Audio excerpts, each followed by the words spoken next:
Okay, here we go. Oh, there's kids playing hockey here. Future superstars. Beautiful. Going in the building. nosebleeds, boys. All right. Going in. Oh, look at this. Very cool. Awesome.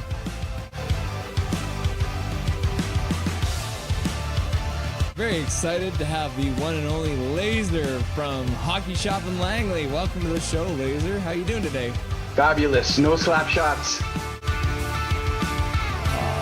The Rangers score. Boo.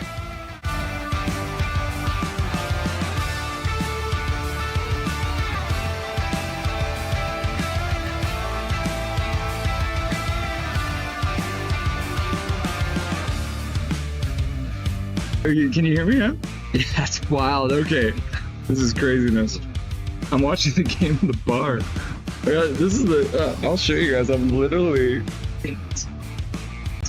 we're in a bar here. We make it happen here. Nothing is perfect, you know? Here we are with the one and only Mr. Jake from Jake's Takes Hockey. Welcome to the show, sir. How you doing today? That's right. Thanks for having me. I appreciate it.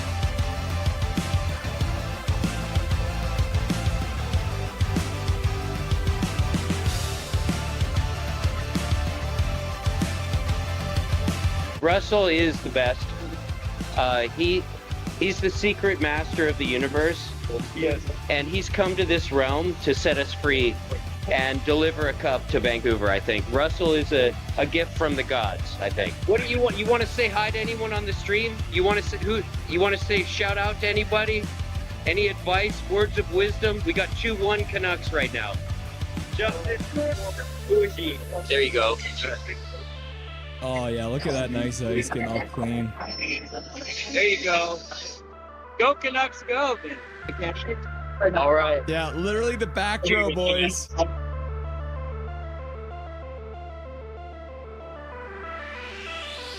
It's nice to have you.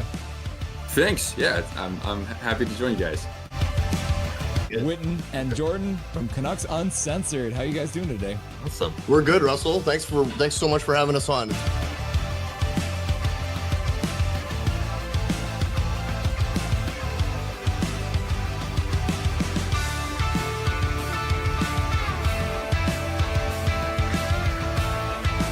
David wins it, goes forward and gets a shot, goes wide. Carr puts it behind the net. Got it!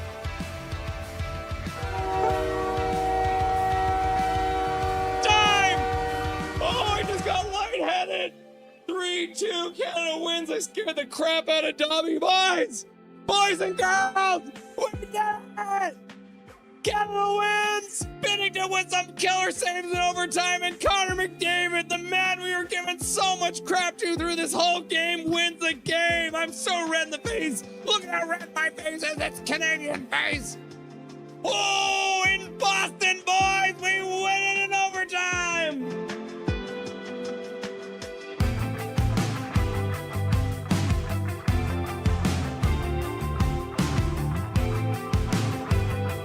This is the man, the myth, the legend, the Blue Line Hockey. Welcome to the show, buddy. Thanks for having me. Pleasure to be here. How you doing today? Things are great. Thank you for the wonderful intro, and thank you for having me on. And truly a big fan of what you are doing on your channel as well. So keep it up, man. It's really, really good. We're in the second row, so we're doing all right. Live from Rogers Arena, Michael Saunders with that beautiful mustache on his face. There it is. Look at that. A live look in, Rogers Arena, Mike and Zach. Russell, how are you doing, sir? I'm doing really good. It's nice to see you. Great to see you. It's always fun popping into the streams every once in a while when I get a chance, and nice to finally be chatting with you. How are we? Guys, this is awesome. I'm excited to be here. Everyone's been very excited to have you on. The word got out and people started getting very excited. So thank you very much for doing this and joining us today. I appreciate you having me.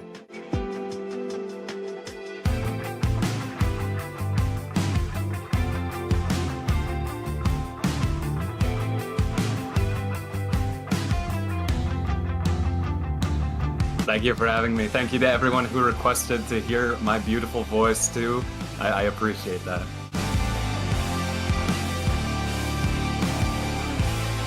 How you doing tonight? Doing good.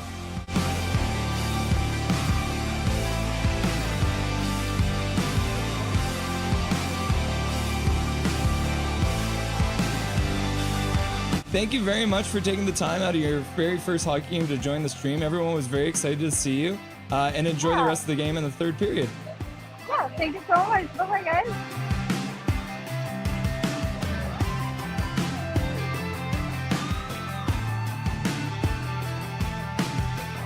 Trevor Beggs joining the show from Locked On Canucks. Thanks for joining me today, brother. My pleasure, Russell. How you doing today, buddy? I'm doing really good. I'm doing really good.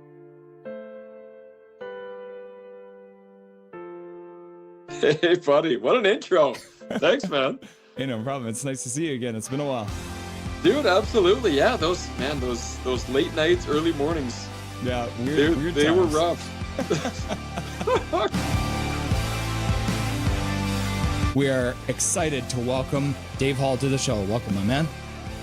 Hey, thanks for having me today. I'm excited to be on.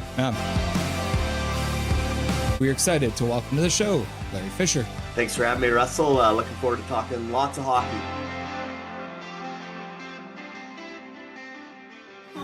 Yeah, look at that. Look at this man. He's wearing his Canucks jersey at a Montreal game. You'll love to see it.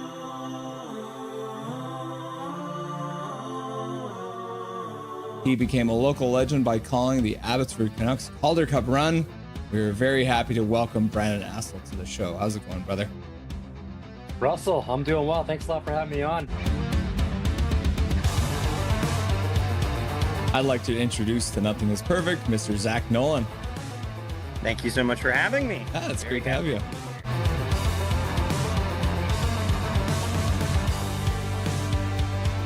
Howdy. What's up, my dude? They say never meet your heroes, but boy, am I glad I got to, because here he is, the man, the myth, the legendary host, Toddcast Podcast, Mr. Todd Hancock. Dude, thank you, man. What a crazy introduction. A hero, a myth, a legend. Yeah. We are pleased to welcome to the show Canuckland. Thanks for having me on. I'm really excited. Passionate, realistic, honest. Rev Trev. Let's go. Let's get some passion going. There's some actual hockey playing.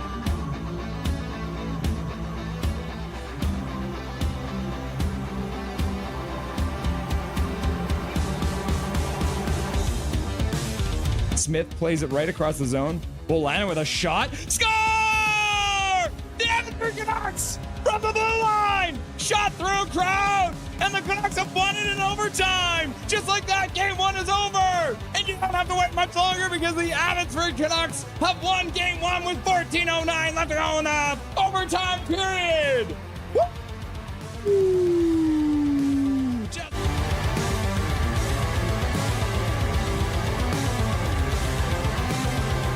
Charlotte wins the draw. They skate in. They take a shot towards the net. Goes high and wide.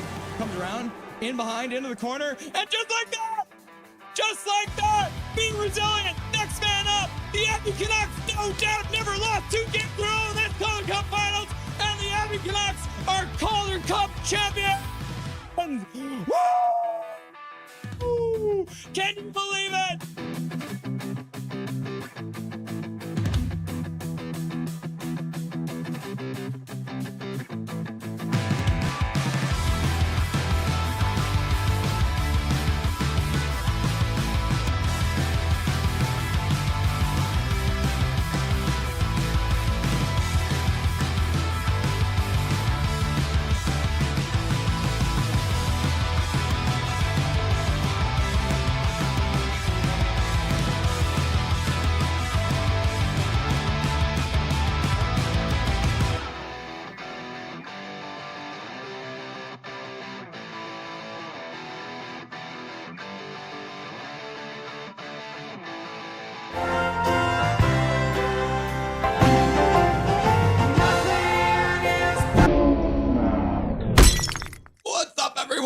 It's Russell Holiday. It's Nothing is Perfect. It's time for a Van versus Boston doubleheader. Can you believe it?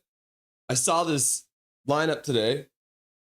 The Vancouver Goldeneyes versus the Boston Fleet.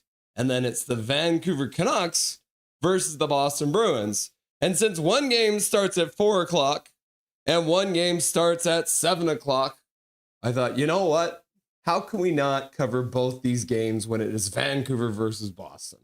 So that's what we're going to do today. It's going to be a lot of fun. We got tons of guests again. Got some more features for the intermissions for you guys too. So if you haven't been here before, again, my name is Russell Holiday. This is Nothing is Perfect. And let's see.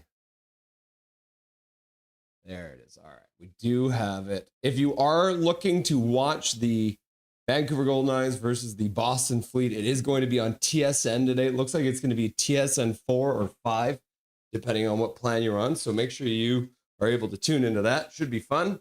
I've got my afternoon coffee ready to go because it's time for coffee. It's a little cold though. I brewed it and then sat down and didn't grab it. Oh my God, we're getting ahead of ourselves again.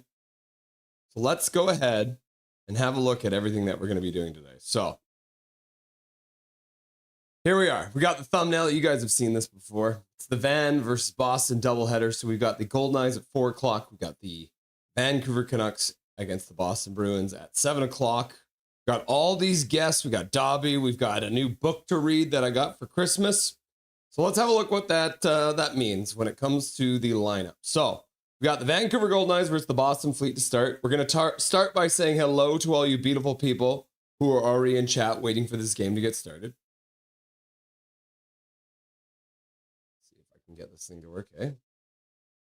Right now, my TV is refusing to play the channel that I want to watch the game on. So hopefully that can, yeah, perfect. It's good. It's good. All right.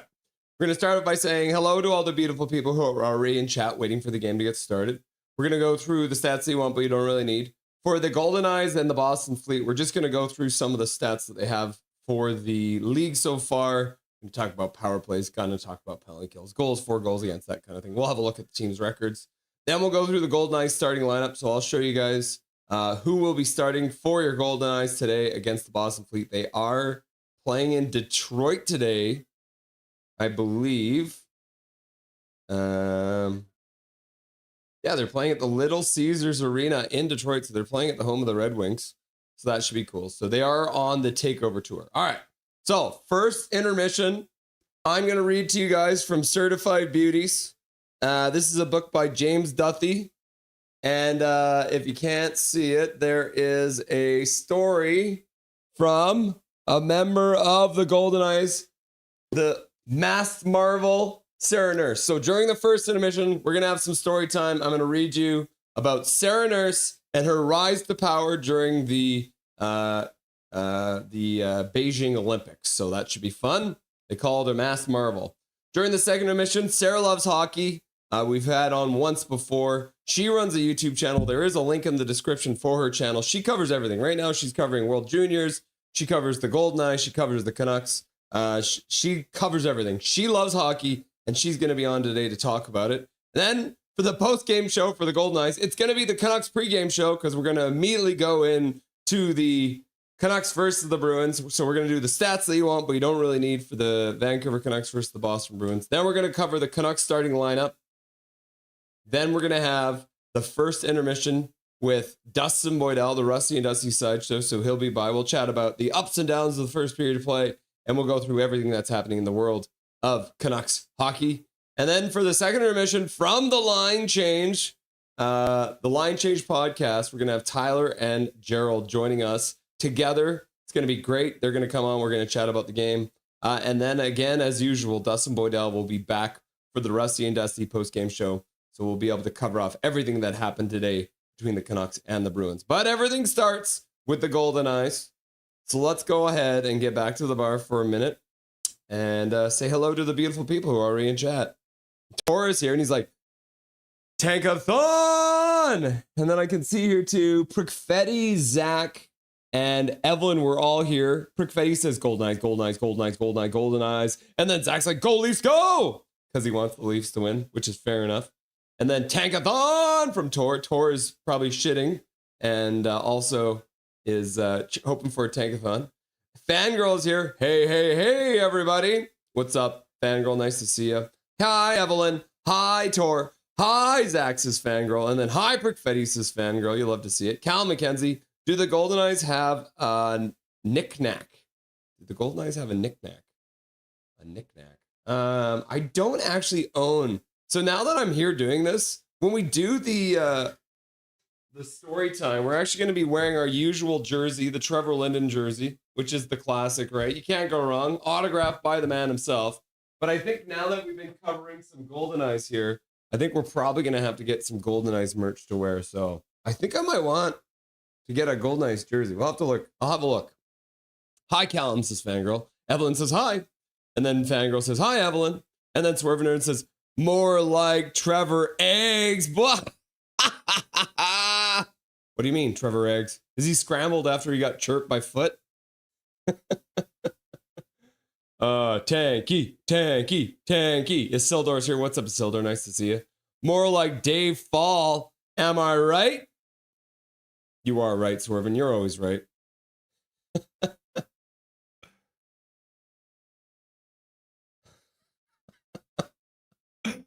Big Mac's in the chat. What's up, Big Mac? Yo, what's shaking, everyone? How's it going, my dude? One of our favorite mods. One of the OG mods. One of our regular contributors, Big Mac. Swerving more like Brandon Castle.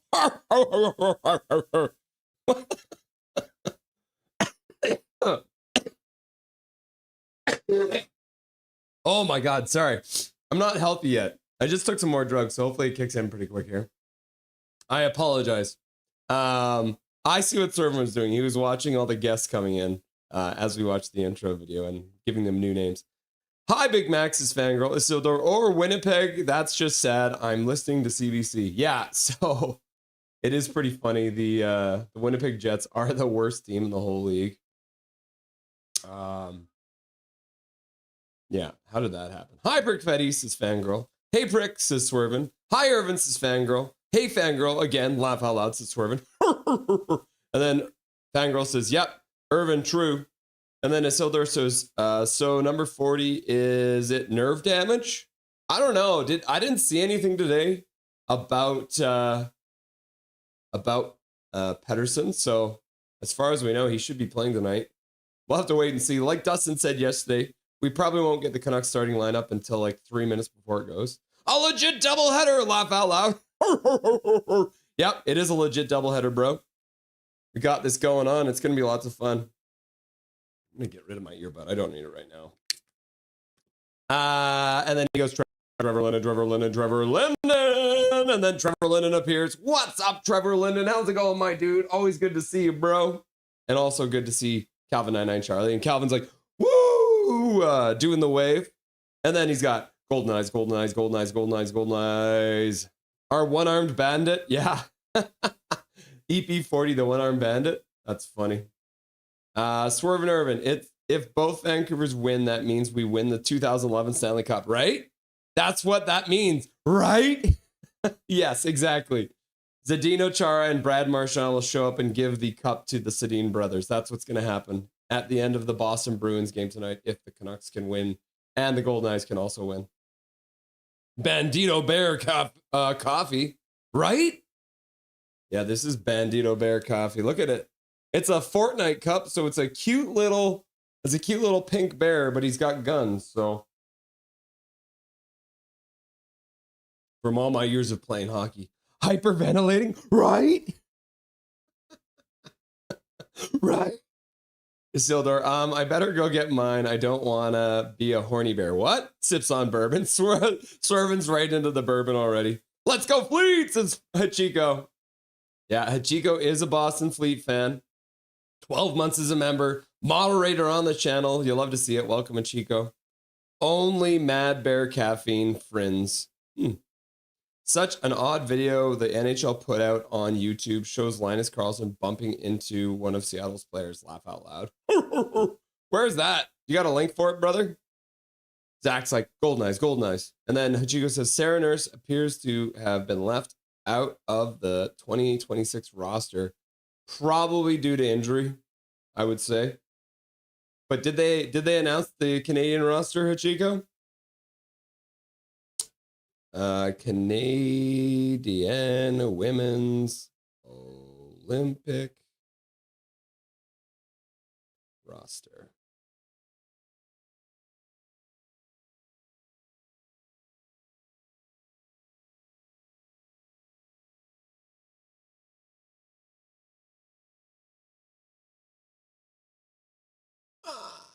I don't know. Did they announce it somewhere? If you got a link there.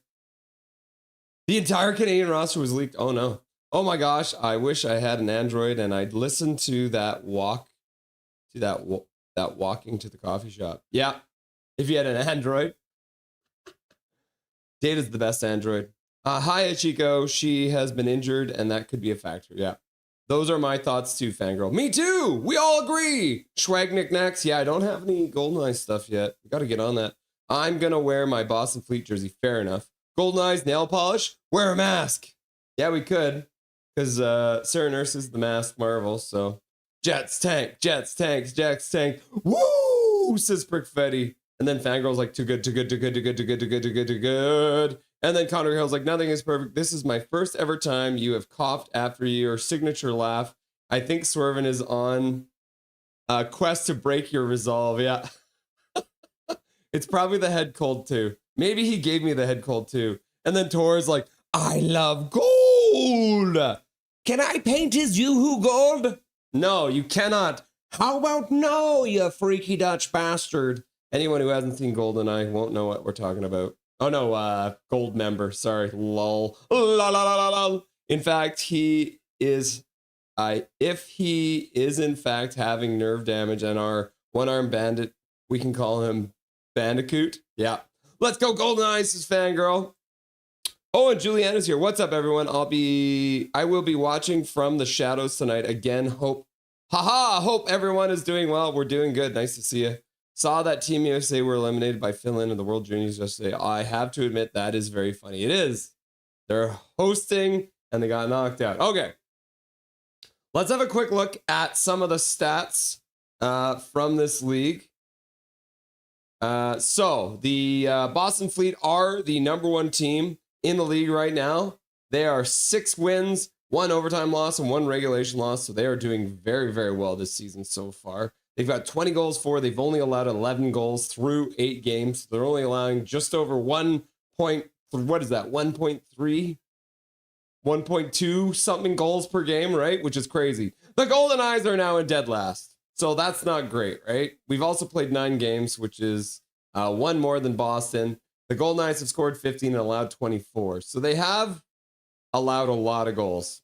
Yeah, they're not playing very well defensively. If we're looking at the special teams so far this year, the Boston Fleet are coming in 2nd place on the power play. They're at 23.8% when it comes to power play percentage. The Goldeneyes are at 10%, so they are in 6th place. Not too bad. And then when it comes to the penalty kill, the Boston Fleet have the best penalty kill in the whole league. They're 100%.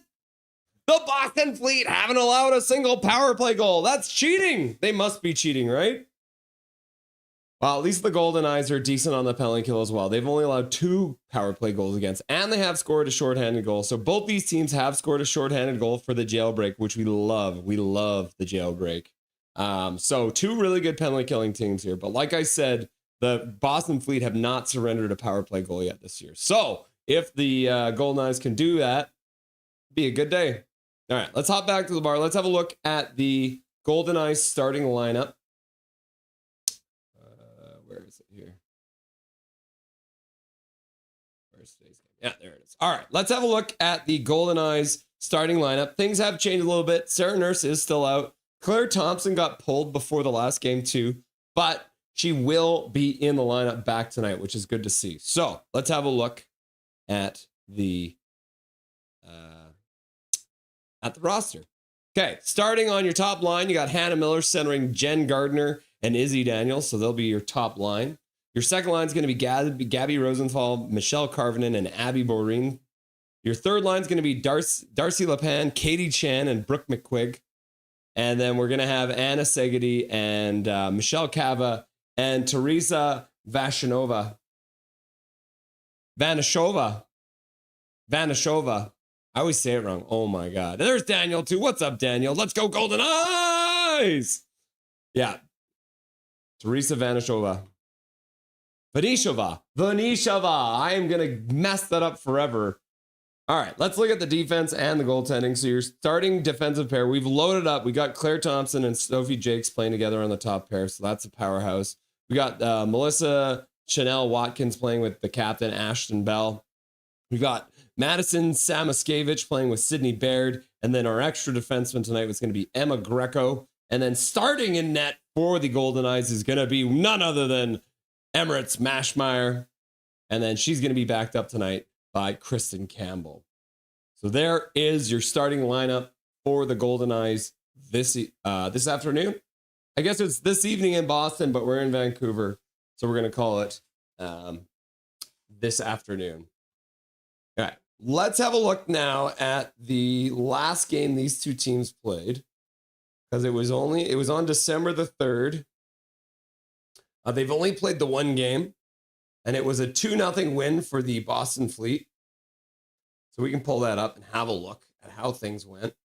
The Fleet did heavily outshoot in the first period. Did you see this? The Boston Fleet came out flying. They had 19 shots in the first period to the Goldeneyes, only 2 shots. In the second period, things evened out a little bit, which was good to see. So Vancouver got their feet under them, and it was 6-7 in the second period. And then in the third period, that's where the push started, but it was too little too late for the Goldeneyes. They did have 13 shots to 5 for Boston. The Goldeneyes didn't even get a power play in this game. They only took 2 penalties. And then face-off wise, the Goldeneyes got absolutely smacked. They were 28%, almost 29% on the face-off dot. So they're going to want to look to improve on that. The 2 penalties came from Hannah Miller in the first period and Brooke McQuigg. Again, they were chasing that whole period, so we're not surprised. And Mashmeyer was in net. And then Irene Frankel was the goaltender. The 3 stars ended up being Jill Saulnier, Irene Frankel, and Abby Newhook. And then the high minute person for the Goldeneyes was Sophie Jakes, raking in 22-34 minutes in playing time, which is pretty wild. Does this let you sort? No, it doesn't let you sort. And then when it comes to shots, Sophie Jakes also had 4 shots. And then Michelle Carvinen also had 4 shots. Sydney Baird coming in with 3. So those are your 3 high shot women. And then when it comes to hits, we had Madison Samaskevich with 4. And then with Sydney Baird with 3. And then Michelle Carvinen with 3 as well. And then the Fleet had 3 hits from Megan Keller. High hit person. So did they list the hits on here too? They do not list the hits up here. But yeah, we're looking for a better result from our Goldeneyes today. You'll love to see it. All right, let's get back to the bar and get ready to go, because it's have they done the national anthems yet? I think they've done their opening gathering by the net. So let's reset that. Oh, that's not correct. That's because we were in overtime last night in the Canucks game. So it's a 20-minute period, of course. 3 games, 2 records, 1 hockey town. Ah, yes. So I wonder does that mean Boston is technically at home, I guess? That's how I'm reading this.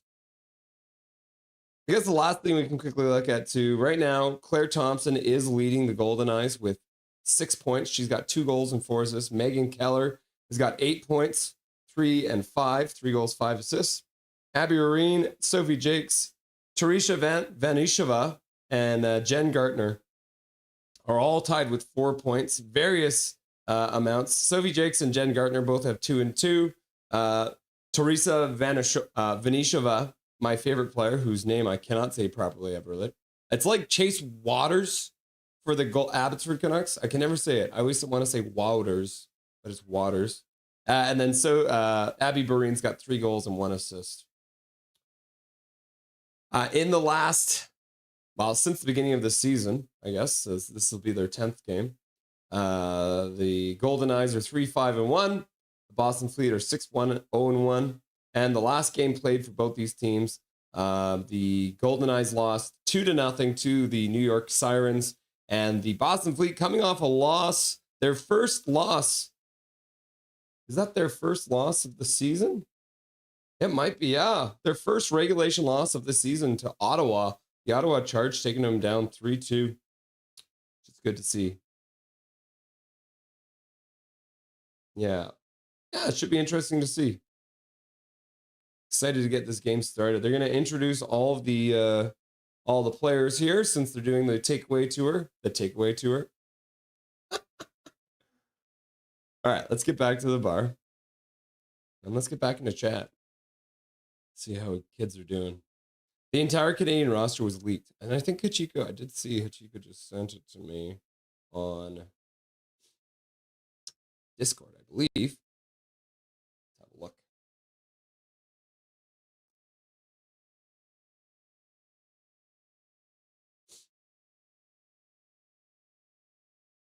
Huh. So let's see. I think I can download this, right?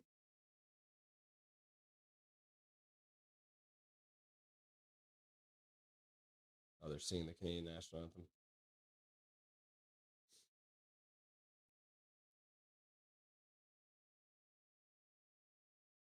Oh my gosh, I can't. I shouldn't be typing with one hand. I'm just holding my coffee for no reason.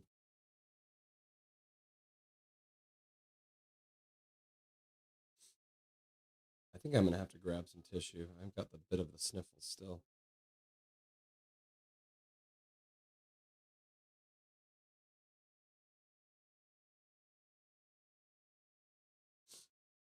Okay. We can bring this up, I believe.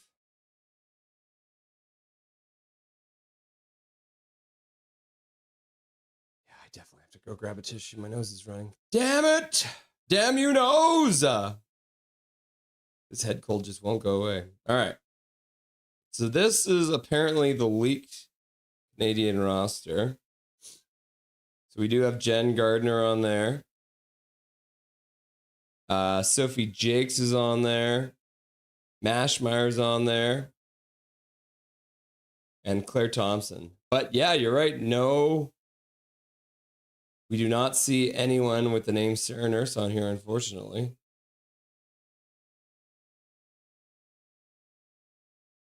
Huh. Interesting. I wonder if that's accurate. All right. Okay. They're just doing the American national anthem. I'm just going to grab a tissue, and then I'll be right back before the game gets started.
Oh,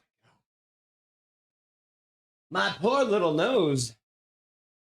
It just won't stop running. Sorry, guys. Trouble with typing for sure. My bad.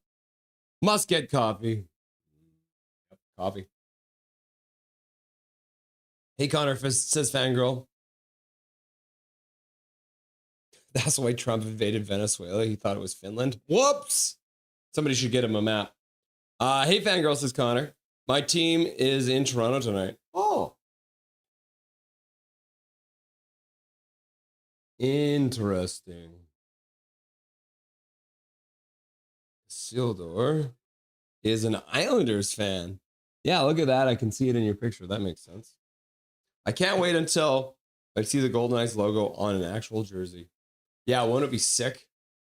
That's kind of what I almost kind of want to wait to get one that has their actual logo on it rather than getting one right now. But Golden members, top 5 comedy of all time, and it's aged perfectly. Yeah, Tor, is that what we're going with? It's perfectly aged. All right, things are about to get underway here in Detroit. The puck has been dropped. We are into the first period of play of Game 10 for the inaugural season of the Vancouver Goldeneyes. I'll do my best to keep you guys up to date and give you some play-by-play here as the game goes. Puck back to the blue line. Goldeneyes will dump it back in behind the net. Rings around the board into the corners on the near side. Puck gets chopped by the Fleet to the other side. They'll play it up the boards on the far side. Kept in for the moment by the Goldeneyes. Now they move on the forecheck again. The Fleet playing it out to the neutral zone. The Goldeneyes will chop it back down towards the blue line of the Boston Fleet. They'll bank a pass out and put it into the Goldeneyes zone. And they will change.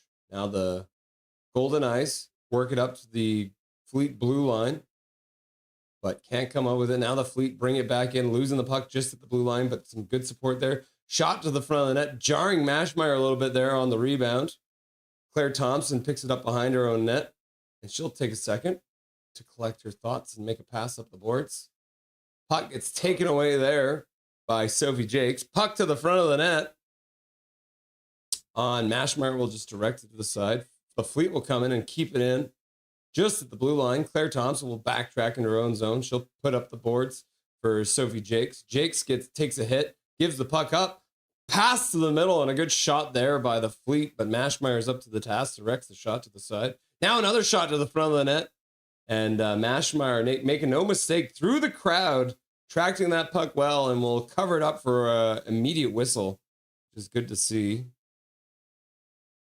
The Fleet getting their first shot of the game. Now they're up to 2 shots. Goldeneyes have not gotten a shot on net yet. Play is back underway. The Goldeneyes will bring it in over the blue line, not with control. Oh, a shot to the front of the net out of a crowd, and that one gets blockered away. Goldeneyes will flip it back to the blue line, kept in there, bounce down the near side boards. The Fleet will intercept and then get it outside the blue line. Through the neutral zone, they'll get to the red line and dump it in deep. Samoskevich picks it up behind her own net. She'll take a minute. She passes into the corner. And Sydney Baird will turn back, give it over back for Samoskevich. She'll pass it out to the blue line. Pass to the middle. Errant pass by Katie Chan. Nobody was there. So the Fleet will send the puck back into the Goldeneyes zone, but it'll go out of play and we'll get a whistle with 17:38 left to go in this first period of play. Oh, you jest, says Isildur. Why is the captain playing on the second line? I mean, just because you're captain doesn't mean you're necessarily going to be a first line player. For example, like Chase Waters, Abbotsford captain, is usually on the 4th line. But he is the captain because of his leadership skills. He's a badass. Ashton Bell is the captain, but she doesn't necessarily need to be on the top defensive pair. Bell makes a good pass across. Goldeneyes will get the puck and dump it into the Fleet zone. The Fleet will come out of the net. Oh, the Goldeneyes almost kept into the blue line, but the puck will dribble all the way back in their own zone. Jakes will flip it high into the Boston zone. That'll go right towards the goaltender. The Fleet will pick that up, start out through the faceoff circle, pass to the blue line. They'll skate through the neutral zone, give up the puck to Jakes. Sophie Jakes loses the puck, tried to do a backhand pass, but the puck got away from her. Now she battles to get back to the puck, causes a turnover, and the Goldeneyes will skate through center. Dumping it in, can't get it deep though. Knocked down there by the Fleet, and they'll bring it into the Goldeneyes zone. Now skating through the face-off circle on the other side, pass through the middle behind the intended target, bounces back to the blue line. The Fleet will pick it up there, firing it towards the net. Mashmeyer makes a save with a good shot from Zoe Boyd to get it through. Now a good pass out front and a shot to the front of the net, and Mashmeyer makes a glove save. Can't cover it up though. The puck will get chopped down behind the Goldeneyes net. And the Goldeneyes are trying to dig it out, battling 2-by-2 in behind the net there. The Fleet skate it back up to the blue line and then dump it in behind the net. Anna Segedy will get the puck and she'll pass behind the net for Claire Thompson. Claire Thompson makes a pass outside the reach of the intended target, and the Fleet will intercept and skate it back over into the Goldeneyes zone. Bit of a high stick there. Oh, and a pass out front, and the Boston Fleet taking advantage of the Goldeneyes, who seem to be a little bit lost in their own zone. And all of a sudden, the Boston Fleet have opened the scoring, and it is now 1-0 for the Filthy Fleet. The game is in Detroit, Russell. Yeah, 6-7? 6-7? True, Connor. Always assume whatever I say is a gold member reference. Fair enough, Tor. Yeah. Nobody covered the person in front. And the Fleet have scored the first goal of the game. Sad. And then Achiko using the goal emoji anyways, because Achiko's cheering for the Boston Fleet. Goldeneyes win the next face-off, which is good, because they do seem to struggle a little bit there. Goldeneyes trying to get their first shot of the game. They haven't even gotten a shot yet, and the Fleet have already scored. So tough start for the Goldeneyes. Puck at the blue line. Bell dishes to the side for Hannah Miller. She skates in the face-off circle, cuts into the slot, gets the puck back, and she shoots and scores! And I would push the button, but I haven't set it up yet. Here, I'll quickly do it. Let me fix this. Oh, my God. Right back into it, and the Goldeneyes score! Hannah Miller with her first goal. As a member of the Goldeneyes, you love to see it. Power move to the middle, loses the puck for the second, picks it back up of a improper poke check, and Hannah Miller scoring for her hometown team for the first time in her PWHL career. You love to see it. And the Goldeneyes have scored their first goal ever against the Boston Fleet, and you love to see it. Things are back underway now. Just 5 minutes into the game, we get Hannah Miller scoring her first goal for the Goldeneyes on the first shot of the game. There it is. I said they needed to get another shot, and then they did. And they scored on it. And you love to see it. 100% shooting percentage. You love to see it. Fangirls also cheering for the Fleet, I guess. And then Big Mac's like, boom, goal. And then Calvin 99 charges like, Goldeneyes goal, Goldeneyes goal, Goldeneyes goal. And then Evelyn's like, go, go, Goldeneyes, Goldeneyes. And Prickfetti's like, Goldeneyes, Goldeneyes, Goldeneyes, Goldeneyes. And Luke Flyswatter here. What's up, Luke Flyswatter? Nice to see you. Go, go, go, go. Well, Sophie Jakes getting taken down in the corner, slow to get back to the bench. Looks like after scoring their first goal of the game, the Goldeneyes will be going to the power play. Let's have a look here. Oh, Sophie Jakes getting put down back first into the boards by Maloney. Maloney, more like baloney on that kind of a play. Zach's like, go, go, go, go, go, go, go. Prickfetti, PETA had some of infection on the leg, and that's healed, but recut while trying to fight another tribute. All right, Goldeneyes, power play. You love to see it. 2 minutes. They are 6th in the league on the power play, as we remember. Remember, the Fleet have not allowed a single goal against on the power play. So let's see what happens here. Only one shot in the game so far, and the Goldeneyes have scored on it. Good stick there for a minute by the Goldeneyes, but they can't keep the puck in. Jakes appears to be okay, so she is on the ice for this power play. They'll start out. Jakes passes across to Miller. Miller with some speed. Through the middle, dishes to the side. Puck is chopped down back for Miller. She'll put it in behind the net. But the Boston Fleet read that one well, and they'll pick up the puck and dump it all the way down the ice into the corner. Jakes is first one back onto it.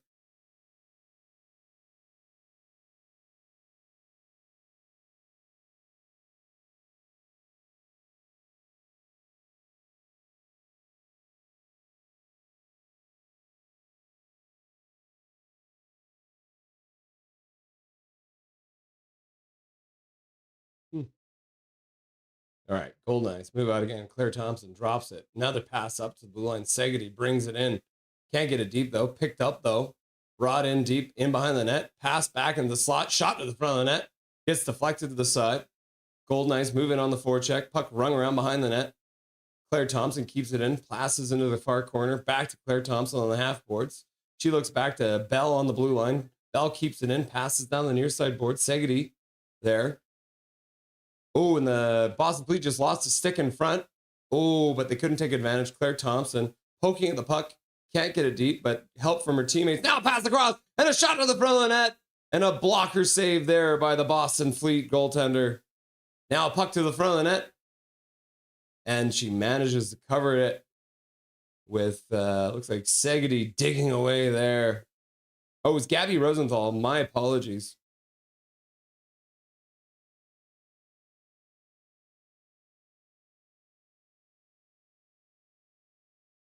Yeah, we got Aaron Frankel in the net for the Boston Fleet, for anyone wondering. 20 seconds left to go on the power play. Couple good chances. Getting the puck into the slot. Face-off won by the Goldeneyes. You love to see that. Claire Thompson with some space. Skating to the face-off, so gets a shot off, but gets blocked. Now she'll dig away. Michelle Cava's there as well.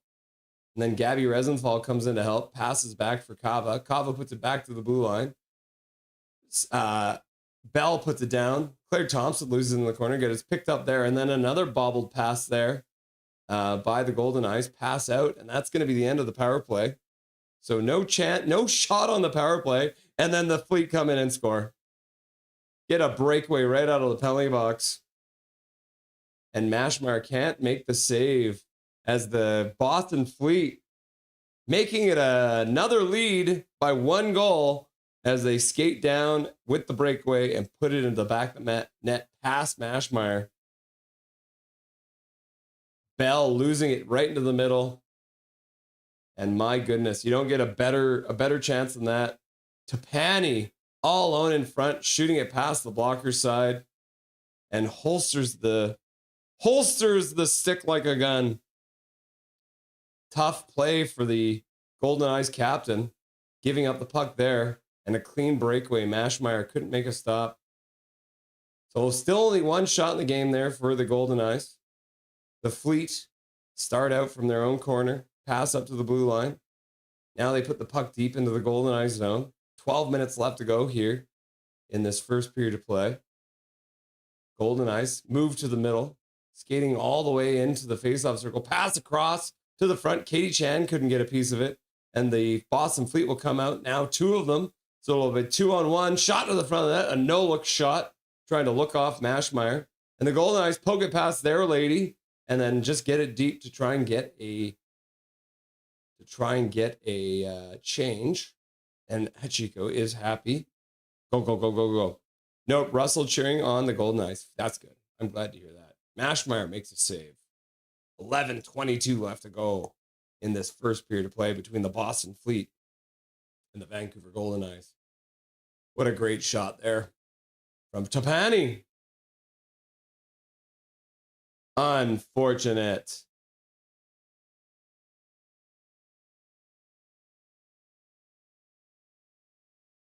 Have a look here.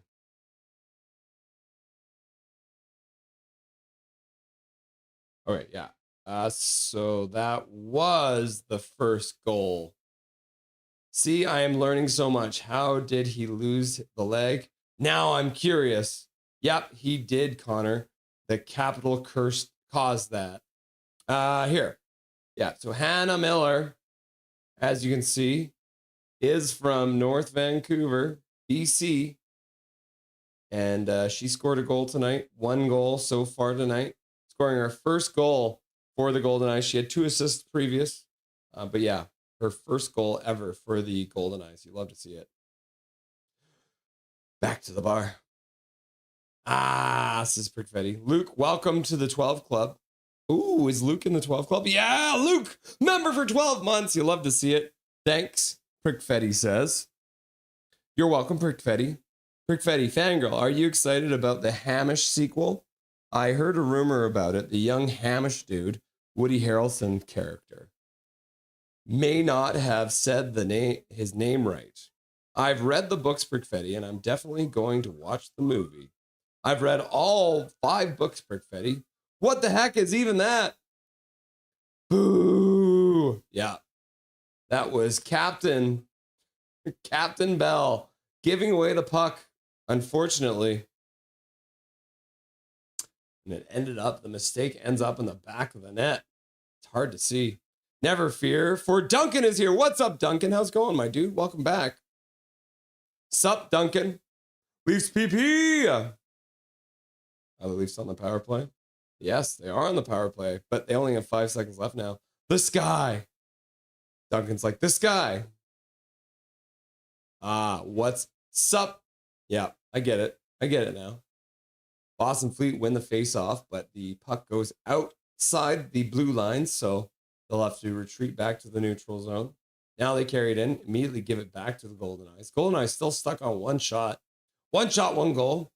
So we're waiting for the next shot to go in as well.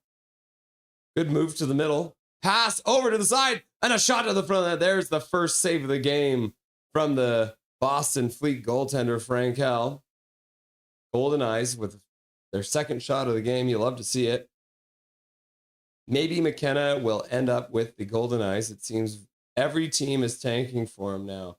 Obviously a joke. I'm not serious, says Perfetti. Yeah, it's hard to tell, sometimes. But, it's possible maybe your brain froze because you live in Winnipeg. It's like minus 40 there. Boston Fleet digging the puck out, pass back to the blue line, shot to the front of the net, deflected in front.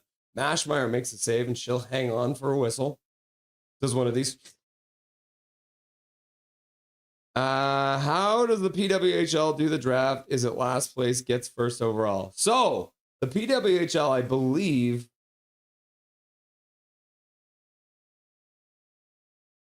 I think they do something where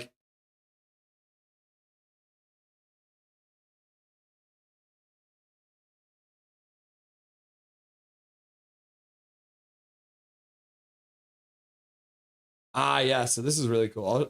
I'll tell you guys about that in a second here. Plays back underway. The Goldeneyes take control in their own zone.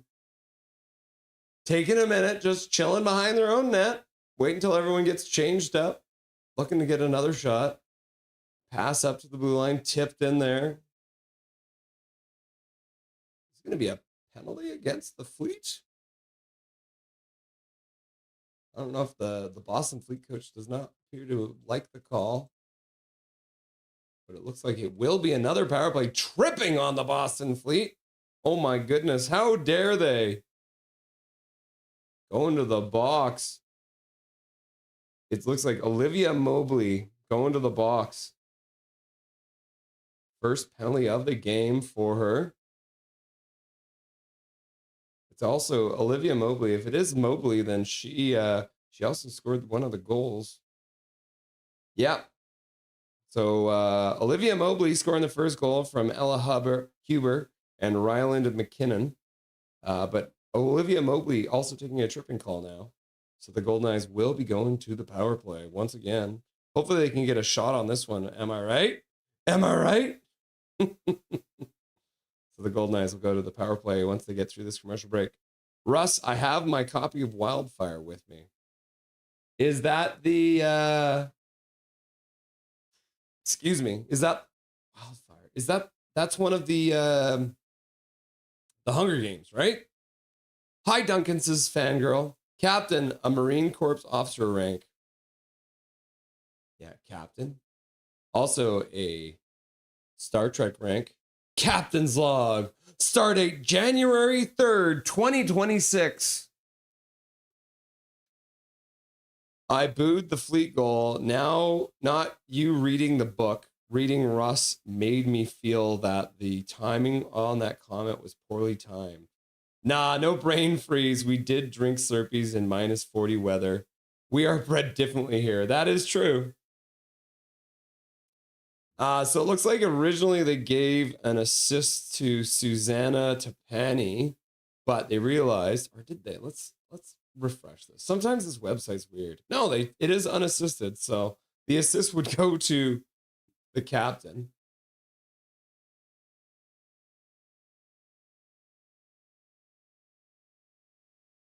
Yeah, Abby Barine going down. Olivia Mobley getting the stick in the way. Kind of an unfortunate sequence for her, but we'll see what happens. Goldeneye win the draw back, pass across, out of the reach of the intended target, Izzy Daniel.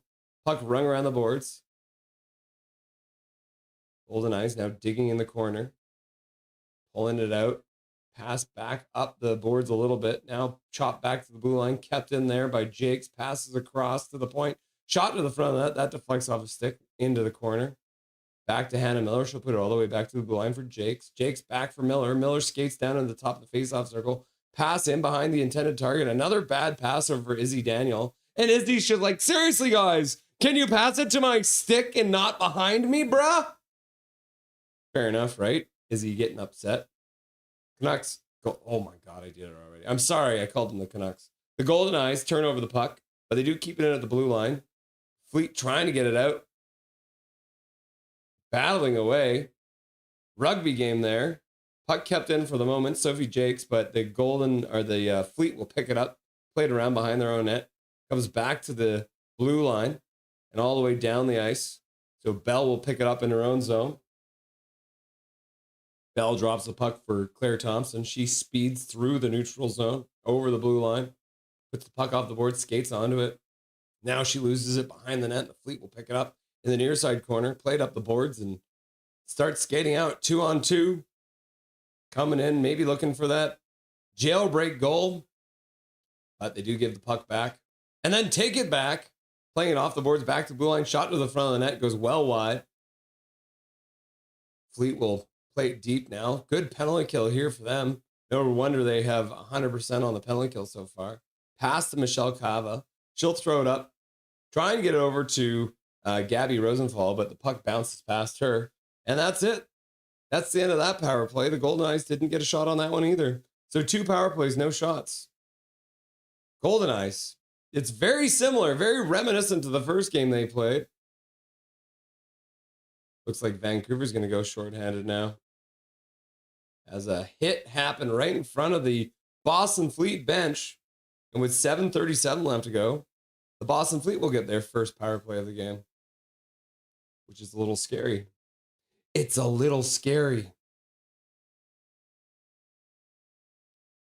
Because if you remember, the Boston power play is pretty lethal at almost 24% so far this season, second best in the league.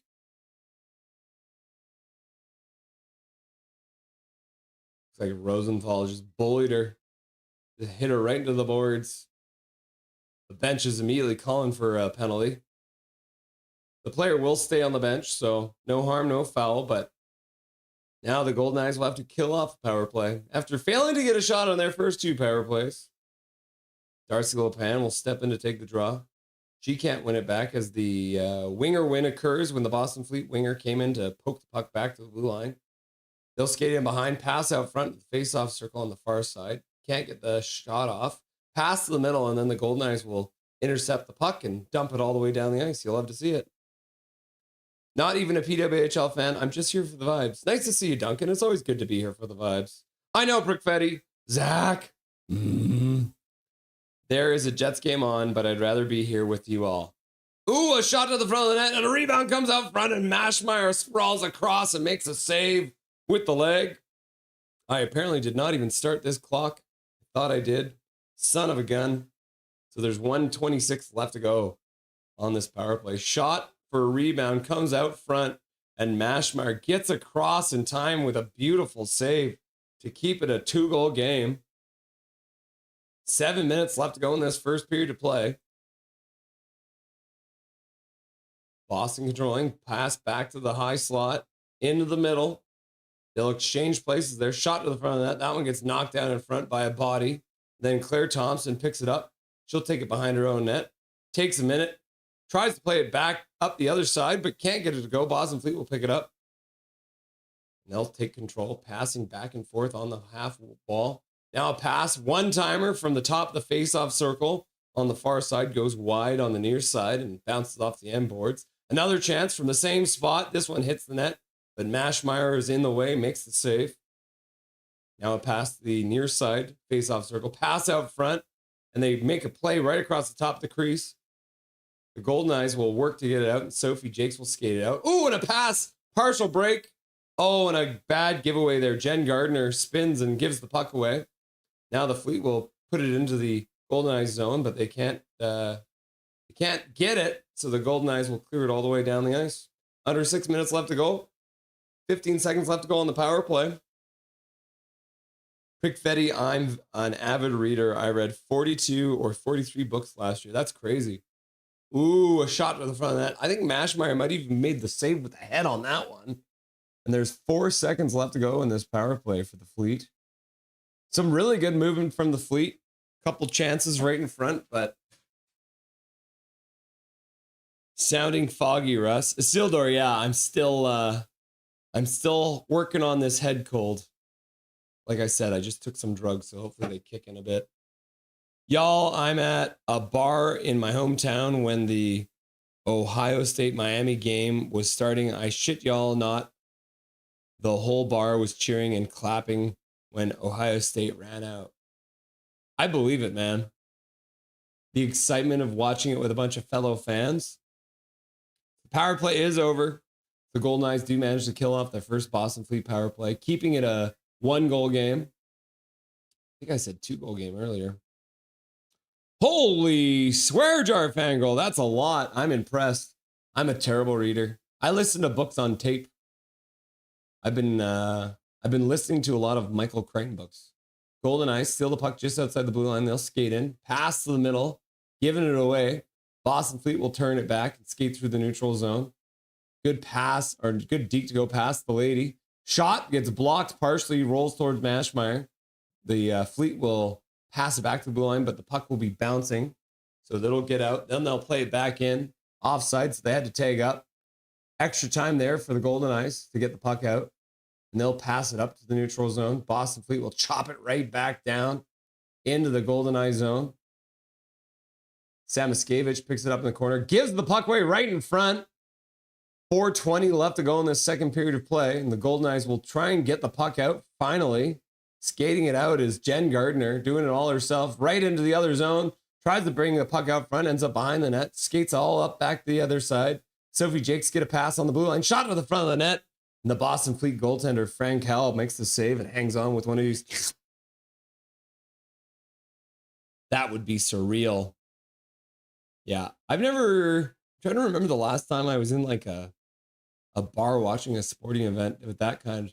It might have been the Olympics in which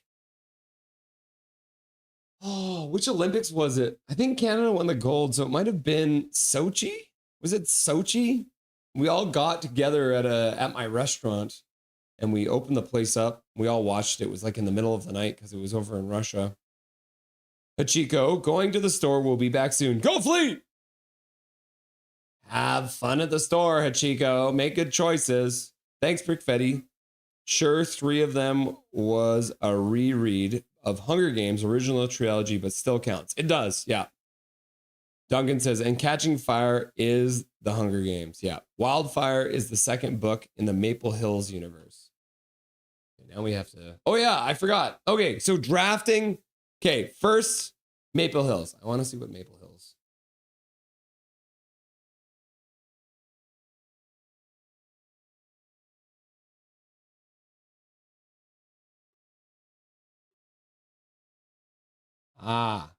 So by a lady named Hannah Grace, apparently.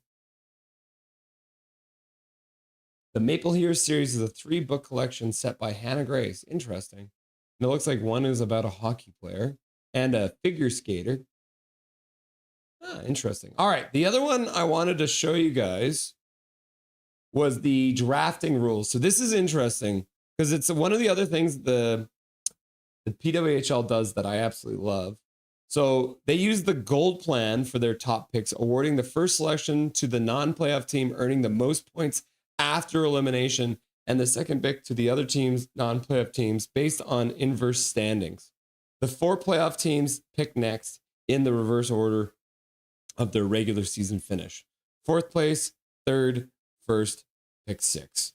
The same order then repeats for all subsequent rounds. So that makes sense to you guys? Back to the bar. Goldeneyes can't win the draw in the offensive zone. So once you get eliminated from the playoffs, you start earning points. And once you earn those points, whoever has the most points after they get eliminated from the playoffs gets the number one pick. So that means they don't want you to tank. Because if you want the first overall pick, you've got to earn it, which is very interesting.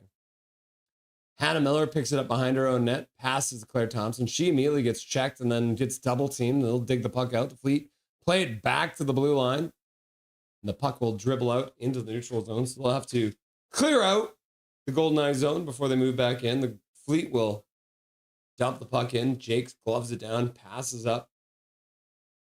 Segedy gives the puck away. Mashmeyer comes out, plays it up the boards. Goldeneyes chop it out to center. Picked up by Izzy Daniel. Izzy Daniel flips into the middle for Jakes. Oh, Gabby Rosenthal. And Gabby Rosenthal goes down. Couldn't get a good shot off. Now the Fleet bring the puck back in. Bring it in around the boards. Comes up the near side. Shot to the front of the net. Looks like they were shooting for a deflection, but can't get a good deflection. And the Goldeneyes will start out, getting to center and dumping it into the Fleet zone. The Fleet will pick it up in their own zone and start out immediately. Skating over the Goldeneyes zone. Shot to the front of the net. Mashmeyer bobbles the puck for a second, but grabs it anyways. And she'll hang on for a whistle in her own zone. Yes, correct, Duncan.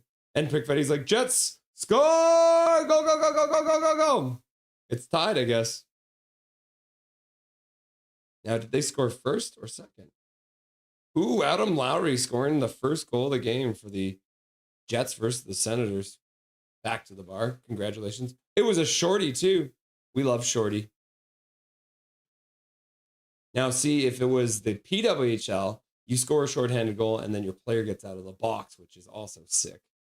My favorite is Vespa in New Jersey. She was a plow operator before the PWHL, kind of a flash dance story. Interesting. Puck goes out of play at the Fleet bench. What a save, says Big Mac. Yeah, that one coming across by Mashmeyer was crazy. And then Isildur's like, what is this? Isildur's jumped on his Vespa. So back to Schwag and nail polish. Maybe press on the nails is the Schwag that hits the mark. I love you. What's up, BML? How's it going? Nice to see you, friend. Welcome back to the stream. Goldeneyes dump the puck in, but that'll be an icing call. Can we get a rule book in the chat? Can you believe that? How long have these ladies been playing this sport and still haven't figured out what the rules are? Learn the rules. I read 3 books last year, says Duncan. I have 10 to read. That's a lot of reading to do. Now remember, everyone, when I was in school, I was hooked on phonics, but it did not work for me. As I say that before, I'm about to literally read a book to you guys. Oh, Leah's in the chat. What's up, Leah? I read one a year. While I'm on vacation. Laugh out loud. It's fair. Well, the Goldeneyes are being outshot 16-4 right now, but it is a 2-1 game, so still not out of reach. Puck is dumped into the Goldeneyes zone. Sophie Jakes picks it up, passes all the way up to the blue line, and then the puck squirts out. Looks like it's going to be an offside against the Goldeneyes. 1:19 left to go in the first period. Duncan, I restarted a book while I was on a cruise back in August. My favorite author is Michael Crichton. I can tell you're sick in your voice. Yeah, BML, fighting off the head cold. Had to take Monday and Tuesday off to start the week from my day job. Had a lot of sleep, which did help. Crystal's been feeling a little sick too lately. So it's been a weird start to the new year for the holiday house, with Crystal being sick and me being sick. But we take care of each other, and that's the main thing. Puck flipped out in the last minute of play. The Fleet will pick it up in the neutral zone, and they'll flip it back down into the Goldeneye zone. Puck getting dug out. Good work there by the Fleet. Pass out front though to the wrong player, and Michelle Cava tries to pass through the neutral zone, but that one gets knocked down by the Fleet. They'll dump it back into the Goldeneye zone.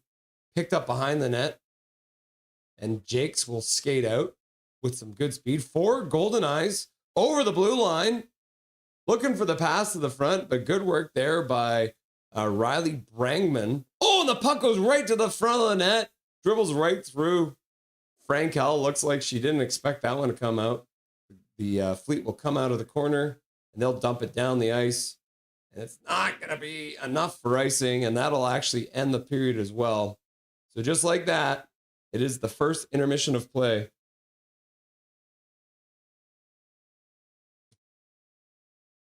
Oh, so only one win so far for the Goldens. No, the Goldeneyes have multiple wins. Let me pull it up here for you. Where is this?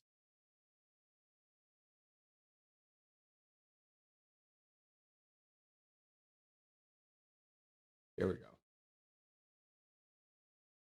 Oh, yeah. Well, they have an overtime win, and they have 2 regulation wins.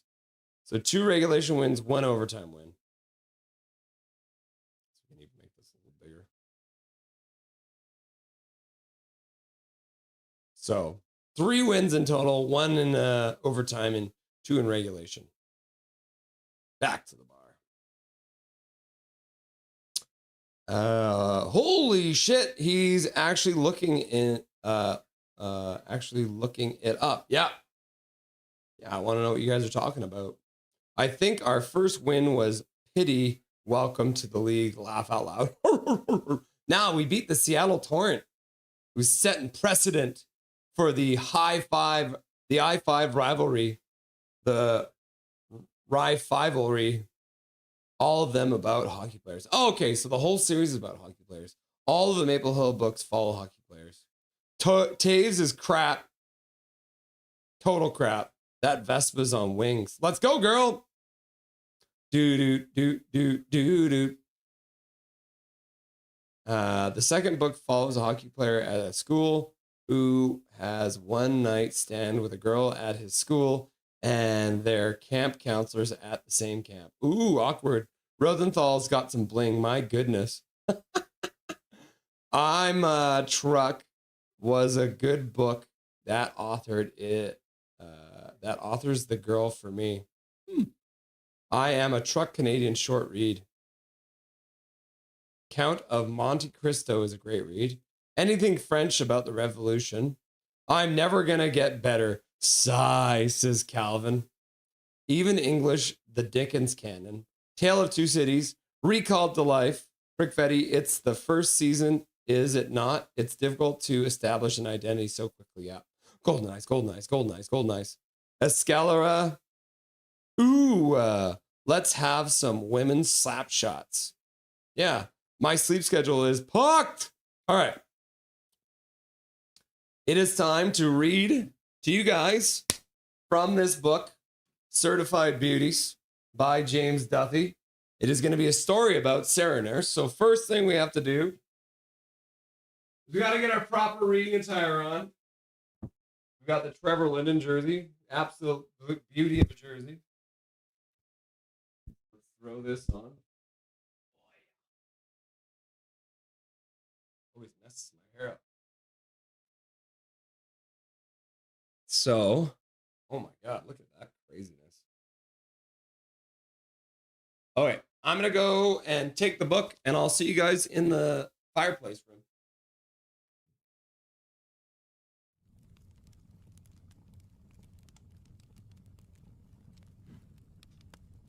Oh, that reminds me too. I haven't updated the title.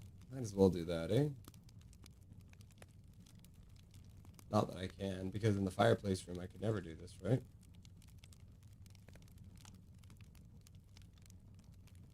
Should say Goldeneyes versus Fleet. Cool. All right.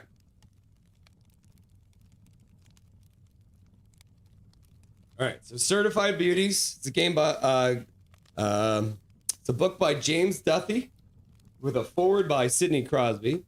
But the chapter we will be reading today is about our very own Sarah Nurse and her experience playing at the Olympics. So let's do this. The masked marvel.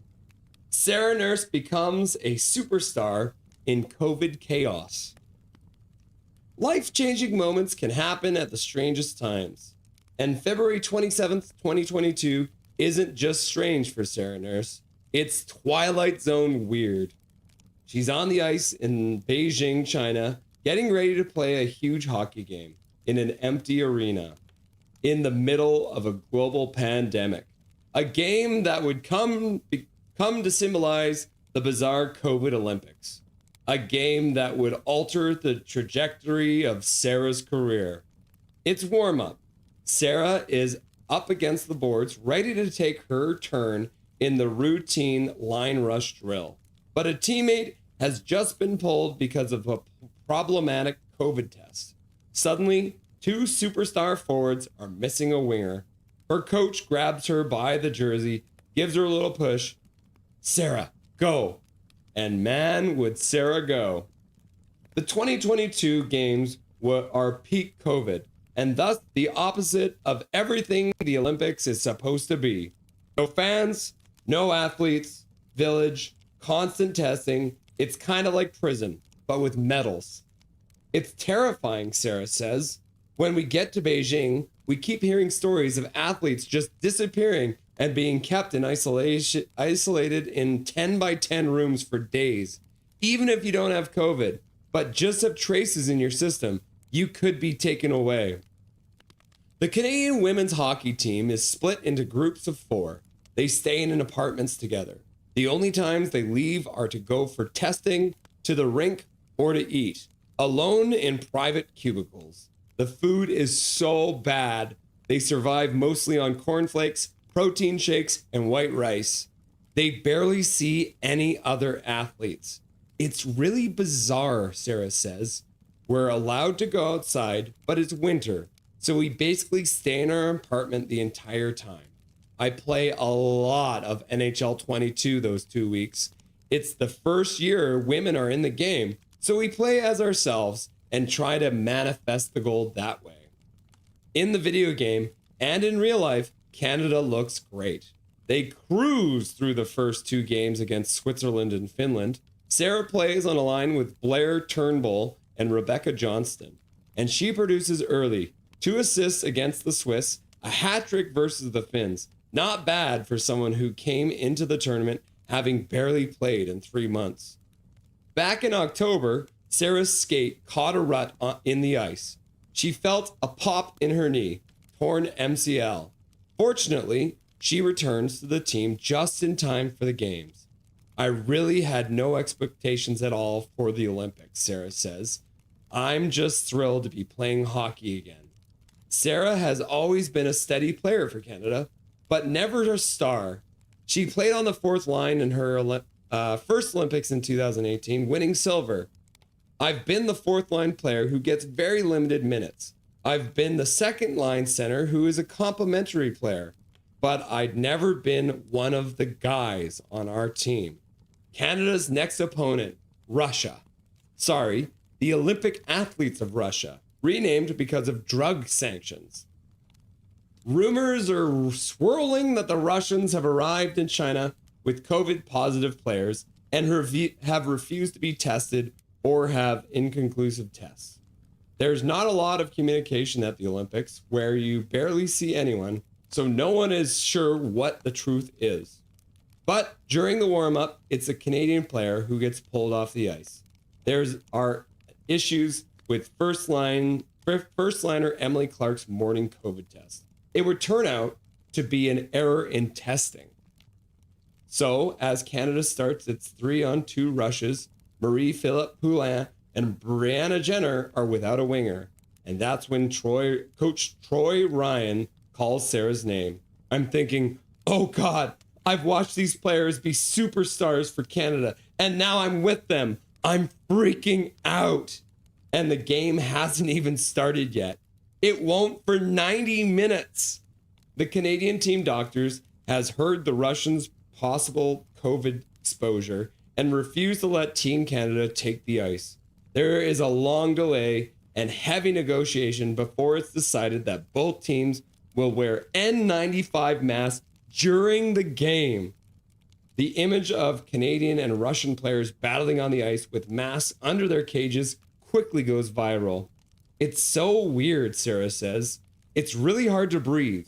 And we get so hot, the masks are sticking to our faces. It almost feels like we are waterboarding ourselves. Just 2 minutes into the game, on her second shift ever on the top line, Nurse intercepts a pass and goes shelf to give Canada the lead. It's a shame no one sees the grin under the mask. I can't believe this is happening, she says. I can't believe I'm playing with Marie-Philippe Poulin, let alone scoring. At the Olympics, wearing an N95 mask. Sarah adds an assist later as Canada rolls 6-1. Clark is back in the lineup for Canada's next game, a showdown with arch rival Team USA. So Nurse figures it's a one and done on the top line. She's game planning with her regular line mate Turnbull in the dressing room when they are handed the lineup sheet. Sarah is staying with Poulin and Jenner. I feel like I'm playing well, and the puck just seems to be following me around, but this validates it for me. I'm like, okay, I'm not delusional. Midway through the second period, with the Americans leading 2-1, Nurse breaks into the US zone on her weak side, puts her shoulder down, drives into the defender. She does a spinorama move and feeds Jenner, who buries the tying goal. I had seen Brianna make that play so many times. I had always looked up to her. So for me to make that pass to her in the biggest game of the Olympics, the biggest stage in our sport, I feel kind of like this is the moment I arrived. Canada wins 4-2 and clinches the top seed for the playoff round. The new line is clicking and Sarah is racking up points. She gets 4 assists in the quarterfinal romp over Sweden, 4 more in the semis against Switzerland, and all of a sudden, she is 1 point shy of tying Hayley Wickenheiser's all-time record of 17 points in one Olympics. She had no idea until Turnbull mentions it before the gold medal game. Do you realize you were 1 point from Wick's record? Wick's record? For what? Sarah responds. It all happened so fast. And now the record, and more importantly, the gold medal will come down to a pressure-packed rematch with the Americans. Yet, Nurse feels strangely calm. There are no nerves at all, she says. I just feel so confident and comfortable with myself and my line mates, and I can feel the confidence our teammates have in us. It's like I've waited for this opportunity my entire life. Now that it's come, I'm ready. Canada comes out flying. Natalie Spooner scores in the opening minute, but a video review shows Sarah had been offside 30-odd seconds before the goal is scored. I don't even know what happened, Sarah says. I'm on the bench asking, why was the goal called back? And my teammates are saying, you were offside. And I'm like, shoot, okay, I'll get it back for you, I promise. Moments later, Sarah ends up in front of the net on a botched face-off play, redirects a shot from Claire Thompson into the US net. A woman of her word. Later, she assists on Poulin's second goal of the game. History. Her 5 goals and 13 assists are the most points by any woman ever in an Olympic Games, but it's an afterthought for now. There's gold to be won. Canada is in control throughout, but the Americans score with 13 seconds left to cut the lead to 3-2. Nurse's line goes out for those final 13 seconds. We huddled before the face-off, and Poulin and Jenner are so serious, so stoic. That's how they approach the game, and it works great for them, but not for me. I look at them and say, guys, in 13 seconds, we're going to have a gold medal. They just stare at me with the most serious faces and skate away. I'm like, oops, wrong crowd. Maybe you aren't supposed to say it out loud, but Sarah is prophetic. They win the face-off cleanly, dump it into the American end, and it's over. After the crushing disappointment of losing to the U.S. in the 2018 Olympics, Sarah is a gold medalist. The first black woman to win a gold medal in hockey in a tournament unlike any we've ever seen. When she gets back to Canada, everything has changed. I take my dad to a Leafs game, Sarah says. We didn't have the money to go to games when I was growing up, so it's something I love to do with him. We board the train from Hamilton to Union Station, and I start hearing people whispering and staring at me. Suddenly, everyone is coming to our car from the other train cars to talk to me about the Olympics and take photos with me. I used to get recognized a bit, but never like this. They are all congratulating me. It's overwhelming, and it's not about me. It's just amazing that this has happened for women's hockey. A few weeks later, she's on vacation in Mexico with her Canadian teammates when she gets a call from her agent. Remember that video game Sarah spent countless hours playing in Beijing, trapped in her apartment? EA Sports wants her to be on the cover of the 2023 edition, the first woman ever to be given the honor. Sarah, like the rest of us, hopes there is never an Olympics like the 2022 COVID Games.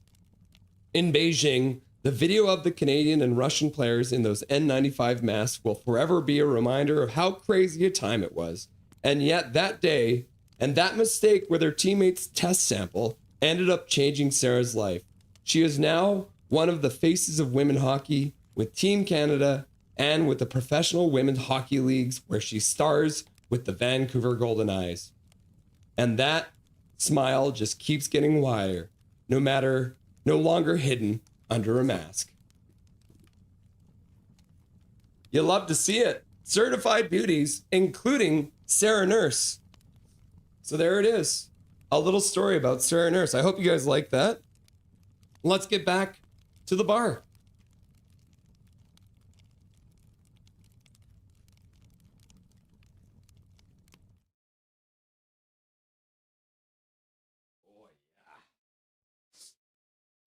Yeah, I got this one, Laser, everyone's favorite, Laser and Crystal's mom got that one for me for Christmas. So we've got lots of stories in there. We'll probably do some more of this stuff. We got Kevin Bieksa. Who else? Got a couple Canucks on here. Brad May, Brendan Morrison, Kevin Weeks. Who else is on here? Connor Bedard. Yeah, so there'll be some interesting ones. So we'll read some more from this too. So there it is, Certified Beauties. Excuse me while I blow my nose. I'm going to take my jersey off and blow my nose, and I'll be right back.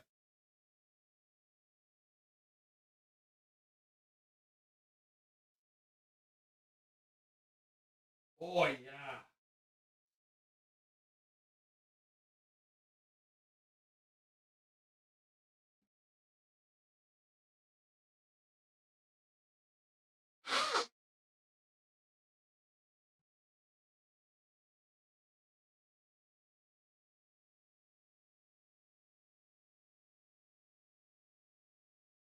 Ooh. All right. Certified Beauties. Sarah Nurse, the Masked Marvel. That's how I'm going to remember her from now on. The Masked Marvel. Yeah.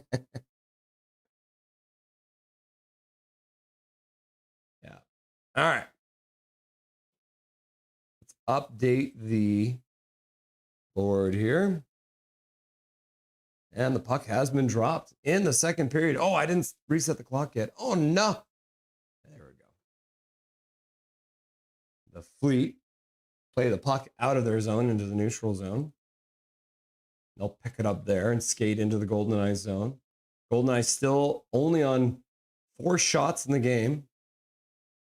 But Michelle Cava will chop the puck down the ice. It's going to go all the way down the ice, and that's going to be an icing call against the Goldeneyes. Learn the rules.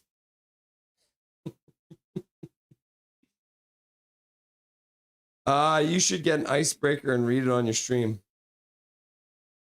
I'll have to.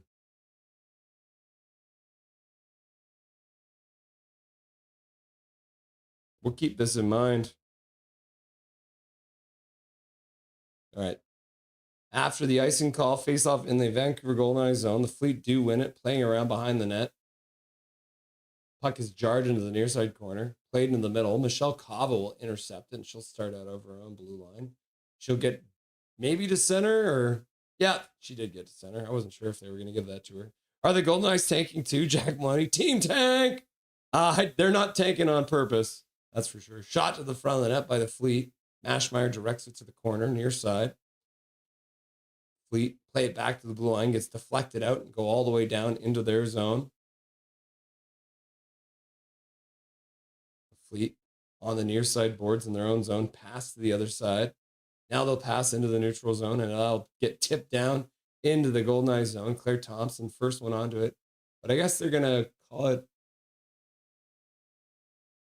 Is that icing? Did they do it from their own side of center? I thought they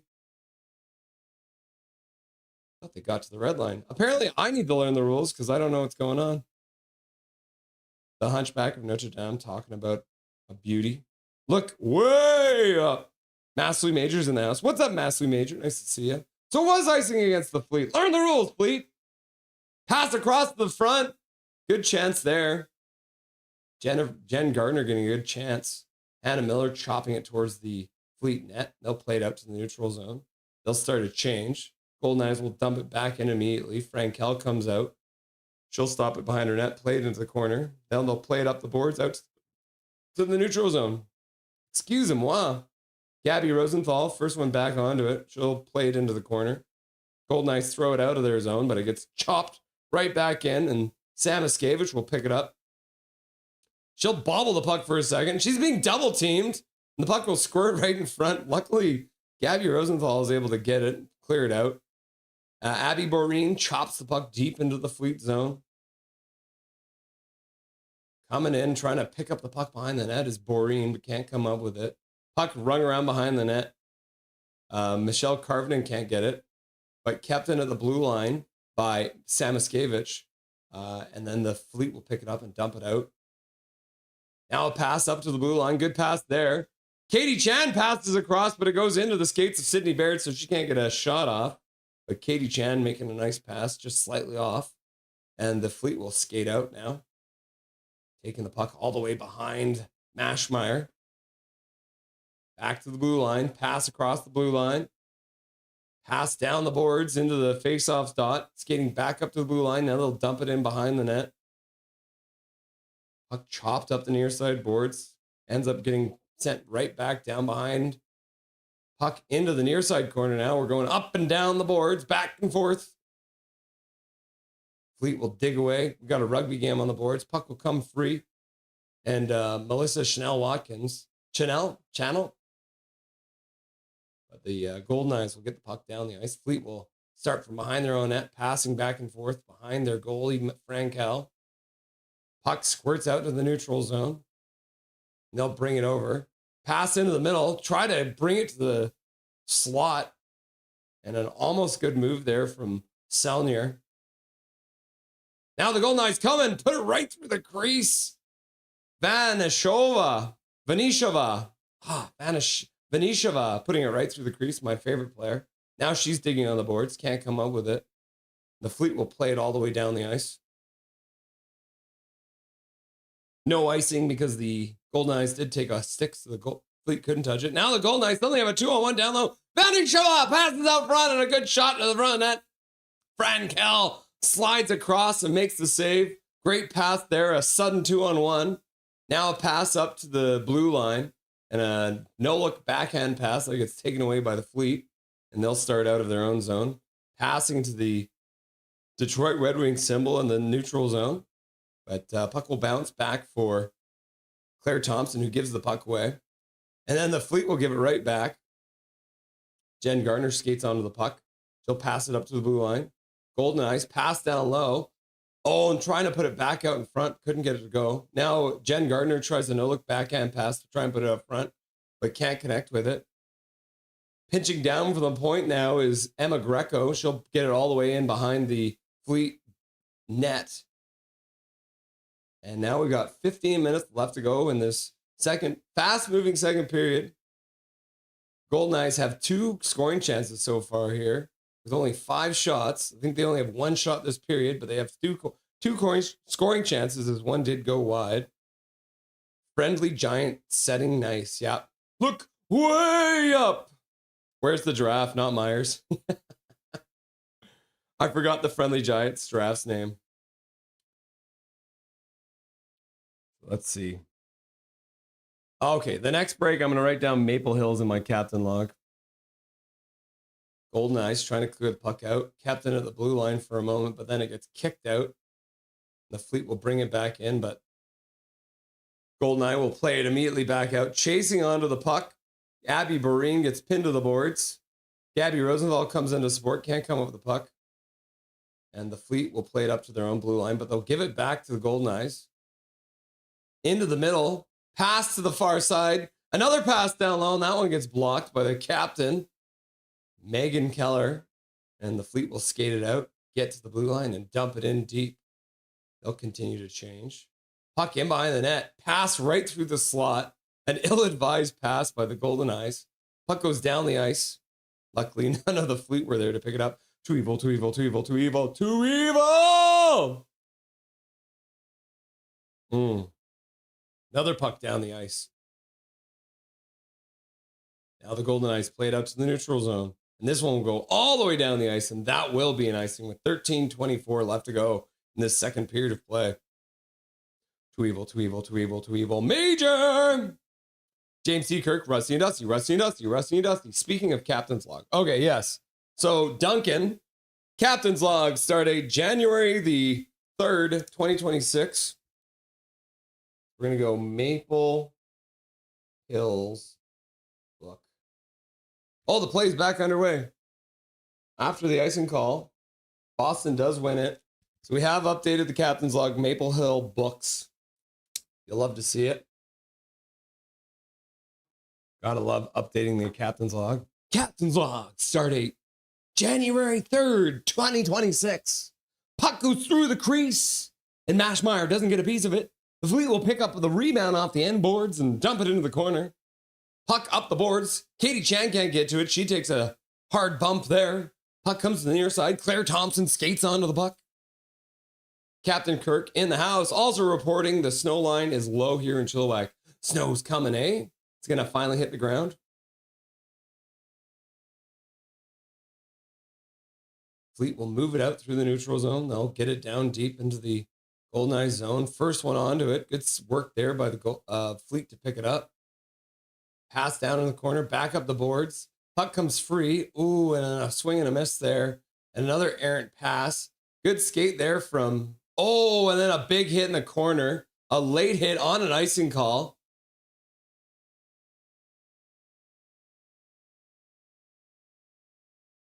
Number 11 getting up. Oh my goodness. Sydney Baird going hard into the boards. That should be a penalty, shouldn't it? Kind of an accidentally on purpose by Ryland McKinnon. Ryland McKinnon throwing a big hit in the corner. No call from the refs.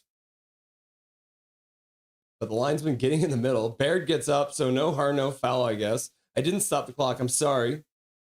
There's 12:15 left to go.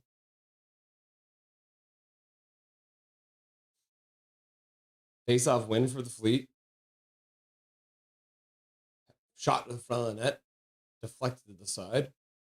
Puck up the near side boards. Pass to the face-off circle. Back to the high slot. Shot to the front of the net. That one gets knocked down by a couple bodies in front. Chopped to the boards on the far side. Fleet player falls in the corner. Pass down the boards. Shot to the front of the net. Mashmeyer makes save. Rebound comes out. Cleared by Sydney Baird. The puck ends up getting chopped behind the net. Now up the half boards. Venisheva plays it out of the zone. Fleet try and bring it back. Not allow them. Baird throws a hit. Trying to get some revenge there. And the puck goes right out on Mashmeyer. And Mashmeyer dives onto the puck.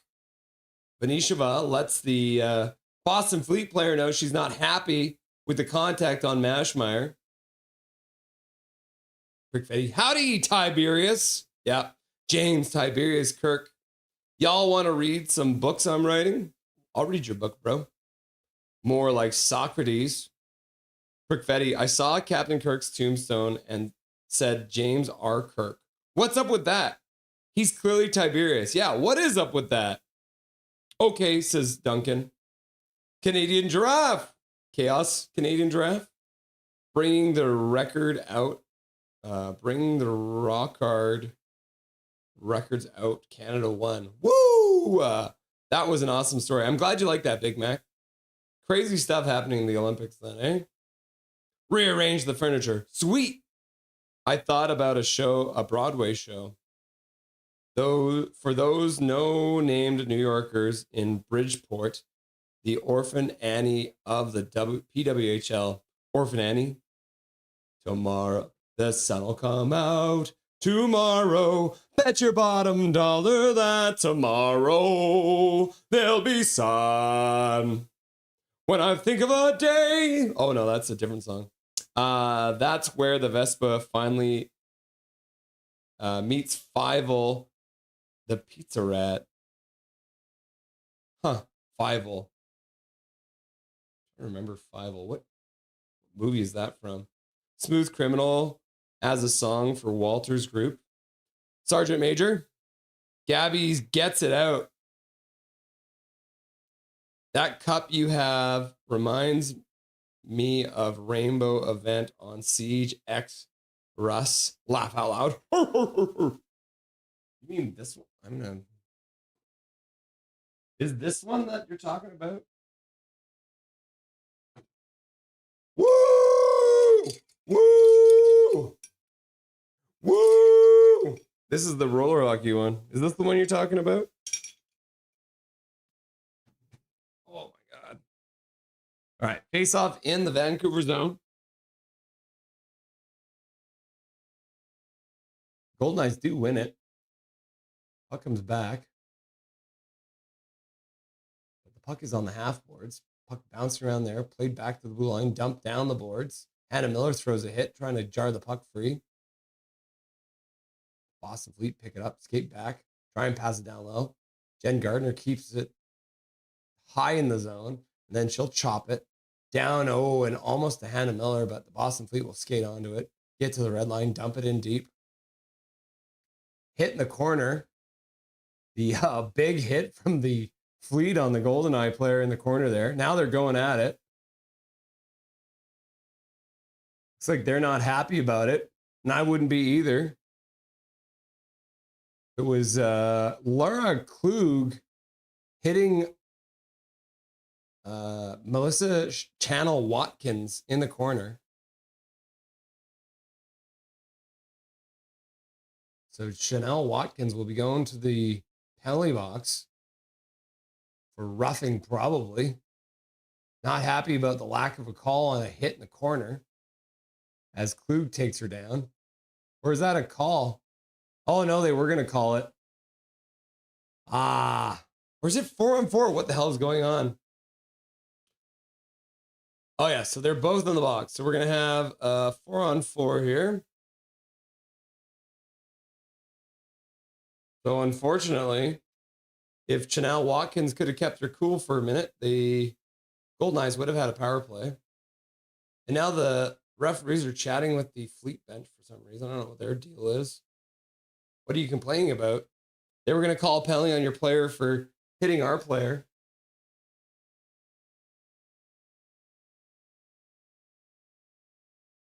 So yeah, 4-on-4.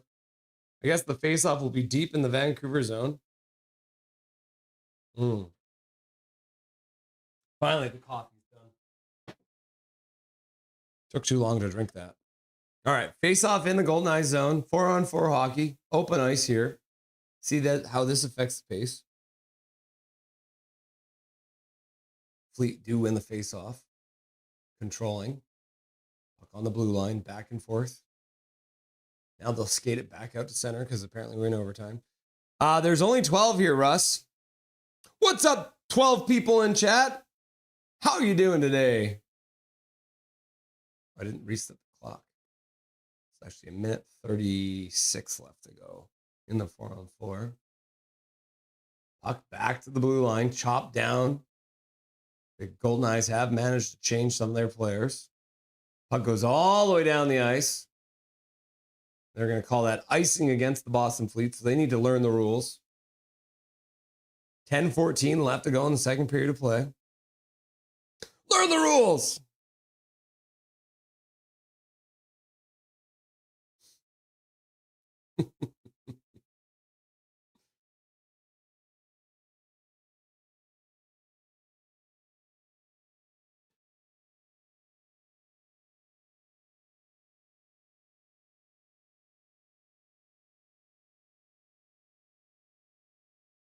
Boston Fleet win the faceoff in their own zone.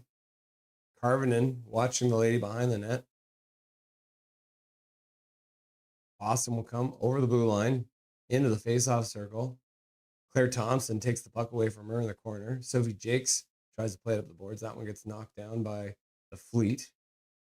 Pass in the middle for Gabby Rosenthal. She'll pass to the side for Carvinen. Carvinen can't do anything with the puck. Gives it back to the Fleet. And the Fleet will pass it out to the neutral zone into the Goldeneyes zone. Carvinen picks it up. The Goldeneye will start out. Carvinen gets the center, dumps it right in on the goaltender for Frenkel. And the Goldeneyes will change. Boston Fleet stay behind their own net for the moment. 30 seconds left of 4-on-4. Fleet bring it all the way in, all the way behind the net, pass back to the blue line. Now down the boards on the far side, skating back to the blue line, drop there. They'll skate it down the far side boards, pass shot to the front of the net. Either way, Mashmeyer directs it to the side. Puck into the corner. Ashton Bell picks it up. She tries to clear it out, can't. And then the Goldeneyes will retrieve the puck onto the boards in the near side boards, pass to the middle. The 4-on-4 is over, so both players are out of the box. Puck down into the corner.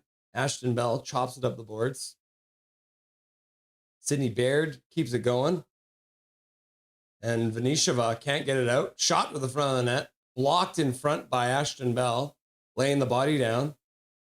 And then a puck gets pinned to the boards here. And it'll get chopped all the way down the ice.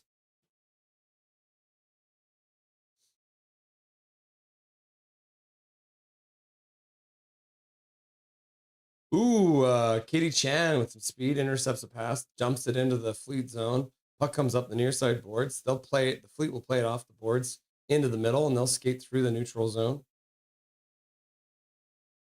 Jammed into the boards there. Goldeneyes try and come out with it. They do. Pass to the middle. And the Goldeneyes will get to the red line, dump it in. Puck will bounce towards the goaltender, and she'll chop it to the corner, comes back to the blue line, pass across. Claire Thompson loses the puck. And then she'll take it on the half boards, picks it back up, puts it into the middle. Attempted shot from Darcy LePan, but she fans on it. And the Fleet will pick it up and play it out to the neutral zone. Picked up there by the Goldeneyes, and they'll get to center and dump it in. But the Fleet will pick it up in their own zone and dump it immediately back out. And that'll go out of play.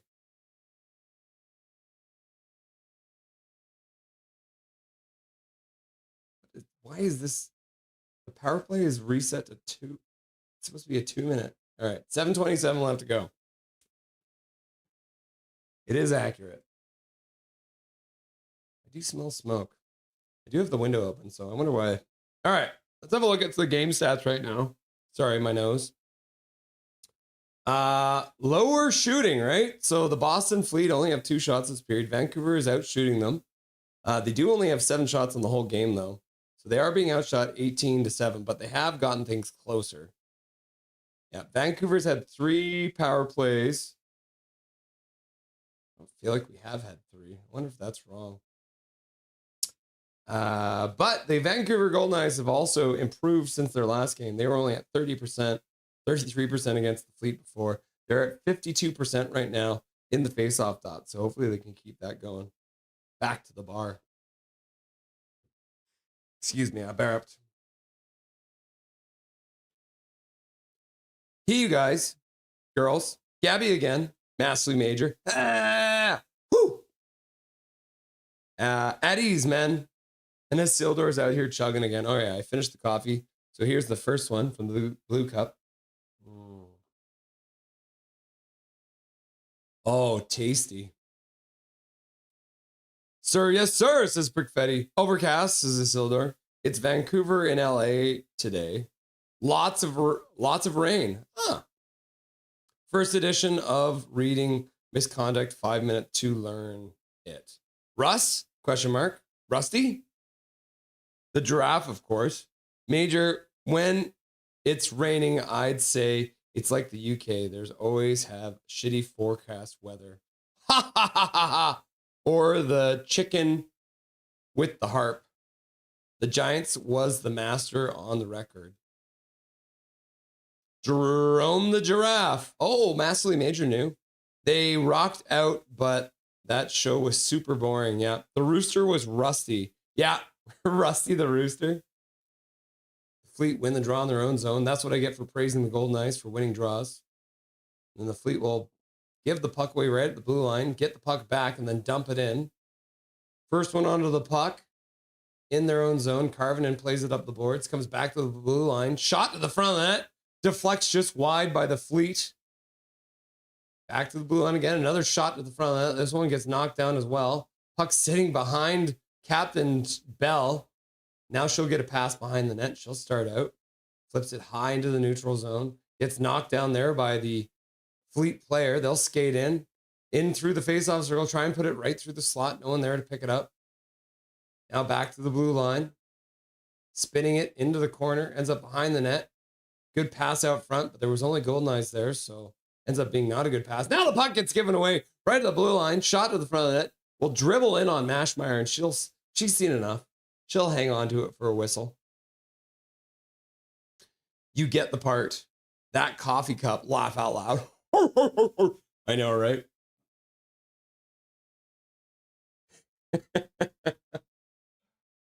My Fortnite coffee cup. One of these days I'll do a Fortnite stream for you guys. Maybe we'll do that during the summer, maybe. Fleet win another face-off. Skate in behind the Goldeneyes net, back to the blue line. Puck given on the half boards. And then Claire Thompson knocks her player down. Riley Brangman couldn't handle the heat, but the Goldeneyes do get the puck back. A blocker saved by Mashmeyer as she blockers it away. Puck ends up in the corner. Goldeneyes shuffle it into the other corner. Now a long pass out to the neutral zone. Carvinen couldn't handle it. And now the puck in the neutral zone, bouncing around in legs. The Fleet will come up with it, skating down, drag move, shot to the front of the net, easily saved by Mashmeyer. And the Goldeneyes will flip the puck all the way down the ice. Now Carvinen in on the forecheck. Puck gets chopped out to the neutral zone, though, and Claire Thompson will take care of her check. Good drag move, but Jakes is like, hell no, you're not going around me with that move. And stops the attempt. Puck dumped into the Goldeneyes zone. Sophie Jakes picks it up, rings it around the boards, comes all the way out to center. Picked up there. Goldeneyes play it down the boards into the corner. Drag move in behind the net. Falls. Play out front. Shot to the front of the net. And the first really good chance for the Goldeneyes in a while. Puck ends up in front of the net. And Madison Samoskevich gets a chance on net with 5:14 left to go in the second period of play. Calvin's out here just face palming. LOL. This is a sample of my book. Pre-Pixar Disney Fivel went west. Yes.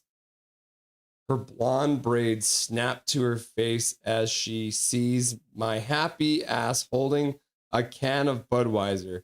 For a girl my age, I've had too much meat. Want to help me finish these ribs? Ribs. Isildur. That's original Disney. The golden age of Disney. Oh, massively major showing up with a gifted membership. Going out to Callum McKenzie, one of our regular viewers. You love to see it. Always in chat. Callum McKenzie getting a free gifted membership courtesy of this legend, massively major, who's also in the rafters. So thank you very much, Major, for your generous donation for the Goldeneyes goal. We appreciate you, my dude. And thanks for being here, my man. Thank you very much for donating to Dobby's College Education Fund. You'll love to see it. Major! And then Zach's happy. It looks like maybe Toronto scored. Go, go, go, go, go, go, go. Yeah, so Toronto is a 1-1 in a 1-1 game right now, I guess. With the old Islanders. So Isildur Can you beat the Buds? Oh no, Prickfetti. The tank continues. The Senators are up 2-1 on your team. Uh-oh. And the Blackhawks are winning too. Preds beating the Flames. Avalanche losing to the Hurricanes right now. Interesting. Back to the bar. With the patina of the Pixar movie with that girl that played hockey. So lots of dynamics for the show. The Rocky trope. Okay, I go unnoticed again. I love Dutch Bros. Goldeneyes lose the face-off. Throwing their body around, but can't come up with the puck. Read out Duff. We're here, 12 of us. 14 now. Juliana's here. What's up, Juliana? Doing the old wave. Inside Out was a good movie. Was odd when... Ooh, a pass to the front of the net. Crowd in front blocks the puck. Goldeneyes play it down low. Puck into the corner. Oh, and the Goldeneyes take their player down. That's going to be a penalty for tripping as the Fleet played up to the neutral zone. And the whistle will go with 4:32 left to go. And the Fleet will go to another power play. Was odd when they showed the hairy bear in San Francisco. Laugh out loud. Yeah, what a chance there. Shot to the front of that. Rebound comes out front. A couple of chances, and Frankel manages to keep it out. Good shot there from the Goldeneyes. Sidney Baird getting it on net. Yeah, just driving through the play. Sidney Baird, good work there. But yes, the old Fleet will be getting their power play as the Goldeneyes take a tripping call. The Fleet win the draw. Cadet Dalton, the stage is yours. I'm home, says Ichigo. Go Fleet! What's up, Ichigo? 19 now. Woo! Ooh, shot right through the crease, out the other side. 4:20 left to go in the second period as the Goldeneyes try and kill off this penalty. Puck into the neutral zone, and good work there by Anna Sagady, and she'll get it all the way down the ice. Fleet will have to start from their own zone. Drop pass at the blue line. Now they pick it up. Pass into the neutral zone, skating down the boards. Puck into the middle. Bell gets a piece of it, blocks it. Now Hannah Miller battles it right out, and she'll get it right outside the zone. Now the Fleet will have to tag up because they're offside, and the Goldeneyes will have a minute just to play pass and then fire it all the way down the ice. Ends up bouncing off the end boards. Frankel puts it to the side for her teammate. The Fleet will start out once again. Just a minute left to go on the power play now. Puck down the boards. Back into the half boards. Far side back to the blue line. Cross one-timer to the front of the net. Mashmeyer was there with more than enough time to spare. And then the puck gets chopped all the way down the ice. Good work there. Hot pursuit from Gabby Rosenthal. The puck gets chopped up the boards into the neutral zone. And the Fleet will come up with it with a 2-on-1 now. But good work there by the Goldeneye players to get back to disrupt the play. And Gabby Rosenthal will pick up an errant puck, fire it all the way down the ice with just under 30 seconds left to go. She slurs as she takes a swig of her Miller Lite. Her accent sounds too Canadian to be a girl from Detroit. 11 seconds left to go? 21 seconds left to go? How did that happen? My penalty clock has been weird today. There we go. That's accurate. I think the Fleet might have just iced the puck. Did they ice the puck on the power play? They iced the puck on the power play, fools! Learn the rules! We're not baking cakes! We're playing hockey! The Fleet do win the face-off in their own zone. Pass out to the neutral zone. Now they'll skate over the blue line, stopping up on the half boards near side, get knocked down there by Hannah Miller. And then the Goldeneyes will collect the puck and fire it all the way down the ice, and that'll do it for the power play. So the Boston Fleet failed to capitalize on another chance on the power play. And they'll pass out to the neutral zone, up to the Goldeneyes blue line. Picked up there by Jakes. Jakes plays the puck around behind the net. And off the boards, the Fleet will intercept it there. And then Jakes will pick it up. She'll pass out to the other side.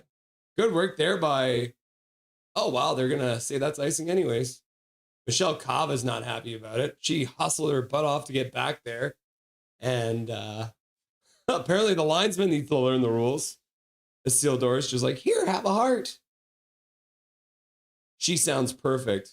Her brown eyes reminded me too much like Tyler's, and her smile looks like a drunk grin. Puck behind the net. 2 minutes left to go in the period. Goldeneyes will pick it up. Pass across the entire ice surface. The Goldeneyes will have to retreat back in their own zone. Turning up the boards. Chopped off the glass. Out to the neutral zone. The Fleet do manage to keep it in. The Goldeneyes will battle it right back out. Fleet picking it up in the neutral zone. Playing it up to the blue line and dumping it in. First one onto is Jakes. She'll play it out to the neutral zone. Dumped in there by Brooke McQuigg into the far side corner. First one onto the puck is the Goldeneye player. She gets pinned to the boards in the near side corner. The piece of shit Boston Fleet player just chopped the stick away from Abby Boreen, but Boreen manages to collect her stick and gives a shot to the person who chopped her stick away from her. Now the Fleet will skate over. Three of them. 3-on-2. Shot to the front of the net. Mashmeyer with a nice blocker save. Puck ends up behind the net. Rosenthal plays it to the corner. And that gets picked up by Sydney Baird, who flips it all the way down the ice. Less than a minute left to go in the period. Puck down the ice into the Fleet zone. Hannah Miller throws a hit. Jars the puck free. Puck comes up the boards. Goldeneyes can't get it. It's going to be no icing here. First one onto it's Bell. She negotiates a Fleet player. Pass out to the neutral zone. Now a good pass up the boards. Coming in. Gardner shoots the puck. Puck gets behind Frankel. And did that go in? No, it dribbled just by the posts. Jen Gardner handcuffed Frankel. And the puck dribbled behind her, but it just goes wide of the post. Bell gets a shot. That one gets blocked in front. Gardner picks the puck back up, plays it back to the blue line, gets deflected away. And the Fleet will pick up the puck in their own zone with just 5 seconds left to go. They'll clear it all the way down the ice, and that'll do it for the second period of play here. After Jen Gardner, local girl, Surrey girl. And her smile looks like a drunk grin as she pushes a half-eaten rack of ribs and a glass full of some concoction she made in my direction. Let's update this. Second intermission. That's updated.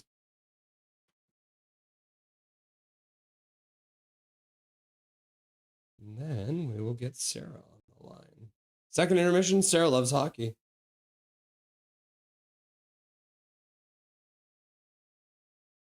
Everything seems to be working. You hear me okay, Sarah? Yes, I can. Let's make sure everything looks good here. Adjust you a little bit here. Oh, perfect. All right, guys. I've had her on once before. One of my fellow BCITers, so always love to have some BCIT people on here. She runs a YouTube channel. We got a link in the description. It's called Sarah Loves Hockey because her friends and family got sick of her telling them all about hockey. So now instead, she's going to come on today's show and tell us all about hockey. So please welcome to the show once again, Sarah Loves Hockey. Hello. Welcome back. How you doing today? I'm doing good. How are you? Good. I guess this has got to be one of your favorite times of the year, eh? You got NHL going on. You got PWHL. You got the World Junior Championships. So much going on. So lots to talk about. What are you liking right now that you're watching in hockey? What's your favorite thing right now? The World Juniors. That's probably been consuming my time ever since Boxing Day, and then maybe a little bit before then. But yeah, it's definitely consumed a lot. Are you watching like the majority of the games? Yes. Even the ones that Canada is not playing, I'm still watching. So, were you tuning in to the Finland USA game that happened in a little bit of a shock to the North American hockey world? I actually wasn't. I was on the island yesterday, like with my family and everything. So I unfortunately did not get to see that overtime, but it was crazy, and I saw like clips of the goal afterwards, and the little Canadian part of me was like, yes. Yeah, as Canadians, we do like to watch our cousins to the South lose games, especially when they're hosting the tournament. So should be Oh, yeah. interesting to see which crowd turns out now for the gold medal game. Canada is undefeated so far in this tournament. Absolutely dominated their first elimination game. Do you think that dominance continues? Because I feel like Canada's still just warming up. Well, if we saw in that quarterfinals that dominance is still there, I think that the game against Czechia is going to be a little bit different than the one in the group stages. But their offense is looking confident right now. So, yeah, I think they'll be dominant, but it will just be a level dominance instead of being very heavily favored towards Canada. So, How are you feeling like this tournament is helping anyone with the top pick coming up in the next draft? Because it seems like there's been a bit of a debate, and a lot of these guys are playing for Canada. Has anyone really stood out for you and maybe put themselves ahead to grab that number one pick next year? oh, I mean, Ivan Stenberg, him and Gavin McKenna, in my opinion, have been the same this tournament. One hasn't been better than the other, but I think Gavin McKenna still has a little bit of an edge over everyone. Yeah, so I think that Ivan Stenberg is probably the only one really challenging for top spot because um Keen Verhoff, he's not played every single game, and he's looked solid but not first overall pick solid. So, yeah. Yeah. So the Swedes get to play the Finns, which is always fun because it's two teams that obviously have a lot of history. Do you have any inkling as to who takes that game tomorrow? I say the Finns because Sweden, yes, they went undefeated, I do believe, throughout their groups, but they haven't looked to be like the dominant force that everyone thought they were gonna be. And I think Finland right now is kind of riding off of that OT winner. And so they're gonna have a bunch of adrenaline going into that game. So I think that the Finns may take it. Yeah. I feel like that's the thing, right? Is the Finns coming into play against Sweden. It might actually be the best case scenario for them because if you come in and you're playing a team that you don't necessarily have a rivalry with, coming off Yeah. of big emotional wins, sometimes you can have maybe a bit of a letdown in the next game. But because it's playing against their Swedish rivals, I think they should probably be fine. Yeah. So the Goldeneyes are currently playing the Boston Fleet. Second time these two teams have played. The Goldeneyes finally scored a goal against them early in this game on their first shot. Hannah Miller getting her first goal for the Goldeneyes. How big of a deal is that for a Vancouver native to finally score a goal for this professional women's hockey team? I think that's huge. I mean, for regardless of the league, regardless of sport and all that kind of stuff, for a hometown kid to get their first goal in their hometown, whether they're playing for the team or not, that definitely gives a big boost and a big, like, I can do this type of thing. I know Hannah Miller's been around hockey for a while, so it's not like she's a rookie or anything. But I think that that gives her and the whole room a little bit of like, okay, let's get into this game. And I mean, the game is close. And so it's not like they're down significantly. So I think that with her getting that goal, I think it will be a confidence booster in the room. Now, last game, the Claire Thompson actually ends up sitting out for the game. Do you think she's still kind of nursing something right now? Yeah, a little bit. I mean, whenever a player starts kind of playing a little bit worser than what we're expecting them to play, I always kind of assume that it's an injury. And so I think it was her that got hit in this game, and I had a little bit of nerves of like, oh no, please don't be the thing that kicks her out. But yeah, I think she's playing a little tentatively right now because she doesn't want to aggravate something or she doesn't want to make something even worse. Yeah, I was thinking the kind of the same thing. Maybe the reason they do end up putting her on a line with Sophie Jakes because she does have obviously somebody who she's very familiar with to play with, which might make it a little easier if she's nursing some kind of an injury. And speaking of injuries, Sarah Nurse, apparently her cast has been removed off her whichever hand. Do you think that's a good sign? Because I don't know if you saw it, but there was a leak for the Canadian women's roster, possibly for they haven't officially announced it for the Olympics, but Sarah Nurse was not listed on that list. Do you think the injury is getting closer to being better, or do you think Sarah Nurse is going to be out long enough that she would be left off that Canadian roster? Well, speaking from experience with breaking a wrist in season, I got my cast off and then played like the next day or something like that with just a splint on my hand. So I think that she's close, but I don't think that I think that they would add her to that Olympic team, but obviously have someone right there to take her spot if she's not good enough. But yeah, I think she should be back within like the next 2 weeks, I'm gonna say. I'm a very big optimist. So I'm like, she'll be back like the next game. Oh, you're an optimist and a badass coming back mid-season from a broken arm. So, did you tell me you scored? Did you score that game when you had a coming back from the broken wrist?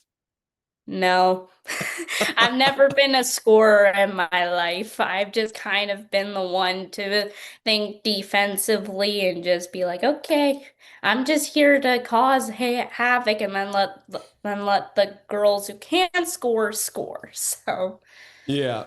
Is there anyone else for the Goldeneyes that have been standing out for you tonight, playing well for the Vancouver side? Mashmeyer. I think this is only like her third start or something. No, no, it was getting her third win or something like that. But yeah, she's looking really good. Like, yeah, she's let in 2 goals, but she's also been facing a bazillion shots. So yeah.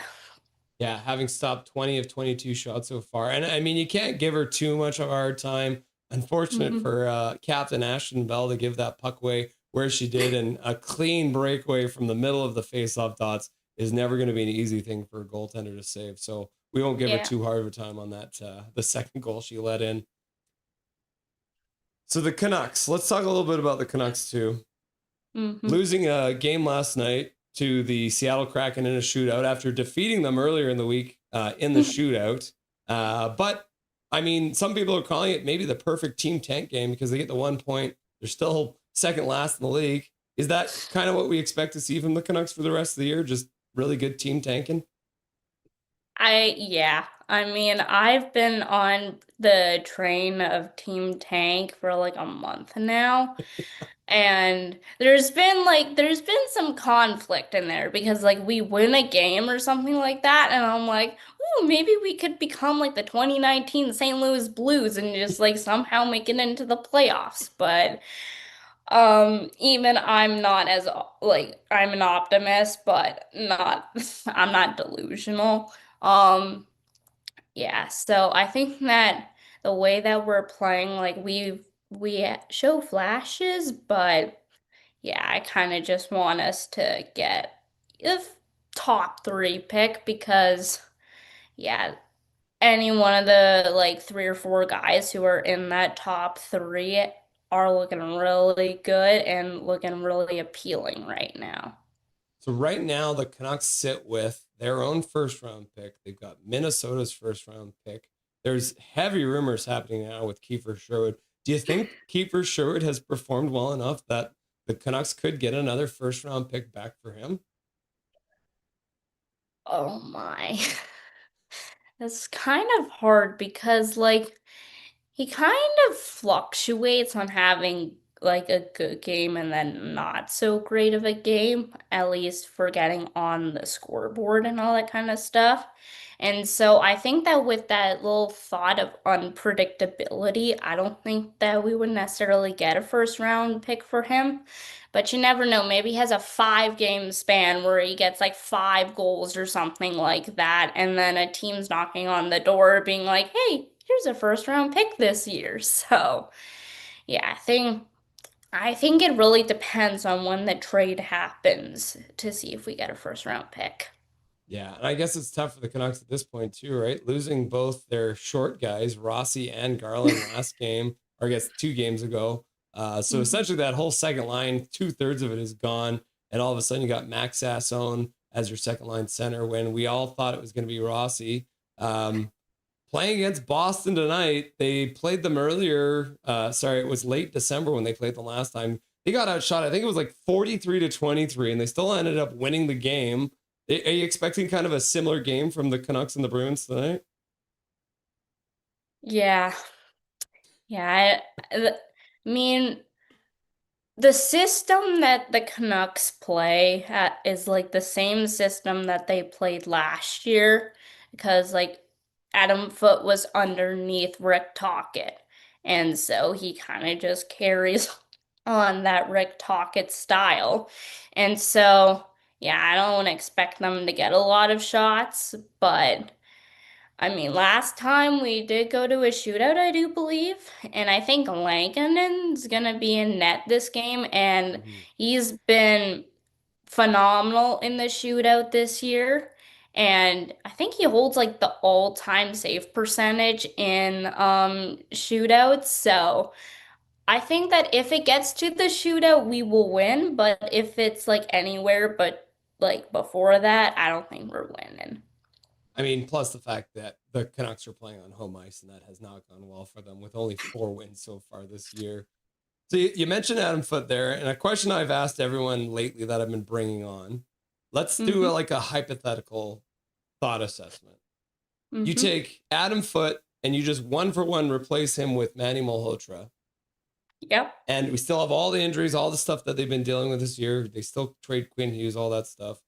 With Manny Malhotra in the helm instead of Adam Foote, do you think the Vancouver Canucks are in a playoff spot right now?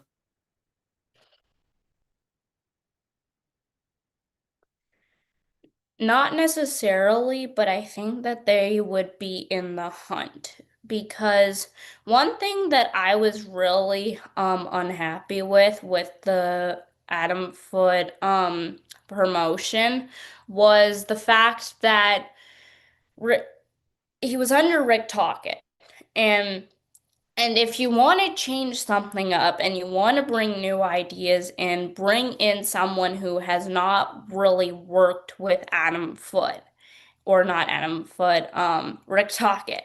Yeah. And so just bring new ideas and fresh like perspective on things, and then maybe things would be different.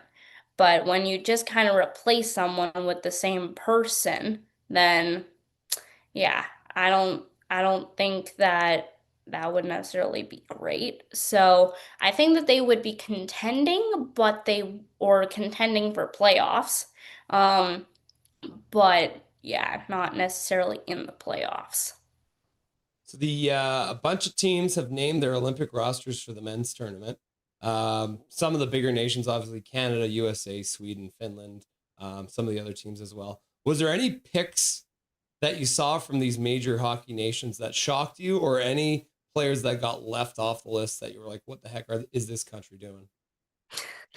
Yeah, I had a bunch of question marks around the USA's roster because I think I saw somewhere where they left the top American in points over the last few years off their roster, and they also left one of their top one of the top American defensemen in the last few years off their roster.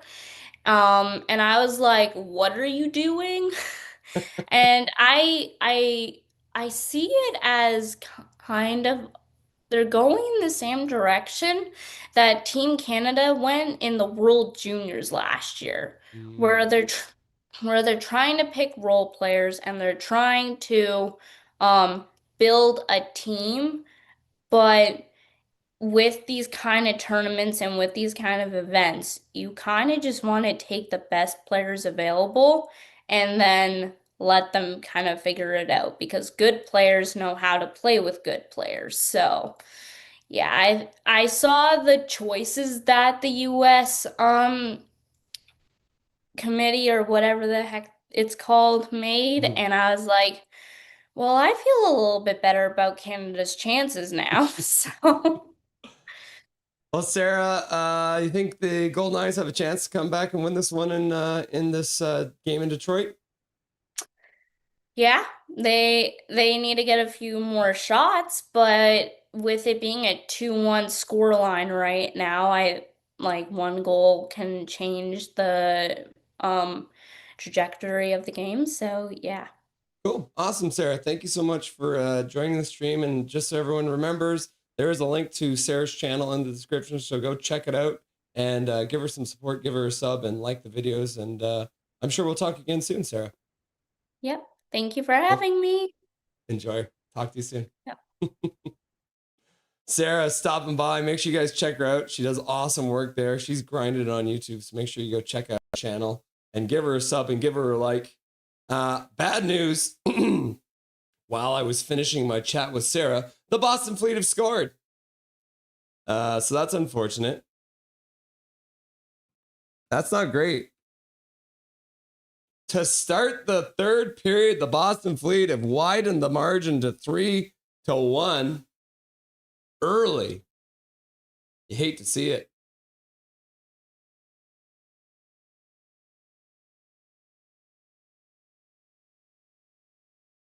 Puck off of him, skates, and then it was kind of like one of those plays where it seemed like maybe the Goldeneyes were like, oh, I thought you were going to take it. Oh, I thought you were going to take it. And then nobody took it. And so the Goldeneyes didn't get the puck and the Fleet did instead. And they shot it into the net. So another time where suddenly Mashmeyer wasn't ready for it. And the puck ends up in the back of their net. And it's 3-1.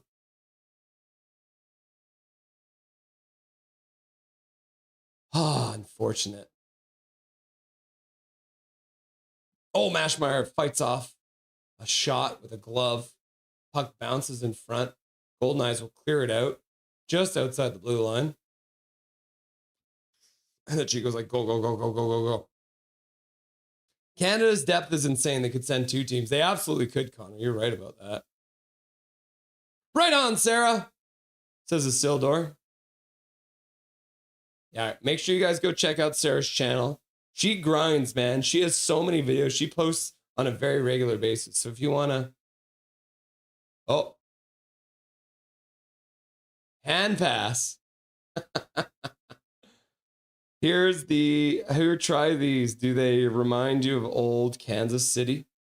I wait until she slides another $4 to the bartender before tipping my glass to her. To drunk hockey players, she snorts. To drunk best friends' sisters, I take a drink down and God does it burn. Holy puck. I snort as she drinks, burns my throat like battery acid. Who the hell taught you to curate cocktails? Sarah, says Calvin. Howdy, Sarah, says Prickfitty. Welcome back, Sarah, says Big Mac. Pretty cool, Chana, says Calvin99 Charlie. Hey, Sarah, says Fangirl. Welcome, says Duncan. Hi, guys, says Tillo. What's up? What's up, Tillo? Welcome back. Nice to see ya.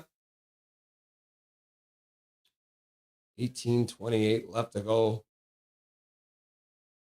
Isildur, I'm a fan of Kansas City Chiefs. Why do you mention Kansas City?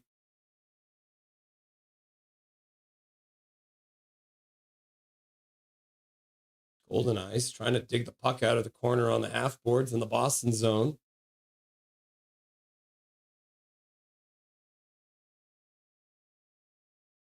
Puck to the front of the net.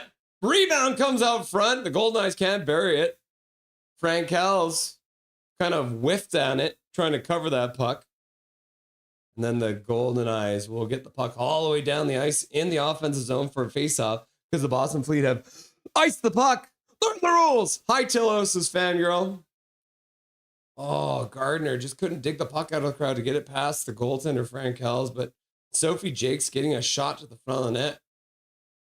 And instead of picking it up, Frankel's just kind of gloves it away.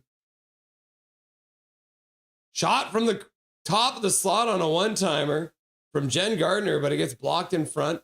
Sophie Jakes picks it up. She'll pass right across, dumping it far side into the corner. The Fleet have 4 players below the gold line, and they'll start out. Pass in the neutral zone up to the Goldeneyes blue line. They'll chop it in. Mashmar comes out, cues it up, plays into the corner, up the boards, given away there. The Fleet try and play it out front, but good work there by Hannah Miller to deflect the puck away and then chop it down the ice. Not going to be quite enough for icing there. The Goldeneyes will bring it off the back of the bar. Katie Chan trying to make a pass, stealing the puck away from the Fleet, but couldn't complete it. Now Bell in her own zone, passes out to the neutral zone. Puck over to Katie Chan. She'll chop it deep. Skating onto his Darcy LePan. Katie Chan back there trying to dig the puck out, but the Boston Fleet will come up with it. Good steal there, right at the blue line. Carvinen steals it, puts the puck towards the front of the net. She shoots it, goes off of the foot of Riley Bregman, and the Goldeneyes will come up with it. Katie Chan deflects the puck, and it goes just wide of the post. Goldeneyes pressing here. Shot to the front of the net, goes wide. Now it bounces off the end boards, chopped on net. Saved by Frankel. The Goldeneyes play it back to the blue line. Pass across the near side for Sydney Baird. She'll put it down the boards behind the net for Rosenthal. Rosenthal and Chan are trying to dig it out. Gabby's being pinned to the board. She'll come out with it. Falls to one knee, makes a pass back to the blue line anyways. Pass across the near side for Baird. Baird throws it towards the front of the net. Deflects in the corner. Rosenthal puts it up the boards. Carvinen puts it back to the blue line for Baird. Baird dishes for Carvinen. She puts it down low for Baird. Baird slides it in front. Goes off the skate of the Abbey Canucks. What am I even calling? Carvinen pikes it out the blue line, chops it towards the front of the net, and Frank Kells will hang on to it for a whistle with 15:55 left to go in this third period. I'm almost old enough to audit courses as an old timer. I wonder if I could visit BCIT. I chanced out the Metalsmith program. Would be cool. Would be a good bet going forward. Yeah. The AutoCAD. Yep. Chiefs Raiders tomorrow. Goldeneyes win the draw in the offensive zone. Puck chopped behind the net. Venishova comes up with it. Passes out front. Oh, what a shot. And another shot to the front of the net. The Goldeneyes score off the rebound. What a good play by Venishova. And she plays it up front. First save by Frankel, but the rebound comes out front, and the Goldeneyes chop it into the net, and they make it a 1-goal game once again as they score. I think it was Claire Thompson scoring, picking up the rebound and throwing it into the empty net. You'll love to see it. I did read it. Did anyone read what I wrote about my book? I did. Yeah, pass out front from Vanishova. Oh, and Frankel got a piece of it coming across, but a pass out front. And just like that, the Goldeneyes made it a 1-goal game. You love to see it. Prickfetti, Goldeneye goal, Goldeneye goal, Goldeneye goal, Goldeneye. Another shot to the front of the net. Big Mac's like, boom, goal! And then Swerve Nerve's like, Goldeneyes, Goldeneyes, Goldeneyes, Goldeneyes, Goldeneyes, Goldeneyes, to go! And then Calvin Eichner is like, Goldeneye goal, Goldeneye goal, Goldeneye goal! And then everyone's like, go, go, go, Goldeneye, Goldeneye, Goldeneye, Goldeneye, Goldeneye! What is that animal flies across the screen? Oh yeah, I forgot. I should even have this. There it is. We'll get the Goldeneye bird out here instead. We'll put Finn away for the moment. Yeah, this is a Goldeneye bird. Claire Thompson! Apparently Swervin likes Claire. Lock into the far side corner. Goldeneyes pick it up. Pressure after scoring now, up to 15 shots in the game. Goldeneyes will throw it back down. Looks like maybe a penalty call here. Maybe an offside, hard to say. A Canadian goose, not quite. No, It is. Here, I'll just do it again. They didn't score, but yeah, see? It's a Goldeneye.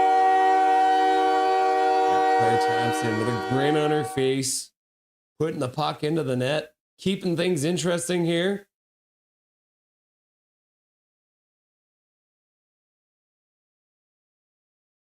Maybe it must have been a hand pass. That's what the call was. So that's why they blew the whistle. Claire Thompson scoring a goal. Bell chops the puck out from behind her own net, comes up the boards, now goes back down the boards. Bell picks it up. She'll skate out the other side now, gets stopped, passes the other corner. Goldeneyes pass off the boards, bounces all the way down the ice. That's going to be an icing call against the Goldeneyes with 14-14 left to go in this third period of play. And then Connor Hill's like, Goldeneyes, go, go, go, go, go, go, go, go, go, go, go, go, go. Context, Kiss, I Was Made, Rock and Roll All Night, Anthem, Contact. If I loved it as a kid, I love it now. The Fleet win the ensuing face-off after the icing call. Shot to the front of the net, got tipped. Mashmeyer makes a save. Oh, and then the Goldeneyes on their belly trying to dig the puck out. The Fleet will try and bring it out front. Bell does well to play it to the side. The Goldeneyes move it up to their own blue line, pass across the zone. Katie Chan skating it in, stops up, waits for some help. Now she pins the puck to the boards. Kept in there for a moment. The Goldeneyes will chop it back deep. Fleet, though, pick it up there. Karvinen forechecking, can't get the puck. The Fleet will put it in the Goldeneyes zone. And then Gabby Rosenthal will get it outside the blue line, but the Fleet will pick it up and dump it back in. Get an agent. Winnipeg needs it. Agreed. How can any team lose to Ottawa? That's just sad. Get an agent. Netflix needs content. Lots of reruns these days. Yep. What's your position, Sarah? Defense, wing, or center? I didn't see this. Sorry, Connor. I'll ask her next time. Here, I'll even send her a message. Goldeneyes, though, bring the puck in. Oh, good move. Shot to the front of the net. And the defender stick goes flying. Pass back to the blue line. Jakes puts it down low, gets blocked. Puck bounces back to blue line. Jakes picks it up again. Plays it across. Thompson back to Jakes. Jakes shoots it towards the front of the net. Blocked. Rebound comes down low. Venisheva gets tripped. And that's going to be a call against Boston. And Venisheva in the corner getting tripped. So the Goldeneyes will go to the power play. You'll love to see it. 1, 2, 3, 4 left to go. Oh, it's the same person who got a penalty in the first period. Oh my goodness. What a mug job. Oh no, it was Tapani. Tapani scored. So the the Fleets, Mobley and Tapani both scored, and they also got penalties. So that's interesting.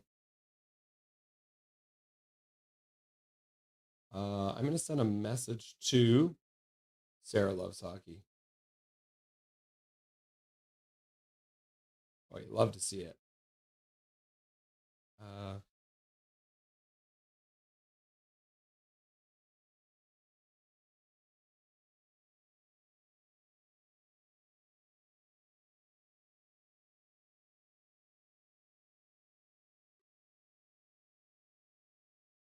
Message sent.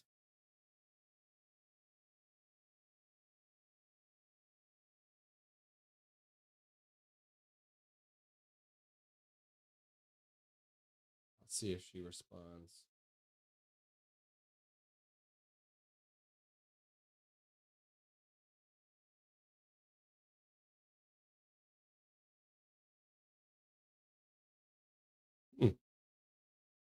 Figure out how to do this. Trying to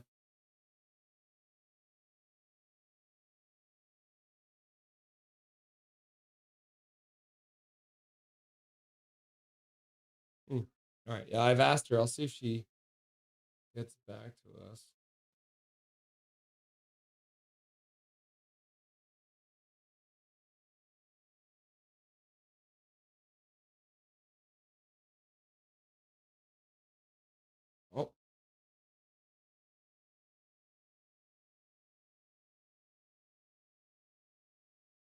I'll wait to see if she gets back to us.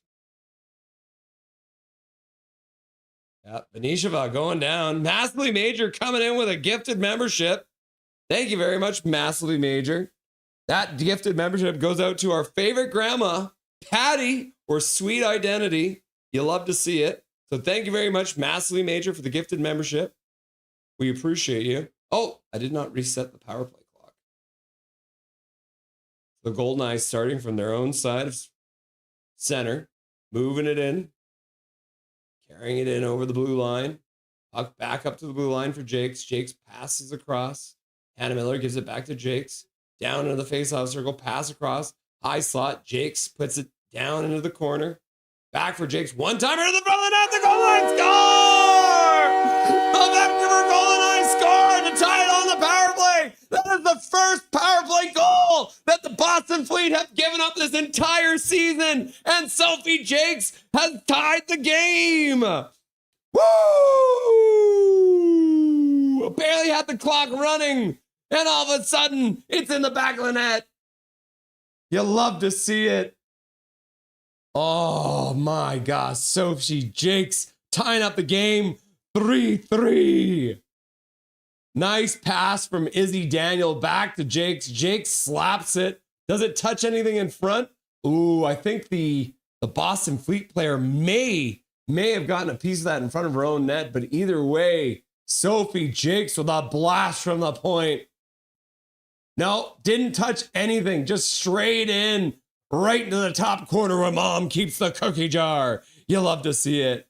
Oh shit, boom, goal! Says Big Mac, and Pickfetty's like, goal, goal, goal, goal, goal. And then Isildur is like puffed down the wing like it's a locomotive. And Juliana's like, woo! Oh, they're gonna have a look at it.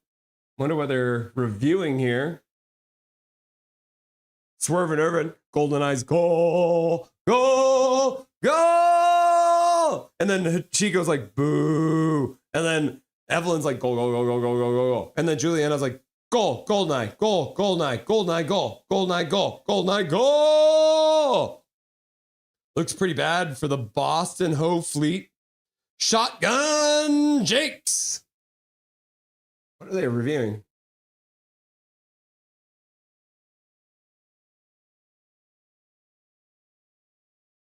Oh, Boreen got a piece in front.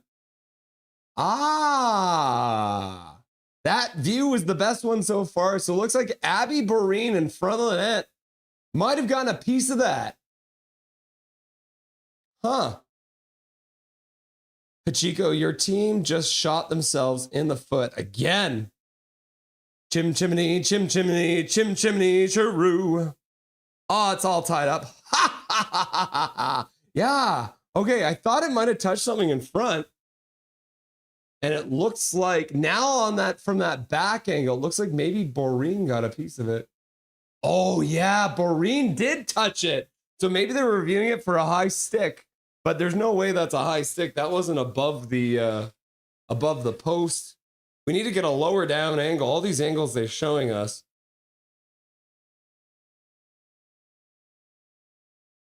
Huh. So they continue the review. If it hadn't been for Cotton Eye Joe, I'd be married a long time ago. Where'd you come from? Where'd you go? Where'd you come from, Cotton Eye Joe? I've been singing long time. I don't know what happened. I blacked out. Oh, they're done reviewing. Pretty tied up. I'm upside down. Let's see. Message. Goal! So I think they may give it to Boreen, but I feel like Boreen got a piece of that in front. I don't know. It's so hard to tell these days, you know? You love to see it. The Goldeneyes tie up the game. Laugh out loud. Imagine if Alberta gets independence. Yes, I'm aware that's politics. They could send a team to the next Olympics with the players from the Flames and the Oilers and anyone born there. It would be anyone born there, yeah. All right, so it stands. So the Goldeneyes tying it up. The Fleet bring the puck in offside. 11:51 left to go in this third period of play. You love to see it. If it hadn't been for Cotton Eye Joe, I'd be married long time ago. Where'd you come from? Where'd you go? Where'd you come from? Cotton Eye Joe. It happened again. I blacked out. That brings up a question. What classic anthem would you guys dance as a kid but leave the room as an adult played? Nothing. I love all music. I'd become a Running Man. Best video ever. A great music video. Maybe not the best though. Knowing at Calvin99 Charlie, it's Simple Minds. La la la la. La la la la. Puck dumped back into the Goldeneyes zone. Fleet had to tag up because they were offside. Pass across the full zone. Carvinen was speeding towards the blue line. Didn't get the pass until too late, so she had to hold up a little bit. Puck in the corner. Fleet play it in front. Now over to the sideboards, far side. Picked off by Hannah Miller in the neutral zone. Skating onto it. Sophie Jakes dumps the puck in. The Fleet will pick it up though and dump it back out. Looks like it touched something at the Fleet bench. So that is technically out of play. Thanks, says Connor Cahill. My pleasure, says Duncan. Connor, I initially didn't understand why until I worked out it was Goldeneyes. Very creative, Russ. Goldeneyes win the face-off and they'll play the puck deep into the Boston zone. Puck dug out of the corner. Pass back to the blue line. Bounces past Jakes. She'll get onto it, though. Skate back towards the blue line. Had to wait a second for everyone to get onside. Dumps it into the far corner. Goldeneyes pick up the puck. Sophie Jakes slaps one wide of the net, unfortunately, off the end boards and ends up rolling all the way back down into the Goldeneyes zone. Claire Thompson back. Stops up in the corner. Now she spins. Pays it over for Sophie Jakes. Sophie Jakes up the boards for Katie Chan. Katie Chan gets bumped immediately. And then some help comes in from Darcy Lepan. And the Goldeneyes will work it out to the neutral zone. The Fleet will bounce it right back in. Now Jakes again, inside her own zone, throws the puck all the way up to the blue line. What are they? Offside? Offside, I think. They're calling it offside. 9:59 left to go. Sildor, my dyslexia is getting worse as I get older, so it kind of mute. I could be a distraction. Nah. College life deferred. Sorry, I'm dumb, says Duncan. You're not dumb, bro. Don't worry about it. Weird. It must have been a hand pass because the puck came. So Vanisheva, God damn. Vanisheva comes in to win a faceoff as a winger. Puck in behind the net. Hit behind the net. Going hard to the boards is Segedy. But Goldeneyes will keep the puck back to the blue line. Pass across the blue line. Dump towards the net. Ends up behind it. And the puck comes right out front. And oh my God, the Boston Fleet goalie had to be aware of that. She bats it away with her stick. Puck in the top of the crease. And the Fleet will come out with it. It's like three of them will skate. It's a 3-on-2 now. To the trailer, puck to the front of the net. Mashmeyer uses the stick to direct it to the side. No harm, no foul. Puck comes just outside the Goldeneyes zone, so the Fleet will retreat and start a change. I need an agent. They can write books, eh? Okay. Here I feel it goes to Chat GPT somewhere. Where in the books? True Colors, Cyndi Lauper. That's embarrassing, but it struck a chord. I'm going to eat dinner. Enjoy dinner, Duncan. Oh, I didn't start the clock. I'm sorry. I didn't start the clock. It's a whole minute late. 8:46 left to go in this tied third period on a beautiful shot. They have not updated that goal. So that tells me, see, look at this. They're reviewing it still. They haven't even updated the goal yet. I've refreshed it a couple times. So I think they're going to be reviewing this. I believe this goal is going to end up going to Abby Boreen, I think was in front who got a piece of it. So we'll have to wait and see. Cheers for texting Sarah Russ. I got you. I think she's already responded.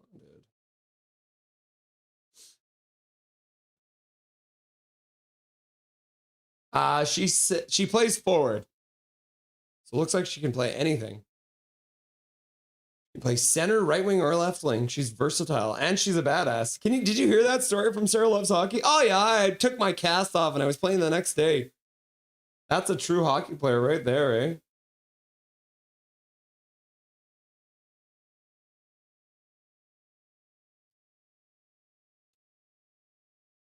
I'd love to see it.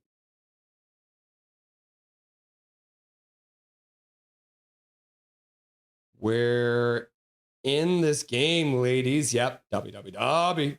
Van Al Beauty, LFG. And then Big Mac's like, Major High. And then Massively Major's like, Goldeneyes, Goldeneyes, Goldeneyes, Goldeneyes. And then Van Al Beauty's like, cheers and happy hooting, everyone. Hey, buddy, what's up, Van Al? And go Canucks, go. But right now, Van Al, it's go Goldeneyes, go.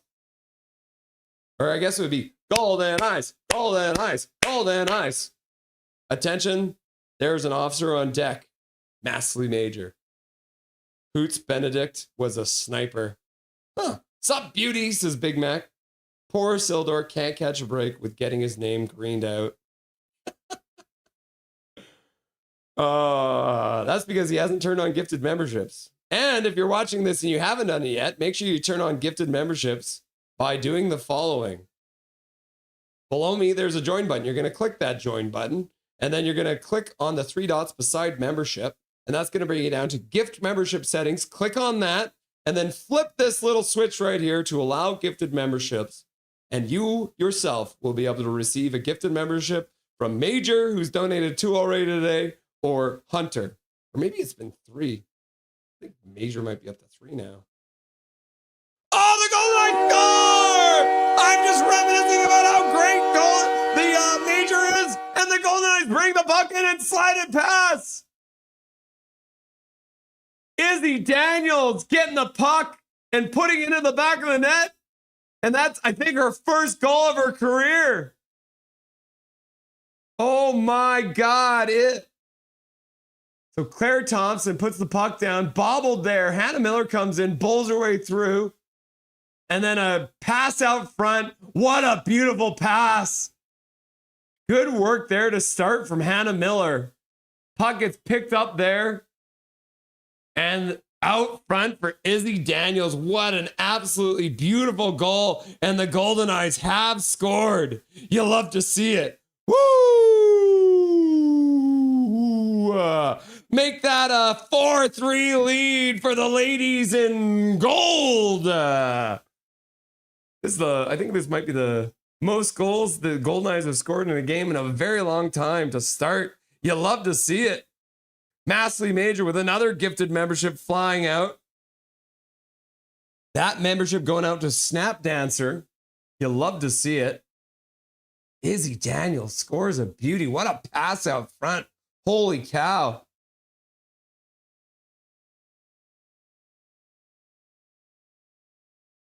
I think that was it. I got to check. Is this Izzy Daniels' first goal ever? Yeah, that's her first goal this season so it's not her first career goal. That's her first goal as a member of the Vancouver Goldeneyes. So you love to see that. Congratulations, Snap Dancer. Sarah Loves Hockey in the chat. That was a beauty. Yep, Sarah's got that right. Speaking of beauties in chat, our badass Sarah Loves Hockey, Izzy Daniels. So that's Izzy Daniels' second goal of the year? Huh. Maybe it is. I'm so confused. Either way, the Goldeneyes lead. You'll love to see it. 7 minutes left to go in the period. Thank you, Major, for your gifted membership. Congratulations, Snap Dancer. You love to see it. Goldeneyes, Goldeneyes, Goldeneyes, Goldeneyes. This is embarrassing for Boston. I think there may be a riot. Puck goes out of play at the Boston Fleet bench. Swervin's like, Goldeneyes, goal! Ah! Big Mac, Major high! And Massively Major's like, Goldeneyes, Goldeneyes. Yeah, what a pass out front. Jen Gardner, the local girl, setting up Izzy Daniel. You love to see it. Jen Gardner getting in there and making things happen. Fleet do win the faceoff in their own zone. Puck rung around the boards, comes back to the blue line. Jakes picks it up, throw it down, ends up going off the end boards and behind the net. Oh, good work there. Oh, Jen Gardner works it out front, almost gets it over to Hannah Miller. Puck comes back to Jake's on the blue line. They play it back to shot to the front of the net, goes off a crowd of bodies in front. Hannah Miller plays it back to the blue line, but Izzy Daniel had retreated outside, so they had to wait for everyone to tag up. Major high! Calvin and I tries like, Goldeneye goal, Goldeneye goal, Goldeneye goal, Goldeneye goal! Oh, the referee fell. Oh, no. Good work there, coming out of the corner. Bell gets the puck out into the neutral zone. Karvinen pokes it deeper into the Fleet zone. Blocks the puck from getting out. Puck up the boards, comes back to the blue line. Bellshire fires it towards the front of the net, and oh, the Fleet goaltender, Frank Kell, gets a piece of it. Rosenthal getting in a chat, going hard to the net. Rosenthal going hard to the front of the net. A couple of members of the Fleet, Megan Keller, coming over to let her know she's not happy about it. Woo! Sarah loves hockey. Russ, just let me know you play forward. Are you playing a season at the moment? And how many goals have you scored? Isildur will stand up for Izzy's first goal. Woohoo! And Ryan H is here. What's up, Ryan H? And he's like, Goldeneyes. Izzy Daniels or Daniel? It's Izzy Daniel. I keep on calling her Daniels, isn't it? Izzy Daniel. Daniel, there's only one of her. Ooh, the ref went down. At ease, soldier, says Massey Major. She can't look. Are you still doing Be a Pro on Tuesday? I think we are. I think, actually, no, there's a Canucks game on Tuesday, I believe. Let me double check for you. No, we're not doing Be a Pro, fangirl. We'll be just doing the Buffalo Sabres game. But I guess we could play after. I'll think about it. I'll get back to you. Right now, I'm planning to just do the hockey game just because this is actually going to be oh, no, we're not doing. Okay, now I have your answer. Okay, back to the bar. Because we are doing a doubleheader on Tuesday. So we did a doubleheader yesterday. We're doing a doubleheader today, and we're doing a doubleheader. So Tuesday, I've got it now. So we're playing doubleheader. So we got the Buffalo Sabres at 4, and then we're going to have the Abbotsford Canucks versus the Condors after. So they're a 7 o'clock start out in Abbotsford.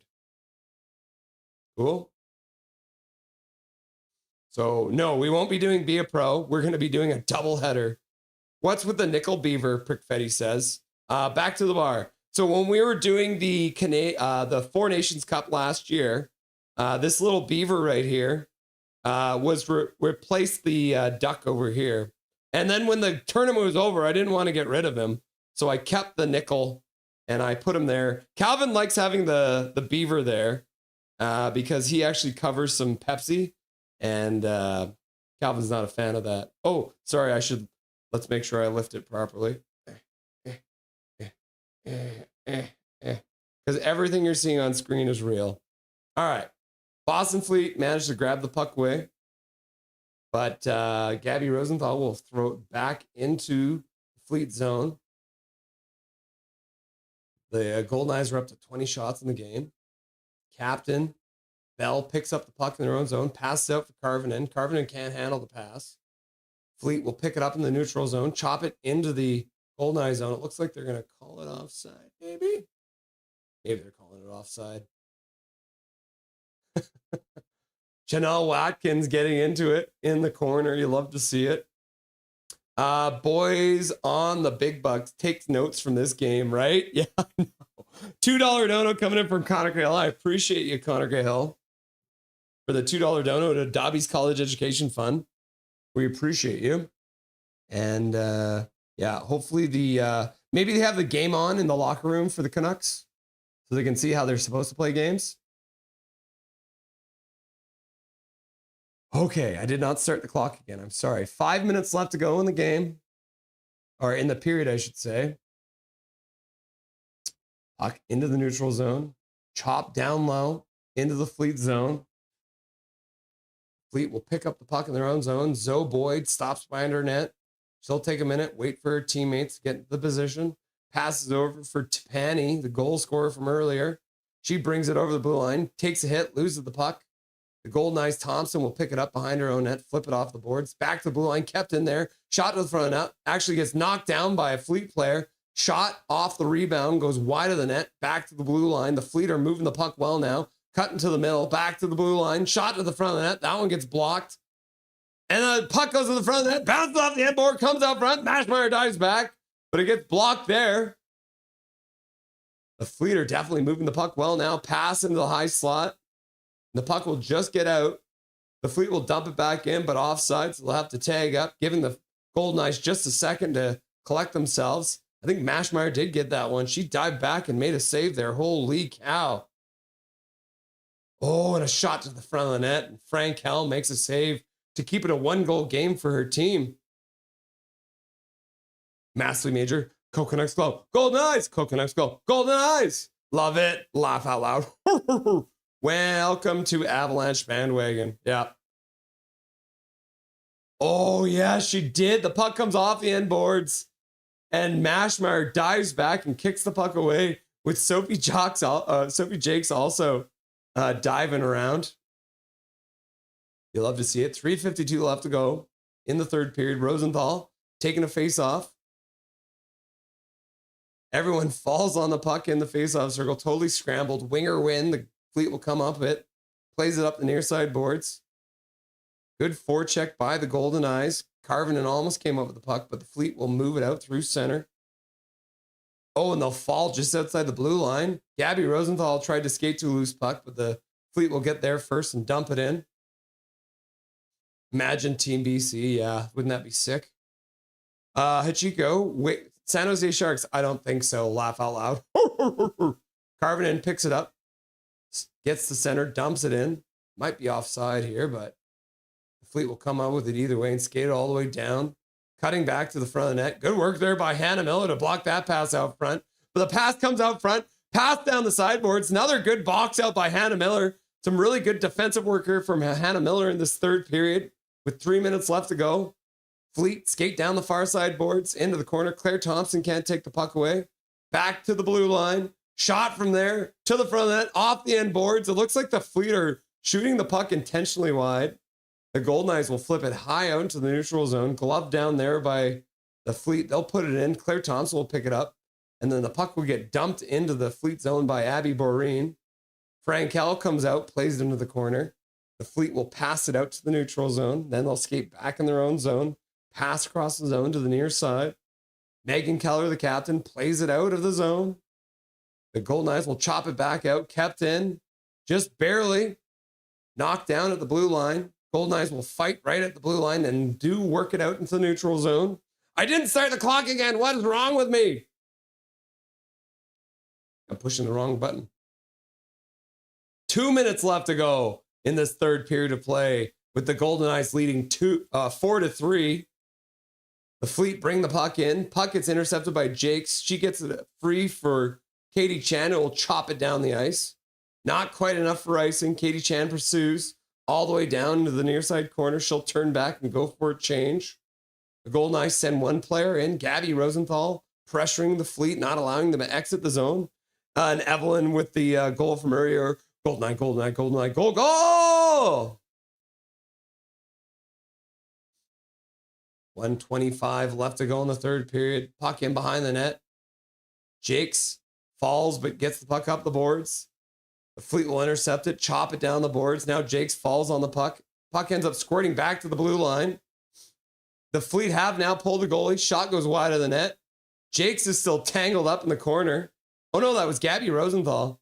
And then Claire Thompson will pick it up. She'll fire it up to the blue line. Gets it out. Love to see it. 1 minute left to go. The Fleet will have to tag up. Getting out of the zone, they bring the puck around in, moving back in. The Goldeneye player, Claire Thompson, pins it to the board. Carvinen is there too. She's fine with just keeping it on the boards. The Fleet will work it out.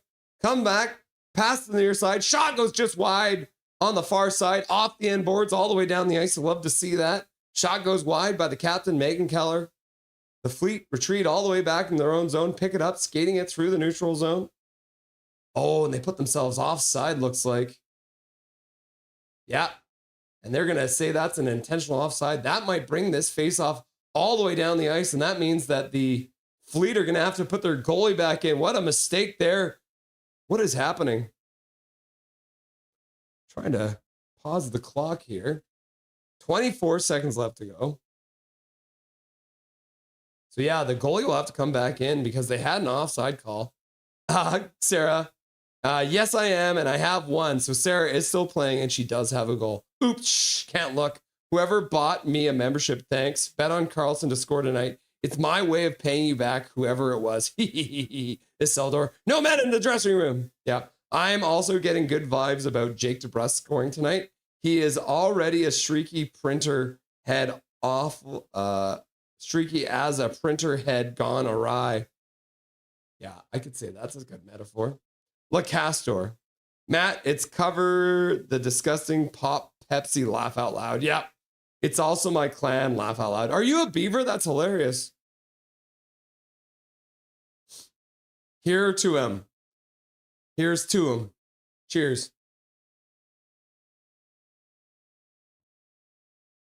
Did he do it? Or did he do it? Did he did it? Connor, hi!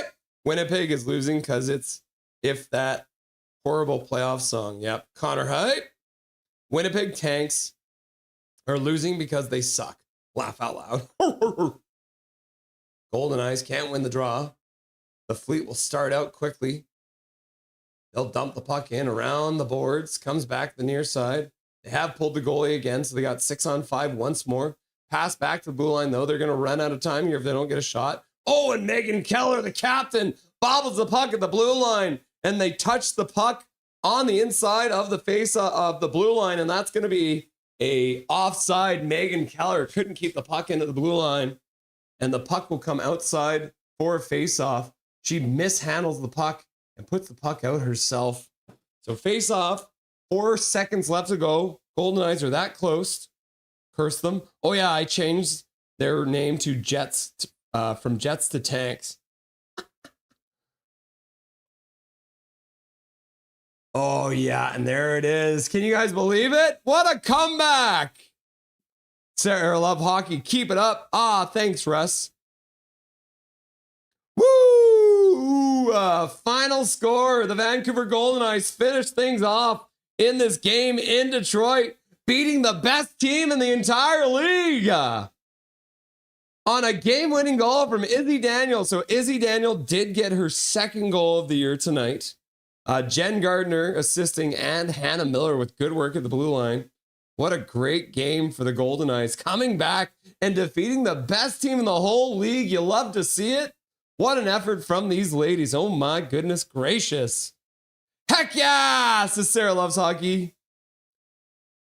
Goldeneyes, Goldeneyes, Goldeneyes, Goldeneyes. And then Connor Hill says, gracious in defeat. Good stuff. Let's raise a toast. GG Goldeneyes. Yep, thank you. GG Hachiko. Oh my goodness. I can't believe they came back. Scoring on the first goal of the game to start. Oh, sorry. Scoring on their first shot of the game, Hannah Miller scores. And then to begin this third period, the Goldeneyes go down with Jamie Lee Rattray. She's from Canada.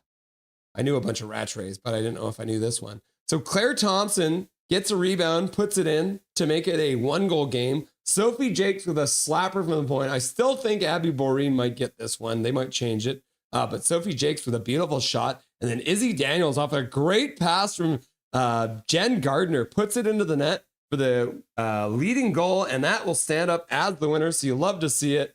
Connor Hill's like, Goldeneyes, Goldeneyes.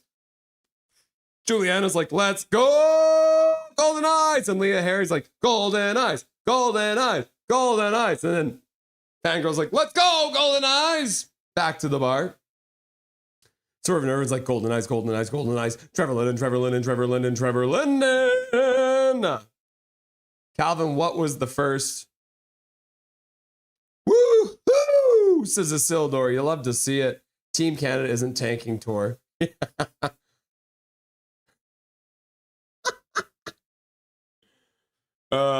Tor's like, why didn't Team Canada pick Evander Kane? Looks like they'll do their ceremonial handshake after the game, as is the tradition in the PWHL. So you love to see it. Lots of people in this stadium watching this game. See, do they have the attendance on here? Yeah, it looks like they got almost 10,000 people in attendance in Detroit. So you love to see it. Oh my goodness. So the final is a 4-3 victory for the Vancouver Goldeneyes over the Boston Fleet. Shots end up closer than they were. The Vancouver Goldeneyes out shooting. So very similar to the last game where the Boston Fleet came out flying, ended up giving up some more opportunities and not shooting as much to finish the game. The Goldeneyes scoring the first power play goal against the Boston Fleet. So the PK is no longer 100%. And just like that, Goldeneyes win. You'll love to see it. I do want to quickly check too. How quickly do they update the standings? Okay, they have not updated yet. Yeah, but they have updated it. So the Boston Fleet are now second place in the league. So that is the first power play goal against all year scored by the Goldeneyes. And now the Boston Fleet are at 94.7%. Obviously the Goldeneyes still really good. They're third best in the league after killing off all the power plays they faced tonight against the Fleet as well. All right, back to the bar. Okay. So, Goldeneyes, Fleet, game over. The Goldeneyes come out with the victory. You'll love to see that. Let's get things ready now for the Canucks versus the it's going to be the Canucks versus the Boston Bruins because we're doing Vancouver, Boston. So I'm going to do the thing I did last time. Remember this, guys. You're going to see me update the color scheme right before your eyes, all right? So here we go. Are you ready for the magic?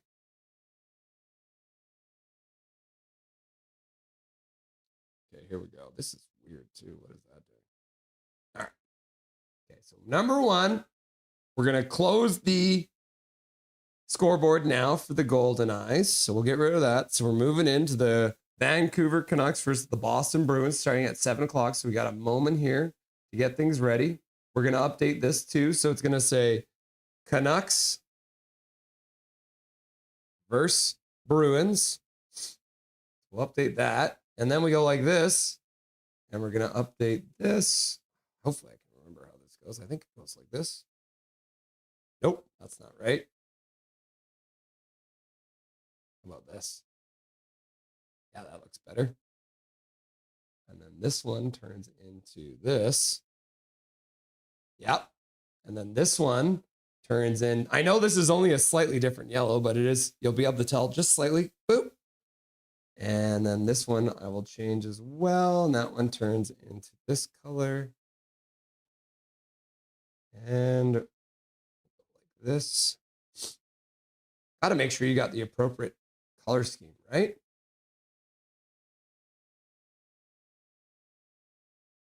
There we go.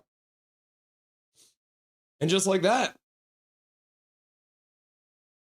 Just like that, indeed.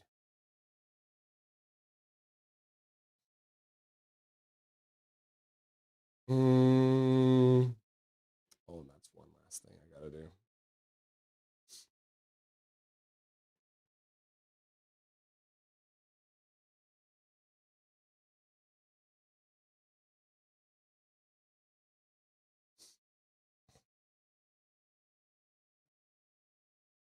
Huh. One I do?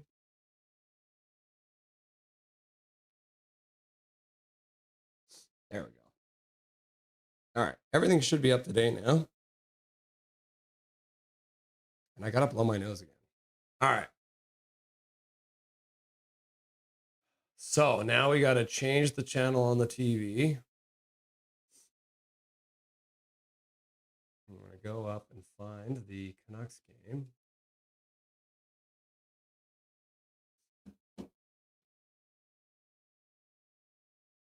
Okay, so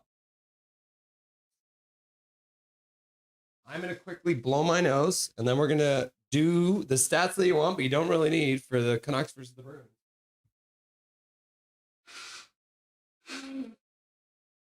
Oh my God. All right, there we go. Oh yeah, we got to change this back too. Bring the whale back. There we go. We're up to date now. All right. Okay, so just a reminder for everyone who wasn't here earlier, we are going to be doing the Canucks versus the Bruins now, so we'll move on to the stats that you want, but you don't really need. That's updated too now. Then we're going to do the Canucks starting lineup, which I don't think I've actually seen yet. So we'll have to have a look at that. Then we got Dustin Boydell coming up in the first intermission for the Rusty and Dusty sideshow. We'll chat about the ups and downs of the first period of play, as well as everything that's happening around the Canucks. Couple of big milestones. Then Tyler and Gerald are going to be joining us from the line change. So they'll be coming on during the second intermission to chat. And then during the post-game show, Dustin Boydell will be back. And he'll be here to chat about everything that happens between the Canucks and the Bruins. Let's hop back to the bar. I'm going to quickly double check to see if the Canucks, Brendan Batchelor has posted his lines yet, so I can update those.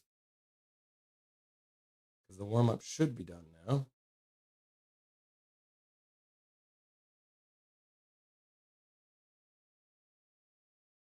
Looks like the lineup has not changed except for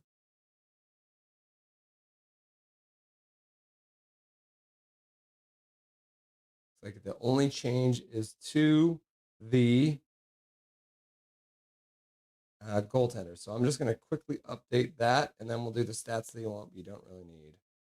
So it's Kevin Lankinen in that. That's the only change. Everything else stayed the same, which is weird. Oh no, EP25 is back in. You'll love to see it. All right, so there's two changes.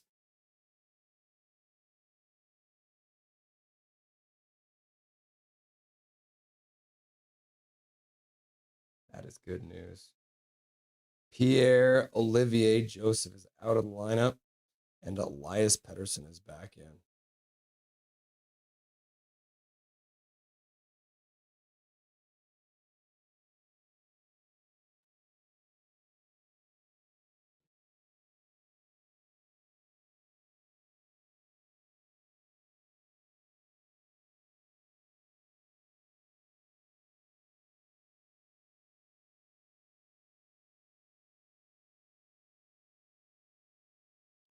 Kevin Lankinen. I can spell. I think I might have to take some more drugs now, too. Medicine. Medicine. I have to take more medicine now. All right. Okay, I think everything's chill now. So we can go over and have a look at the stats that you want, but you don't really need. Oh, wait, one more thing.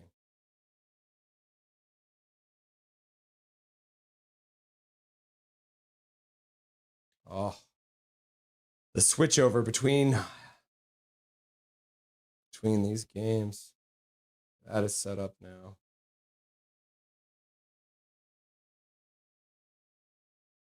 And then one last thing. And then we're ready to go. I swear we'll get to the stats that you want, but you don't really need. I swear.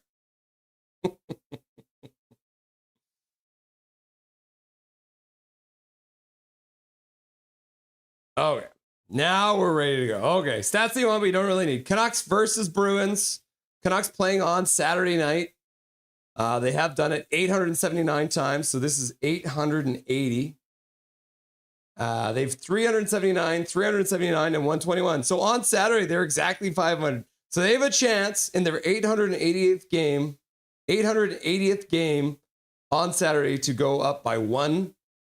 They can be 380. At home, they've played 428 games. They're 215, 157, and 56. On the road, not great. We're not even going to talk about that. We're talking about the Canucks playing on January the 3rd. They've done it 22 times. They're 10, 11, and 1 overall, so they are one game below 500. At home, they are 5 and 3, so 2 games above 500 at home. So we like to see that. On the road, they're 5, 8, and 1, so they are not great on the road.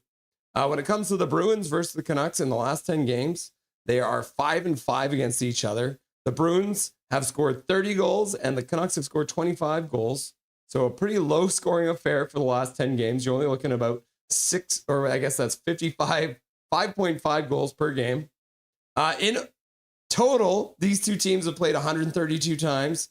The Boston Bruins have won 77 of them. The Canucks have only won 38 games overall, so this would be their 39th win against Boston if they can get it.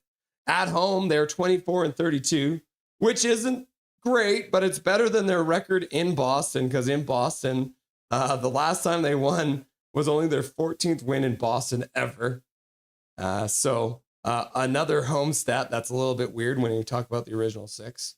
Canucks versus the Bruins on Saturday. They've played 34 times on Saturday. The Canucks are 15-14-5 against the Bruins on Saturday, so we like that. 21 of those have happened in Vancouver, and they're 11-8-2. So we like this too. So we've got good stat, mess stat, which is actually kind of on the bad side, and then we've got a good stat here too. So this one looks like it should be good to go, but we'll wait and see. Now we're talking about the Canucks leading scorer. Besser, 4 goals in 13 games, leads the current roster. And then Thomas Gradin has got 11 and 27 for the all-time. Besser's got 4 assists in 13 games. Badrias has got 26 and 30. And then Besser has 8 points in 13 games with his 4 and 4. So he leads the team in scoring in 13 games. And then Andre Badrias, had 35 and 30. So he's got the all-time. So Besser's got a way to go before he gets to that. When it comes to the Bruins' highest scoring player against the Canucks is Pasternak or Pasta. He's got 6 goals in 20 games. Phil Esposito, though, my God, 32 goals in 26 games. Dominance. Pasternak, 12 assists in 20 games. Bobby Orr had 37 assists against the Canucks in 26 games. Insane. But Pasternak, the current leader against the Canucks, he's got 18 points in 20 games, almost a point per game. And then Phil Esposito with 56 points in 26 games. Oh my God, those poor Canucks back in the day getting beat up by the bad Bruins. Now let's have a look at the team stats here. We'll go over to the NHL website. In the last 5 games, Pasternak is leading his team with 6 points. He's got 4 goals. Victor Arvidsson had 3 assists. Drew O'Connor leads the Canucks in the last 5 games with 4 points. Linus Karlsson has 3 goals in the last 5 games. And Connor Garland, who won't be playing tonight, has 3 assists. The Canucks did defeat the Boston Bruins on December the 20th, 5-4 in the shootout, with an epic effort from Lankinen. They will play again tonight. Will be the last game of the season, as they only play twice because they are an Eastern team. Then we've got the Boston Bruins at 5th place on the power play, 24.8%. The Canucks are not terrible, but they are 14th at 20.5%. And then we got the penalty kill for the Bruins at 17th, which is 80.3. The Canucks penalty kill, they just can't get it out of the bottom 3, 74.8%. When it comes to face-off, Boston is dominant. They got 51%. They're 8th best. The Canucks are at 49%, so they're slowly creeping out of the basement, but they are 22nd, so not great. And when it comes to goals for, Boston's 13th with 3.12. The Canucks are playing foot hockey. I almost called it talk hockey. So they don't score a lot because Foot's teams don't score a lot. 2.78, 24th in the league, and 30th when it comes to goals against, allowing almost 3.5 goals per game. But they are not last like they were before. And the Bruins, not great defensively either, which is kind of weird. They're 22nd in the league at 3.24, 22nd in the league. When it comes to the last 10 games, the Canucks actually have a better record than the Bruins, which is weird, although they are coming off 2 straight losses. It's kind of dumb. So the Canucks losing in a shootout yesterday to the Seattle Kraken, and the Bruins defeating Edmonton, which we thought was hilarious. So the Bruins are 3-5-2. The Canucks are 5-4-1. Now let's have a look at the two teams' records compared. The Canucks have played 40 games, so this will be their 41st game, which means we will be having a spreadsheet session next game to talk about their 41 games. Vancouver Canucks are 16-20-4 at 36 points. And then the Bruins are 41 games played, 21 wins, 18 losses, 2 overtime losses for 44 points. So there is a gap of 8 points between these two teams. The real Eric Hunter shows up. Let's go to Tank Fest. 3-2 Bruins with a $5 dono coming in from Eric Hunter. Thank you very much, Eric Hunter, for your $5 donation to Dobby's College Education Fund. You absolute beauty. We appreciate all your donos, and that's why you're in the rafters, my dude. We appreciate you, my guy. So Eric Hunter showing up, making his presence known with a $5 dono to Dobby's College Education Fund. Hunter hype! Woo! You love to see it. That's great. Tank, tank, tank, tank, tank, tank. All right. Holy cow. Yeah, Morgan Geeky with a 103-mile-an-hour shot on November 11th. Holy cow. What a shot there. The Canucks' hardest shot is Brock Besser at 96. But as last time we talked about this, the Canucks, on average, do shoot a little bit faster than the Bruins, but not by much. You see the Bruins and the Canucks are pretty close across the board when it comes to shot speed, other than Geeky's massive 103-mile-an-hour shot. When it comes to skating speed, Nikita Zadorov with the biggest burst of speed from the Bruins. Not on my bingo card tonight. And then Jake DeBrusk still holds the best one, just slightly slower than Zadorov. But the Canucks do have more speed bursts between the 20 to 22. I guess it would be 18 to 22. Not by much, though. So these two teams will be pretty similar when it comes to speed. When it comes to distance skated in the last 10 games, the Bruins do take it slightly by about, just under 30 miles. But they are exactly the same on average when it comes to miles skated per 60. The Canucks do have more miles skated. Their last game yesterday, that's good. They skated more miles yesterday than they have any time this season, or I guess this last 10 games. And then the Bruins do have more in a period against the New York Islanders back the first period all the way back in November. But again, very similar numbers here. When it comes to shots on goal, the Bruins do have more shots on goal with one less game played. I believe it's one less game played. No, they played one more game. But they do have 60 more shots. 61 more shots. The Canucks do have more high danger chances. So again, high danger chances from this Canucks team. Mid-range, the Bruins take it, and then it's an exact tie. 235 apiece from long range. When it comes to goals, the Bruins have, 17 more goals, but the Canucks have more high danger goals, more mid-range and long range from the Bruins. So shooting percentage-wise, the Bruins take shooting percentage in all categories. Zeev Buyam coming into the stadium. You love to see it. With Scott Oak. Guess they were hanging out. Oh, the Bruins, one of the first teams we've seen with less offensive zone possession time than the Canucks. So they're at 39.6, which is just less than 1%. Oh, no, it is 1% less. The Bruins spend more time in the neutral zone than the Canucks by 1%. And then they're the exact same in the defensive zone. That's weird. There's some weird numbers here. All right, let's get back to the bar.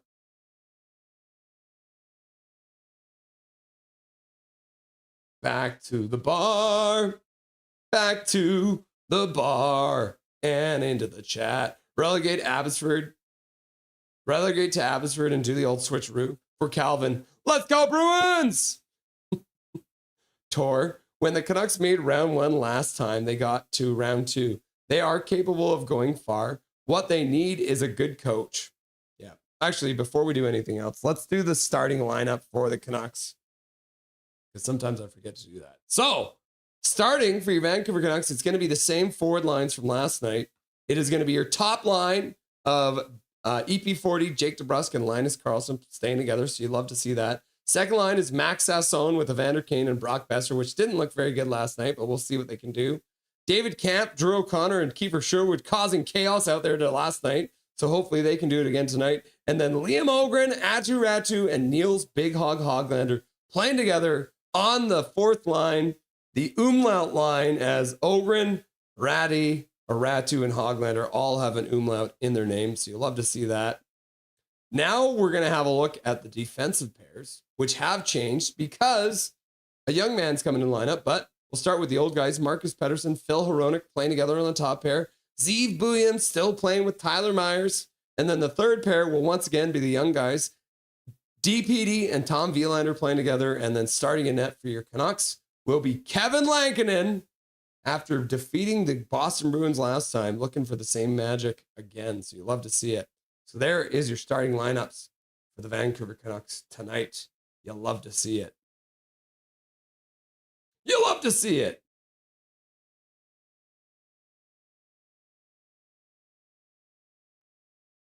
Now we get back into chat. Prick Fetty, Canucks go. Canucks go. Canucks go. Itinerary. Connor Gale, Prickfetti, awkward situation for Winnipeg considering they've signed Jonathan Taves. Whoops. Worst thing Winnipeg has ever done. Really? Huh. That's a hometown story there, good or bad. I hate Taves so much. Hated him in Chicago, and even more now that he sucks so bad. Many losers in Winnipeg love that guy.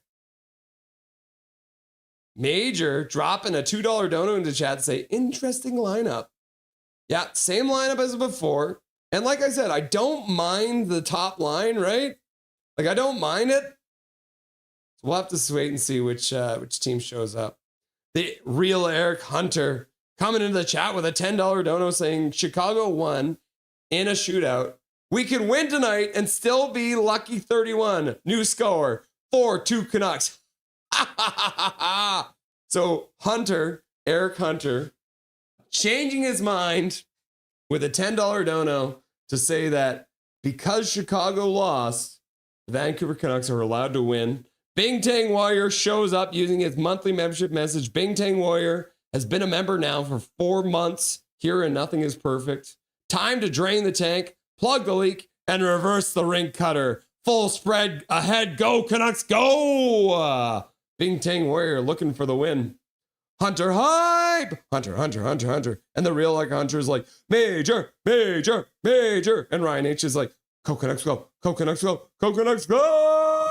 And then Prickfetti says, actually, libs are about debating. Cons are the ones who cannot debate. All hate.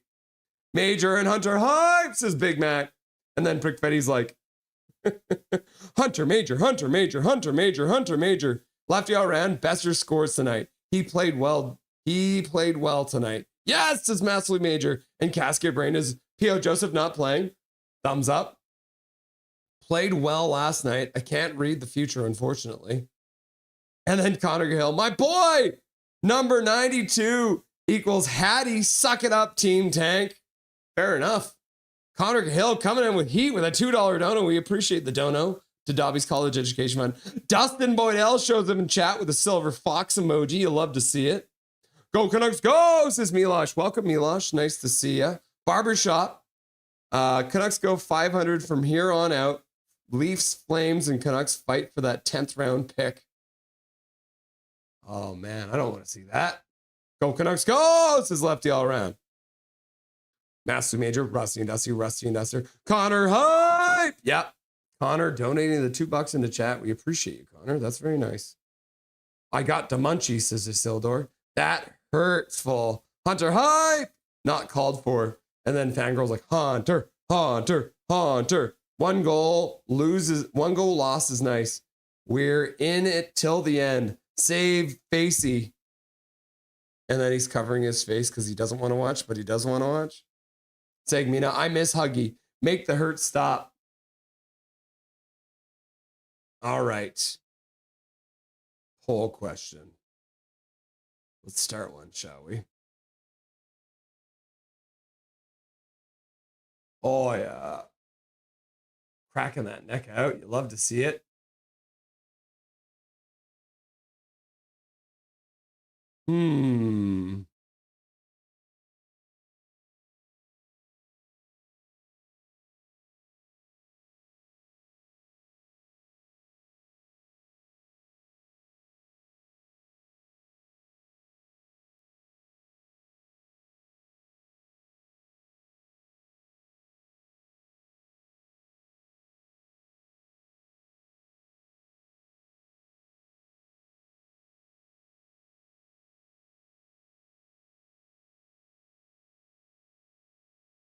Oh, yeah, that's a good one. I like that as an answer.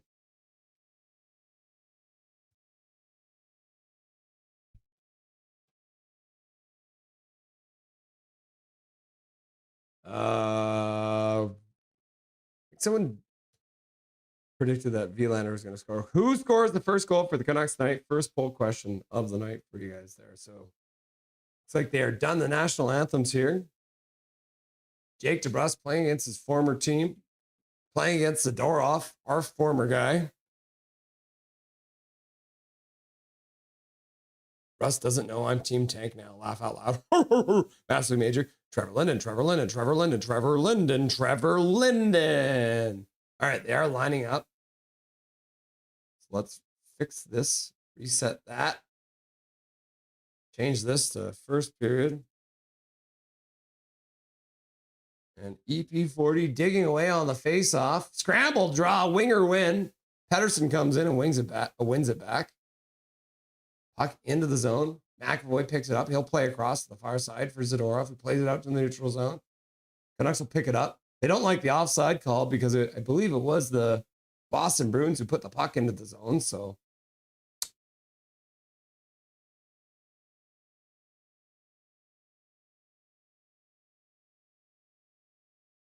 oh no, the referee got taken out by an ice girl yesterday. That's what happened. Oh my God. Canucks win another draw to start. Dump the puck in around the boards. Zadorov picks it up in the far side corner. Plays it around. Pasternak lets it go. DeBrusk picks it up. Throws it. Oh no, it was Bouillon. Throws it down for DeBrusk. Now Zadorov works it out. Chopped out to the neutral zone. Canucks take control in their own zone. Pass across. Over for Bouillon. So Bouillon skates back down behind his own net. Now he starts out slowly. He's got Hronek on his line. Looks like Foot's got his grab bag going. Big Trevor Linden.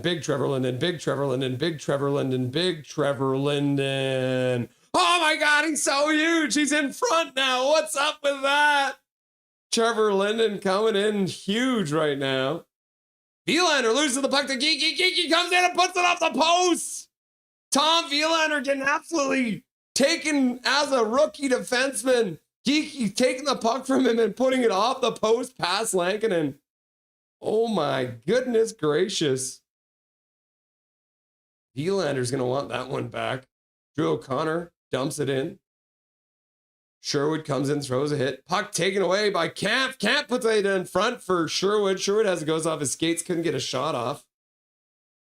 And the Canucks Kane will skate it in now.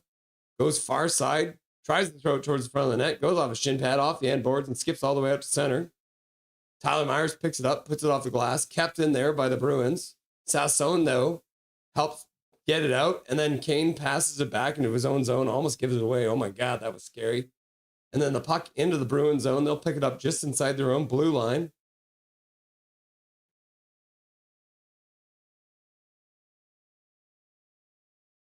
Excuse me. Puck in behind the net. Myers tips it free for DPD. Puck chopped in the neutral zone. Ratu. Following it in. Can't get to the puck. Bruins now playing past in their own zone as they make their changes. Pass up to the Canucks blue line. Handled well there. Turns to his backhand. Ogren checks the man. Can't get the puck out though. Bruins put the puck down low. Gets by their man. Ends up in corner. They try and bring it out front. Good work there by Ogren to prevent that puck from coming out front. Now the Canucks play it up the boards, but it doesn't get to Hoglander. Another puck to the front of the net. That one goes off the side of the net. Bruins play it back to the blue line. McAvoy fires it towards the front of the net. Deflects off of something, out off the end boards, all the way back down into the Boston zone. So no shots yet. Boston hit a post, but it doesn't count. The Bruins player does well to keep the puck and play it down into the Canucks zone. Spinning in the corner. Pass intercepted by Hoglander. Hoglander flips it high down into the Boston zone. That'll probably start a change here. Yeah, Pettersson's line starts coming out here. Now pass across by DeBrusk. Good move to the middle. And Carlson couldn't finish it off, but the Canucks will recover it. Marcus Pettersson fires it from the point. Hits a body in front. Looks like it might have hit. Who was that? Hit someone in the back. That poor bastard. Just trying to box out in front. Lindholm. Hampus Lindholm taking the puck in the back. Canucks trying to intercept the puck in the neutral zone. Give it back. And then take it back. Pass across for Kampf. Camp plays it down low for Drew O'Connor going to the front of the net. Oh, yeah. Who's in net for the Swayman in net? Swayman in net. Oh, breakaway pass for Pasternak. Deeks to the backhand. And Langdon makes the save. Oh, my gosh. Tried to go 5-hole on a fadeaway backhand. And that's the first shot of the game. Almost over 4 minutes into this game. And Pasternak gets a breakaway and Lankinen makes a save. Holy cow. But Lankinen is just like, oh yeah, it's just like a shootout. Now the Canucks have a 2-on-1 coming back the other way. But the Boston Bruins get back. Camp can't do anything with it. He'll stumble and lose the puck. Puck gets poked past him. And the Bruins will dump it into the near side corner in the Canucks zone. Skating onto the puck. Taking a big hit from Sherwood. They'll play out of the boards. Kane now plays it up to the blue line. Sassone couldn't handle it. Now the Bruins tip pass. 2-on-1 down low now. Geeky puts it in front towards the goalie. And just like that, Lankinen makes another save off of Geeky. Oh my goodness gracious. Yeah, Morgan Geeky with a couple good chances. Puts it off the bar. Hunter, Hunter, Hunter. Too evil, too evil, too evil, too evil, too evil. Oh my goodness gracious. One thing about the Canucks is no one knows what's coming next, chap. Push 16 to the curb. Massively major. Big Mac, Big Mac, Big Mac, Big Mac. Goal. Superman debate, Jays. Connor Hill, Connor high. Kirk Fetty says, we have Kane. Winnipeg has Taves. Same kind of situation. Yeah. Hi, Connor, says Massively major. Isildur. Guys got snake bit bad. Jason J in the chat. We need Dustin to coach the Canucks. Laugh my ass off. Hate to see careers end up like this as Isildur. Oh, my clock is off. 14:30 left to go. I must have not stopped it. Go Bruins, embrace the tanks, says Jack Maloney. Whose career ended? Swervener was like, Big Trevor Linden, Big Trevor Linden, Big Trevor Linden. Oh, and then he appears. He's right in front of me. Puck into the Canucks zone. Boston with 2 shots now. Canucks have 1 shot. Hronek carries it out. He passes, tipped in, comes in on Swayman, uses his stick to direct it behind the net. Puck back to the blue line. Canucks keep it in there. Pass down the boards, gets by the intended target. The Boston Bruins will flip it out to the neutral zone. Hronek picks it up. He'll play it off the boards out to the neutral zone. Hoglander gets it deep. Ratu moves in on the forecheck. Throws a hit. Oh, good intercept there. The Canucks bring it to the front of the net. Good read there. Is that Carlson? Carlson flying in off the bench. Getting a good chance. Reading that play. Let's show the geeky highlight of him stripping Vilander one more time. Thanks, CBC. Stand on guard for these, says Sensei Dean Y. Connor Cahill, the massively major. I'm willing to engage the enemy, sir. I have them in my sights. They're on a tank and they're bearing down on us. Permission to engage? Are we sweat hogs or not? Team Tank, please play well, Lankinen. But if Canucks tank, then the Winnipeg Tanks cannot remain in last place. Yep. Fire at will, Connor. Laughing and crying, says Big Tang Warrior. That's funny. Not so big hog will get it.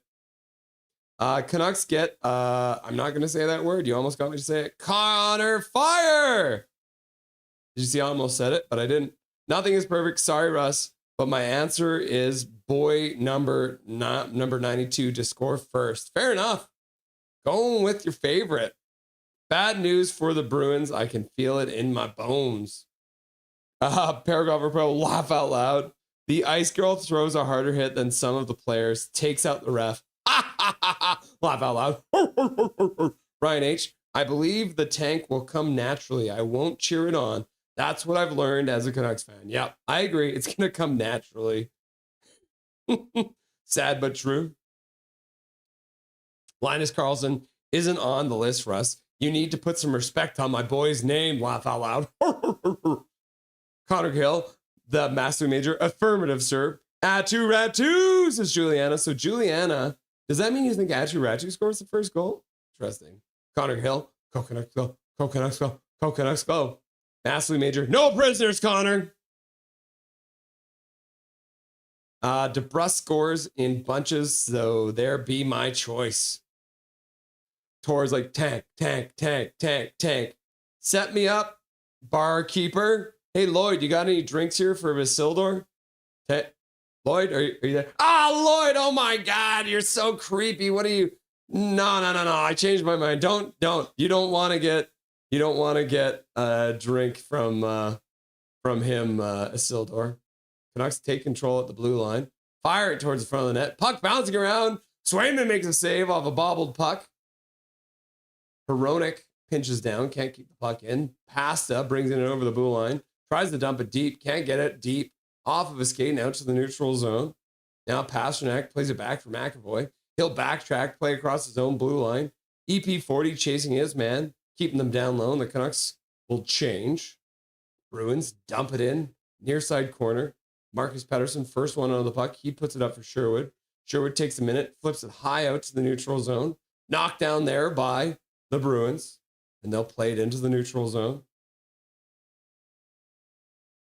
I think it's going to be an offside again.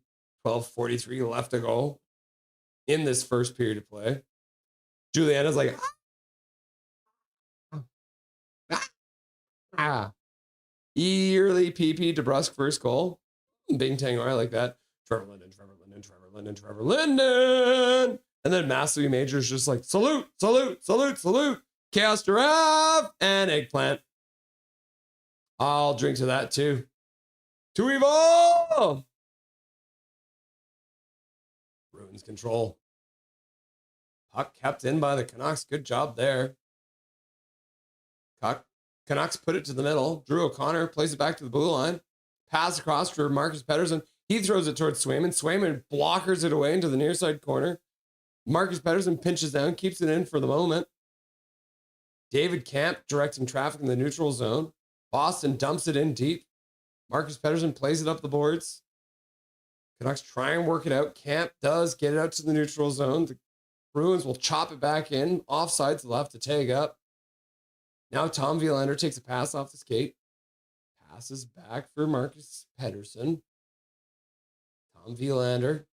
Max Sasson sidesteps his man. Dumps the puck in deep. Swayman comes out. Stops the puck up, but not all the way up. Puck into the neutral zone. DPD has to turn. He loses his stick. Now he'll pick it up.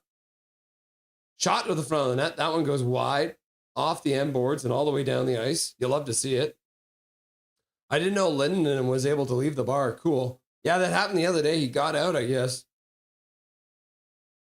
Canucks pick up the puck. Besser thought it was going to be offside, so he leaves the puck. Not a great play from a veteran Besser.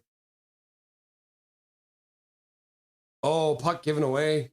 The Canucks will take it right back. Now Besser throws the puck right into the slot. My goodness. And then a puck gets thrown off of Sasson's skate up to Kane. So far, this line of Kane, Sasson, and Besser has been sketchy at best. DPD can't get the puck out. Hronek plays the puck behind the net for Hoglander. Hoglander puts it up the boards. The Bruins will knock it back down. Canucks now skate out. Ratu looks for a pass before he had control, loses the puck.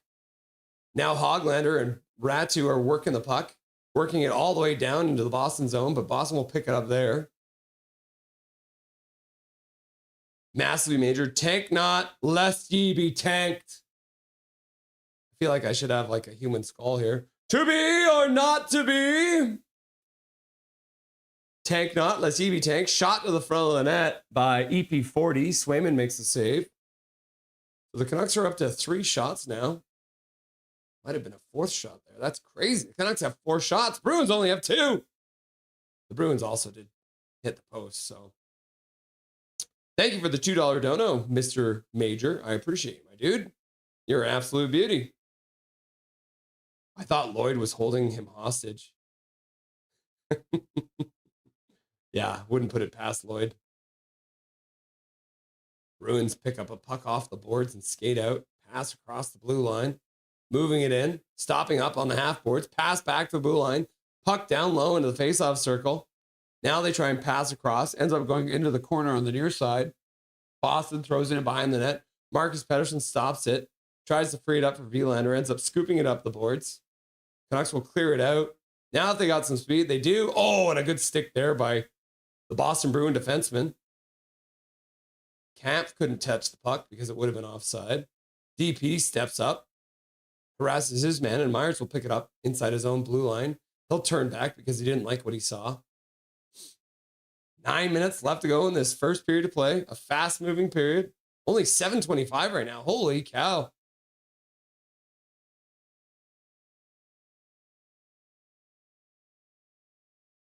Puck in the Boston zone. They'll pick it up in the far side corner, skate past their goalie Swayman and get to center and dump it in.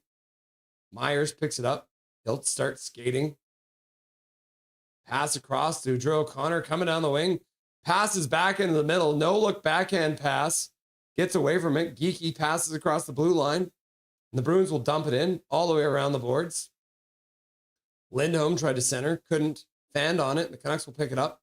Kane now with some speed. Skating down the boards. Passes across the whole zone. Shot to the front of the net. That goes wide off the end boards. Kept in there by the Canucks. Kane picks it up. Puts it back to the blue line. Shot to the front of the net. And Swayman will make a save on that with Sassone and Kane crashing into the front of the net. 8:06 left to go in this first period of play.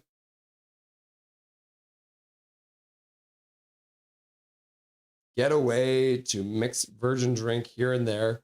I get Shirley Temples. No beer. Is it tanky, lanky, hanky, panky? It is. Yep, only beer. Jesus, says Swervin' Irvin. The best thing the Bruins can do for the Canucks is to beat them so they stay in 31st. Whoa, nice save, says Segmina. Don't give that guy a breakaway. Yep. Yes, Irvin. Could be more, but then the question is an open bay. Lanky is killing it so far, says Big Mac. You're correct. Win or lose, Canucks stay in 31st. May as well go for the win, says Perfetti. Majorly massive. Hashtag Blanky. Practice for the shootout. Yes, I packed decay. Helly is gonna get hot at some point and win a couple. Canucks need to not get far ahead. Fair enough. Sensei DY, wow, 3 grade A chances on Lanky. Yep. Here's the key, says Isildur. And then Colin Whitehead's here. He's like, tank, tank, tank, tank, tank, tank, tank, tank. Lanky with 2 massive saves to start this game. I think we've a good chance tonight. Yep. Lankinen or Demko, who is back? Benny Song, it is Lankinen in net tonight. Clockwork goalie, says Isildur. Kayla Chapman's in the chat. What's up, Kayla Chapman? Nice to see you. Hey, everyone. I just want an entertaining game tonight. I'm good either way. I agree, Kayla. That's kind of where we're at. We got to make sure that we just hang out, and have some fun, Kayla. Who cares what the result is? As long as it's fun to watch. Isildur's out here chugging. Spin move and a shot from EP40 and a good kick save. And Ogren going to the net. Couldn't finish it off on the rebound. Etter. Lanky in net. I thought it was Demko. No, it's Lankinen. Calvin 99 Charlie. It is Lankinen. Boston takes the puck in their own zone. Pass in the neutral zone. Knocked down. Alls are going to call it a hand pass with 7:32 left to go in this first period of play. Demko is miles better than Lank, says Colin Whitehead. Thomas says, Canucks go. Canucks go. Canucks go. And he's like, tank, tank, tank. So Canucks go tank. Canucks go tank. Kilometers. This is Canada. Laugh out loud. Correct. Colin Whitehead. Did you watch the shootout when Demmer was in it? Oh, man. Arvidsson would have been offside, so he didn't touch it. EP25. Passes the puck across his zone. Myers moves to the outside, gets to the blue line, dumps it in. Not a great play from Myers. Nobody had any speed moving into the zone, so the Bruins will get out easily. Now they got 3 of them. All of a sudden, Langdon with a save. Rebound comes out front, and the Canucks will deck the player into the net, taking it off. So it looks like they're going to call a penalty. Oh, they're not calling a penalty. Oh my God, I thought for sure they were calling a penalty on that. McAvoy going hard to the net. Let me have another look at this. Oh, McAvoy went nuts first into the bar. Max Sassone riding him there. And they're actually going to bring the faceoff outside because McAvoy was just trying to crash the net and then fell. Okay, didn't hit him right in the nuts. It hit him in the inner thigh, though. Does not look comfortable. So no rebound chance for the Bruins. And the faceoff does come outside the outside the blue line. Langdon with a good save there. You love to see it. Tor's like, tank, tank, tank. Hey, barkeep, get me out. Get out of the way. Yeah, no booze. Give me my keys back. Connor, yeah, Lanks is great as suitors, but the rest is the time, not so much. At shootouts, yeah. Laugh out loud. Annabelle Little. What's up, Annabelle Little? Go Canucks, go! Welcome to the stream, Annabelle Little. Nice to have you. Canucks will dump it in from center. Swayman couldn't stop it. Bruins having trouble behind their own net for the moment, but they do work the puck out to the neutral zone. It's getting onto a pass picked up there by Peaky. I know his name's not pronounced Peaky, but I'm going to pronounce it that way. Pasternak goes down. Can't pick up the puck. Now the Bruins take control. Peaky passes down low for Pasternak. Puck into the corner. Canucks harassing their man. Drew O'Connor doing good work there. Now Pasternak goes down in a heap. Couldn't get a one-timer. That's because it's going to be a penalty against the Canucks. So it's going to be tripping or slashing or something like that. Is it game 7? I picked Demko, yeah. Juliana, yes. Ratu, first goal, I hope. So the Bruins have pulled Swayman. He has gone to the bench. So they've gone 6 on Floyd. Lloyd is my boy, says Donnie Bluebone. Ahoy, mateys, says James C. Kirk. Welcome back, James C. Kirk. I wish Foot used Ratu on the second PP unit as in center instead of Kane. Yep. Hey, yo, over yonder. Ahoy, over yonder. Bruins now bring it in. Lindholm puts it back to the blue line. The Bruins play it outside the blue line. Now they move it back in after tagging up. Geeky in the neutral zone. Bruins play it back in their own zone. Score on yourselves. Come on. Score on yourselves. Lindholm, forget which team you're on. Now Pasternak with some speed stops up on the half boards, plays it back to the blue line. Bruins play it outside the blue line again. Holy mother of everything that is good in this world. Can we do something here, Bruins? You're playing like this is overtime or something like that. 6 on 5. They finally bring it in. Are you going to call a second penalty? Oh, man, they are going to call that. Holy shit, they're calling 2 penalties. Pavel Zacha got tripped. Oh, a high stick. Holy cow, Pasternak goes down in a heap. You're going to be okay there, big guy? Oh, my gosh. Marcus Pettersson also tripping his man. So that means it's going to be a full 2-minute 5-on-3 for the Bruins here. Oh, my goodness gracious. 5:14 left to go. And the Canucks just gave them a 5-on-3. Real Eric Hunter's like, learn the rules, learn the rules, learn the rules. Yeah. PD playing 4D chess, getting paid when they're bad, takes a huge discount when they are competitive again.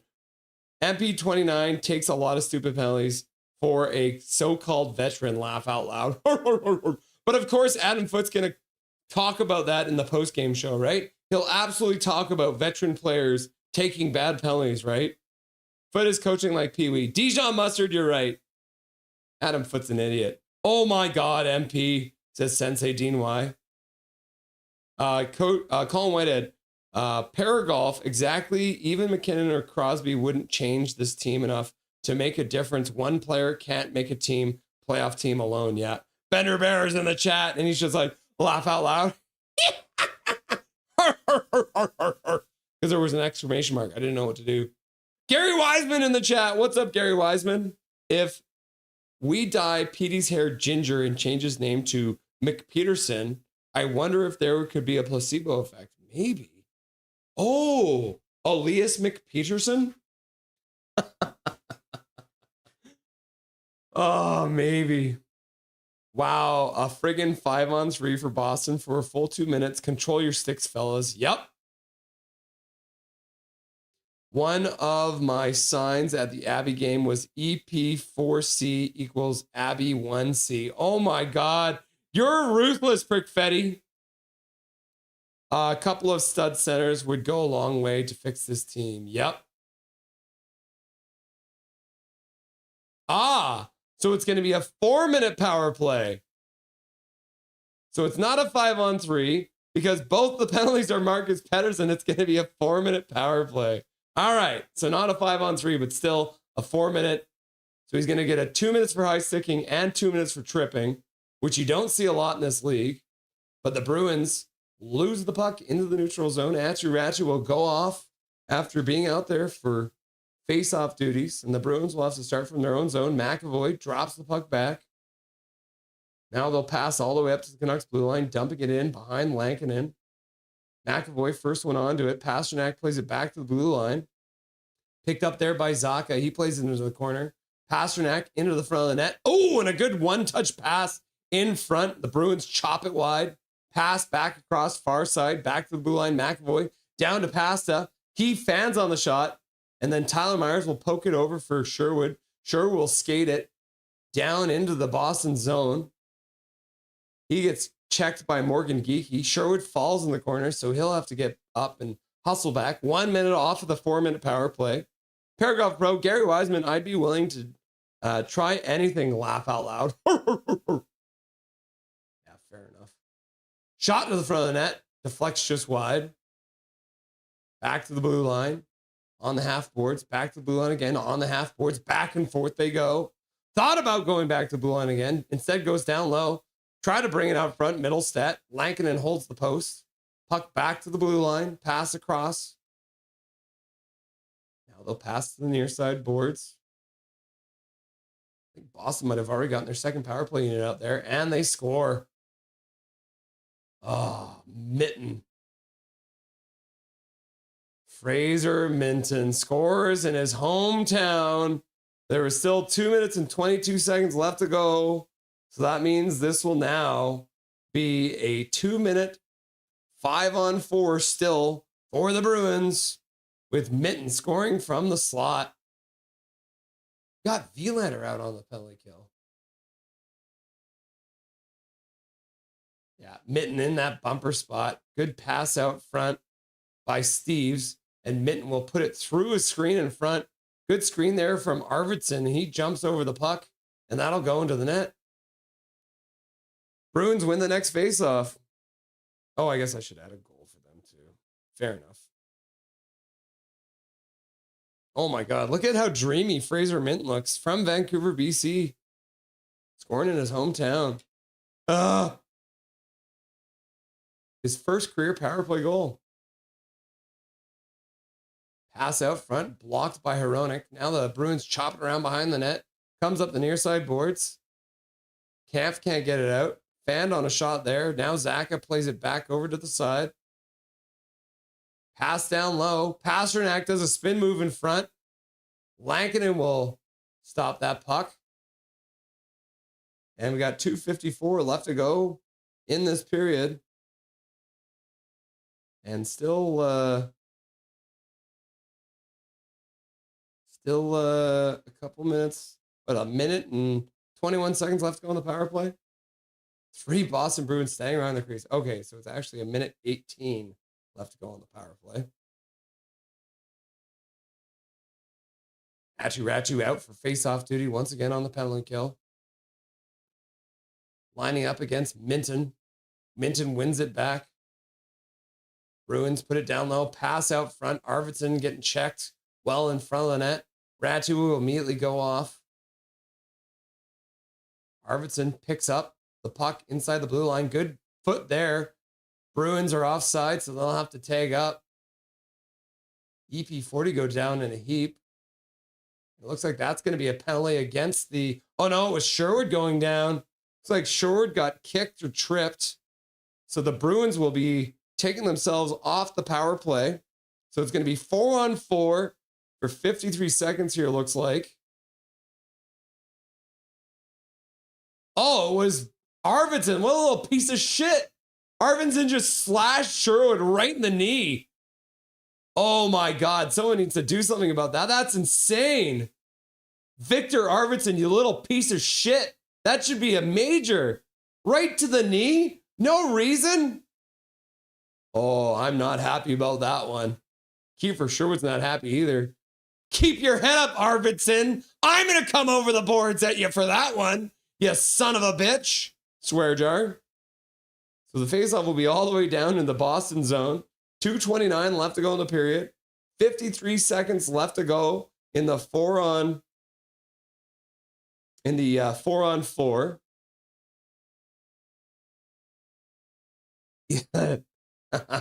Max Sasson gets waved out of the draw. Why in God's green earth do we have Max Sasson and Evander Kane starting this 4-on-4? For the love of God, but figure your shit out. I'm just dropping all the swear jars now. Oh my God. 30 seconds left to go in the 4-on-4. Sasson skates over the blue line. Tries to put it back for Kane. That one gets blocked. Bruins will backtrack in their own zone. Canucks will change. Kane pressures McAvoy. Doesn't really do much, but here we are. Wielander loses the puck in the corner under the pressure of Pasternak. Now Wielander starts out. 2 seconds left to go. So now the power play is on for the Canucks. So they've got like a minute and 10 seconds of power play time here. Now it's a minute left in the power play. So the Canucks will try and get their first power play unit out there. Besser into the corner. Puck off of EP40's leg, but chopped out from behind the net. And the Bruins will have 3 coming to the center. Pass across to the trailer. Zadorov with a shot. Goes off of Sherwood's stick and out of play with 39 seconds left to go on the power play. Canucks have not been able to set up on this power play, as it was not a full power play, but either way. Learn the rules. Too evil, too evil, too evil, too evil. Pinch yourself behind the elbow in that flashy part. Not too hard, but that makes a nerve. Right here.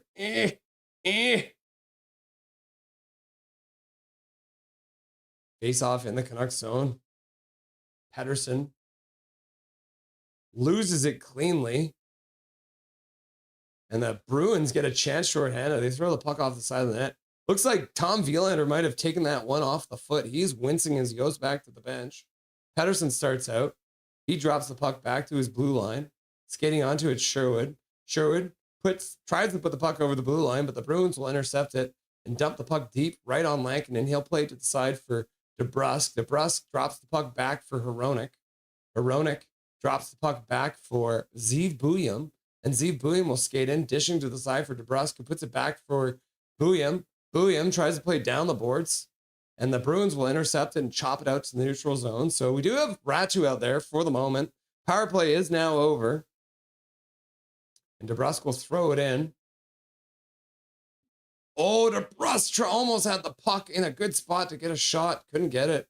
Now Zeev Bouillon digs the puck off the half boards. Tries to play it towards the front of the net. Can't get it there. Arvidsson now slashing away at Bouillon. Taking him down in the corner. Puck comes up the boards. Bouillon turns, chops it down the boards. And then that'll do it for the period.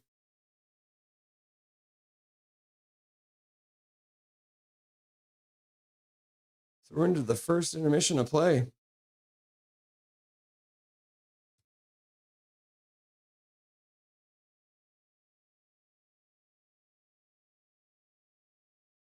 Hey, let's get Dustin on the line. It's a very fast moving period, but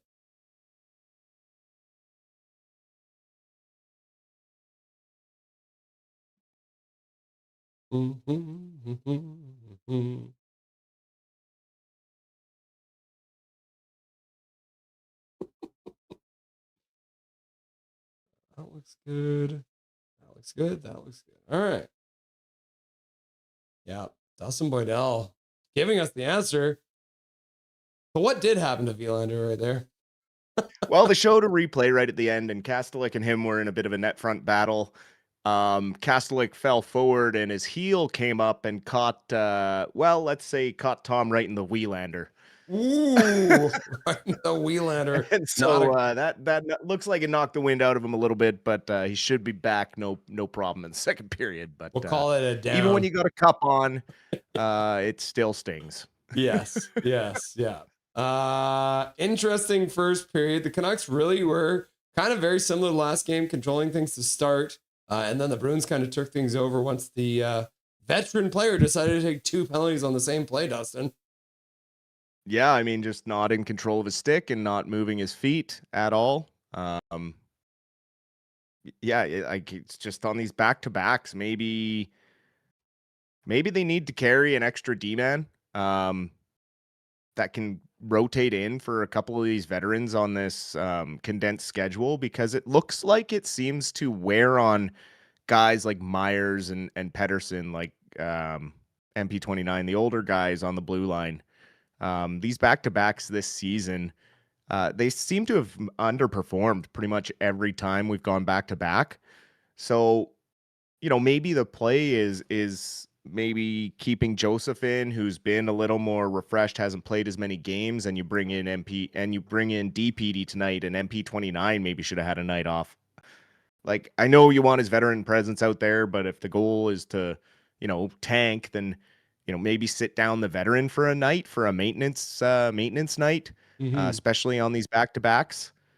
But again, it's just, it's apples and oranges and shoulda, woulda, couldas, right? But unfortunately, not a great penalty kill play by Besser there, who really, he looked lost. He didn't know if he should go to the defenseman or cover Minton in the slot there. Well, the play is to cover Minton because the defenseman way out at the blue line is not as dangerous a threat in that moment. And so when Besser backed off, I mean, Minton had so much space because Vilander was worried about the guy on top of Lankinen right at the top of the crease, which is what he's supposed to do. The 3 other players were in the right position. Besser just kind of looked lost on an island. Like, where do I go? And Minton had all day to snap that one by Lankinen. Unfortunate, but they killed off the rest of it, which is good. Sherwood doing what Sherwood does, getting under their skin, draws a penalty with a slash to the back of the leg. And then, short power play really didn't generate much, but we're able to settle the momentum a bit going into the intermission. Only down 1 against this Boston team. So struggling in the faceoff dot. Obviously, Ratu was out there specifically to take draws, so PD didn't have to on the penalty kill. I'm pretty shocked he's playing tonight after what we saw in the third period last night with him and that injury. But I think, again, this is part of why I get a bit frustrated with fans and things after the experience he had last year. Trying to say, I'm injured, I'm trying to play through it or whatever, or I had an injury. Everyone jumps on him as an excuse. It's like, lots of NHL players play through an injury. You just kind of learn to fight through it. And it's like, well, there's certain things you can fight through and certain things you can't, right? Like, if you got certain muscles maybe in your back that are tight or things that'll loosen up throughout the course of the game. But if you have a muscle injury that's causing you weakness on one of your strengths, like your slap shot on the power play or taking faceoffs with your strong side, then, for me, it just comes down again to the medical staff and what is really going on with the Vancouver Canucks. And every time someone's injured or not injured or what, but man, oh man, it's a miracle that he's out there right now because I don't think he feels good, but he did make a good play spinning off the boards and getting a good dangerous shot. I think Carlson being on his line, being able to carry the puck as much as Carlson likes to and go in and win the puck paddles has been really good. DeBrusque, again, kind of back to Jake the floater in that first period. I'd like to see him drive the net more. He's losing the puck in people's feet and just get the shot through. So we just need to get more shots on net, settle down and play smarter, because this game's only going to get tougher and they're going to get more and more tired. So they really need to capitalize in this second period, because I don't think they can afford to go into the third chasing. If they go into the third chasing, they're done for. Yeah. I mean, outside of Tom Wielander taking one off of small Wielander, seems to be maybe fighting the puck a little bit tonight on the play. Morgan Geekie made him look silly taking the puck. Luckily, he puts it off the post because he beats Lankinen, but he can't beat the iron. But have you noticed kind of the same thing? It looks like Wielander may even have a hard time with the Boston Bruins coming at him really quick. Yeah, he just looks maybe a little bit tired, maybe a half step behind. Again, he's never played this type of schedule. A lot of these guys have never played this type of schedule, to be precise, but this is a big change from college to this, right? Like back-to-back nights against big burly men. There's a lot of things that are good about his game, but he's still young, right? Like these back-to-backs are going to be tough. Bouillon is getting worked a bit physically tonight as well on the boards. Like he's getting outworked. So there are good things and bad things. But you take the bad with the overwhelming good that we've seen so far. You take those bits of mistakes because these guys are young, right? They're going to grow, they're going to develop. So you're okay with those sorts of things happening, because he's the type of player that learns and tries to adjust and not let himself get beat the same way twice. I haven't really seen him get beat the same way twice in a game since he got called up from Abbotsford, which is one of the real big positives about Wielander. As you mentioned, tough time in the face-off circle for the Canucks so far tonight. They did have Ratu coming in on the penalty kill. So Max Sasson, only the one face-off he's been able to even take, he won it, because Max Sasson, I think, gets waved out more than anyone. But Andrew Ratu has not actually won a face-off yet today. So he comes in, and I'll bring this up for everyone to see. So Max Sasson, 100%. Yeah, EP40 is actually 50% of the draw. David Kamp's only at 33, so he's got to do better. But I think he got victimized by Boston last time too. And Andrew Ratu all the way down here has not won a draw yet. So like we said, tough go so far for the centers, but maybe hoping to improve on that. Ratu uncharacteristically losing some draws here in this game early. For sure. Big Hoglander. We didn't even talk about last game. He played his 300th game as a member of the Vancouver Canucks, which took a lot longer than it needed to, because the Canucks insisted on having him sit out 300 games in the league. That makes he's a veteran, right? That's like, you can define him as a veteran now. Yeah, absolutely. I mean, he's on his, he's off being an RFA. He's on his UFA contract. He's getting $3 million. Unfortunately, he's been bit with the injury bug a bit and lost a lot of his confidence under Tockett's coaching and the system that Tocchet was running. Really flourished with Bruce Boudreau, finding his game as more of a scoring forward. But still, getting his legs back this season, it's been tough. He hasn't had his best, but with each game, I think he's been a little bit better. Last night was probably his best game that he's had so far, but again, he's on the fourth line right now, not getting a ton of ice time. They were rolling lines for a while there in that period until the penalty was taken, but we'll see what he brings here in the second period. Hopefully he can bury one here soon. He seems to be working hard, looking for it, and I do like the makeup of that line. So if they can get a little more ice time out there in the second period, I think maybe they'll sneak one by Swayman. Yeah, he's got 7 games played so far, so this would be his 8th game. He has not got a single point yet so far this season. So anything for him on his game 301 would probably be a good thing. Foots grab bag. So I'm gonna got a little video clip here from Footers from his press conference last night. So this is Trevor Beggs, and I reached out to Trevor Beggs about this too because I thought it was so funny. So here's Trevor Beggs asking a question to Adam Foots. So let me bring this up. I'll play it for you guys so you can hear it here. Volume should be on. All right, here we go. You had Buyum and Willander on a pairing for the first half of the game. You ended up putting Buyum with Hronik later on in the game. They had some success. But two 20-year-old defensemen on the same pairing. Just kind of curious about your thoughts on the deployment of the defense tonight. Well, we call it a grab bag. I mean, when you have that many young guys, it's all different matchups. Something that it's hard for you guys to see it or feel it because you're not down in the moment. Plus, you guys have, no disrespect, you haven't played at that level where, we can feel. That's all I need to hear. I call it a grab bag. No disrespect, but you're not down there in the moment. It doesn't matter if I'm on the bench or not. That doesn't change the way I know that you're deploying your defenseman. He's asking the question because he thought it was an insane thing to do to have two 20-year-old defensemen out there, which you got scored on, but you're not going to take any responsibility, you and your damn grab bag. And then to talk down to a reporter, John Cooper, what level of hockey did he play? He didn't play a high level of hockey. Does he know how to coach? He's way better than you, motherfucker. Oh, okay. I just went off on Foot. I don't know what happened, but Dustin, what do we think about Adam Foot's grab bag?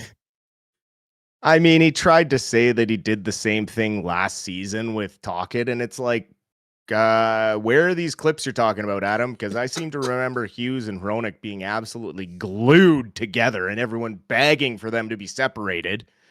When Myers was with, I can't remember who he was paired with, but everyone had their partner. There was none of this like constant shifting around and people playing with different people. Like, you can miss me with that BS, Adam. He just gets so defensive, and he is not going to last in a market like this because these guys do know hockey. I'm sorry, but they've been around the game for a very, very long time. They've seen coaches, they've studied coaches, they study different teams around the league and different things that are good and bad. And it's just, more evidence to what we are kind of thinking is he's here to create chaos and coach this team to a last place finish. Like that's actually his job. As much as it's hard to watch, at least take a little bit of solace in the fact that these guys even have a chance most nights, because they are pretty poorly coached. When you really strip it down and you look at the structure and everything, like they do get pretty lucky. And when Demko's in net, obviously he makes some huge saves. Yeah, I mean, it's just so far into the season now. I can't say anything other than he's just out of his depth, and a guy who doesn't have enough coaching experience at this level, or enough head coaching experience. Period. You brought up John Cooper, who was a lawyer by trade before being a coach, but he did coach like junior hockey and did a lot of head coaching before he got to the NHL level. It's just he never really played hockey, which is fine. He still studied the game and was a student of the game and is a very smart person. When it comes to, Adam Foote and his ability to, I don't take away from the fact Adam Foote was a Hall of Fame hockey player, a great defenseman when he was playing, but, maybe one too many concussions and just someone who doesn't see the game the right way for the new era. He's not playing the young guys the way he should be. He's not utilizing the speed. He's not playing them up the lineup where they should be. And it's hard to watch, but I'm in my mind now watching with the idea that he's here for a reason. Mm-hmm. And it's actually given me a little bit of pause to, stomach this, right? Yeah. I'm trying to see the carrot at the end of the string. Mm-hmm. And hopefully it leads to, a Stenberg or a McKenna or even a Tynan Lawrence, because we're so lacking for gritty centers that work their butts off. And that's one thing that I'm curious to see this second half of the junior season for Tynan Lawrence, because his compete level is unmatched. So if he can push himself into that top 3 as a center, he could push himself up the draft board a little bit. But then again, we do need an elite winger. If PD is going to stay and we have any hope of him getting anywhere close to what he used to be, he needs a Gavin McKenna or he needs an Ivar Stenberg. Either one of them will do because they're both very elite scoring wingers. And, they're both bigger bodies that play, north-south game. The downside is McKenna's big knock from every scout is that his compete level just isn't there. We've kind of seen it a little bit at the World Juniors, in the corners and stuff. He doesn't tend to get in there and fight for the puck. If he's carrying the puck into the zone, he's very dangerous and creates really good plays and can avoid contact. But if the other team has the puck and he's going in for the forecheck, I've noticed he kind of holds up a bit. And for me, that scares me because you can't teach that, and you're either born with it or you're not. And so maybe in that sense, it pushes certain guys up the draft board when it comes to those top 3 picks. Yeah, hopefully they can pull a top 3 pick out of the grab bag instead of these mishmash of defensive partners. Zeev Buium, Zeev Buium looking for someone to bet with. Apparently none of the Swedish guys wanted to bet with him. So he was asked by Adam Kirstenblatt. Honestly, the Swedish guys won't do anything because they're too scared, but I got something going with Kaner. What a surprise right now. So if Canada and USA play each other, one of them, wins the tournament, then the other person's got to wear a full Canadian tracksuit or something, or American tracksuit, which is funny too, because I don't think Buium knows about the tracksuit comment, but it's all kind of coming together, which is funny. Well, and Kane's already technically won the bet, right? Because there's no way for the U.S. to win because they were eliminated by Finland. Woo! Oh, yep. So there it is. Kane wins it. So we're gonna see Mr. Buium wearing the Canadian garb. And then last thing, probably our most important item tonight, Finn. 900 home games played. Our boy Finn. Do they let him get to 1,000? Who knows? Does Finn continue if they ever go full-time to the Black Skate? It's hard to say if they continue with him as the mascot, but you know what? He does a great job. He keeps the kids happy, and he's always out at the community events. It's a thankless job being a mascot because you don't get to talk or communicate.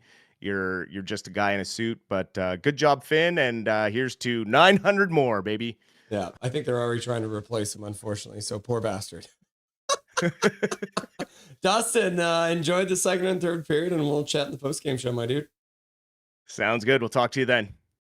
Dustin Boydell, the Silver Fox, stopping by, talking about the Vlanders, small Vlander, and the grab bag. What a weird intermission that was, but same old here on Nothing Is Perfect. Play is underway. Zadorov with the puck in his own zone. Let's get this updated. So it says second period there, so everyone knows where we're at. DeBrusque gives away. Pedersen takes it back for him. Good pass out from Mr. Carlson over DeBrusque. DeBrusque puts it wide of the net and takes a big hit behind the net. Pedersen battles the puck down. DeBrusque gets up, puts the puck in front, and it gets just by Mr. Carlson. And then Hronek keeps the puck into the blue line. Good work there. Now he drops the puck over, back down low. Canucks pressing back to the blue line. Hronek shot through, scores! Oh no, I did the Goldeneyes. I didn't update it again. Here we go. Just a second here. Just give me 1 second here. And then we gotta go like this. And then we go like this. And we can hit the button now. Canucks score! Great first shift for this top line. And EP40 has tied the game. You love to see it. EP40 scores the first goal of the game. How many people got it right? Let's see. I didn't even put him on the list. He wasn't even an option. You'll love to see it. I'm going to end the poll question now. 33% of you thought it would be Besser. DeBrusque 27, Hoglander 31, and Vlander 8% of you. None of that happened. EP40 picking up the rebound, sliding it through the legs, and you love to see it. Woo! I don't even know if I stopped the clock. I did not stop the clock. Got too excited. You know how it goes.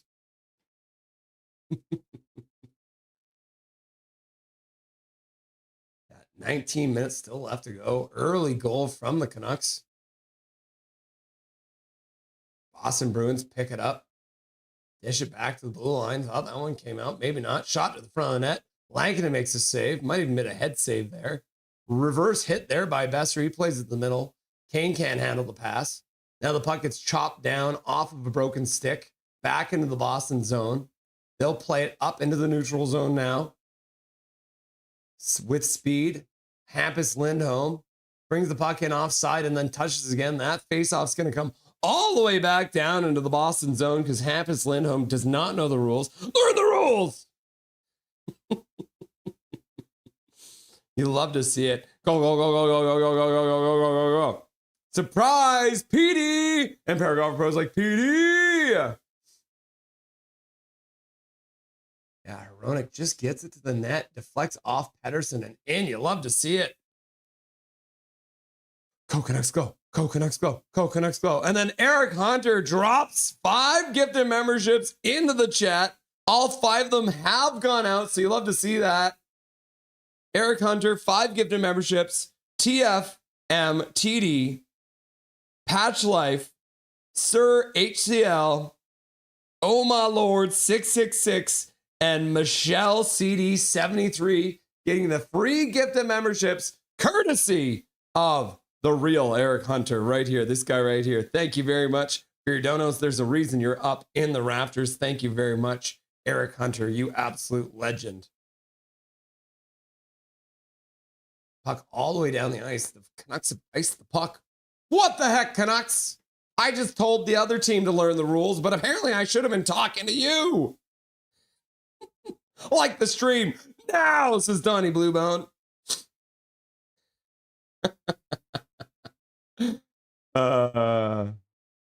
Boom. Goal, says Big Mac. Big Mac, do you have gifted memberships turned on? I want to know. Canucks win the draw in their own zone. Myers passes to the far side. Canucks chip it out to the neutral zone. Sherwood skates onto it, picks it up. He'll fire it. Ends up getting blocked there. And the Bruins will chop it out to center ice. Arvidsson, toe drag around EP25. EP25 turns around and takes the puck off of Arvidsson's stick at the last second after a nice toe drag. And then it's offside by the Bruins, bringing the puck back in with 17:38 left to go. Go, go, go, go, go, go, go, go, go, go. And then Dottie Balloon's like, go, go, go, go, go, go, go, go, go, go. Sounds like a scared goal. And then Callum McKenzie shows up and he's like, go, go, go, go, go, go, go. And then Mohammed's like, Canucks go! What's up, Mohammed? Sweet identity.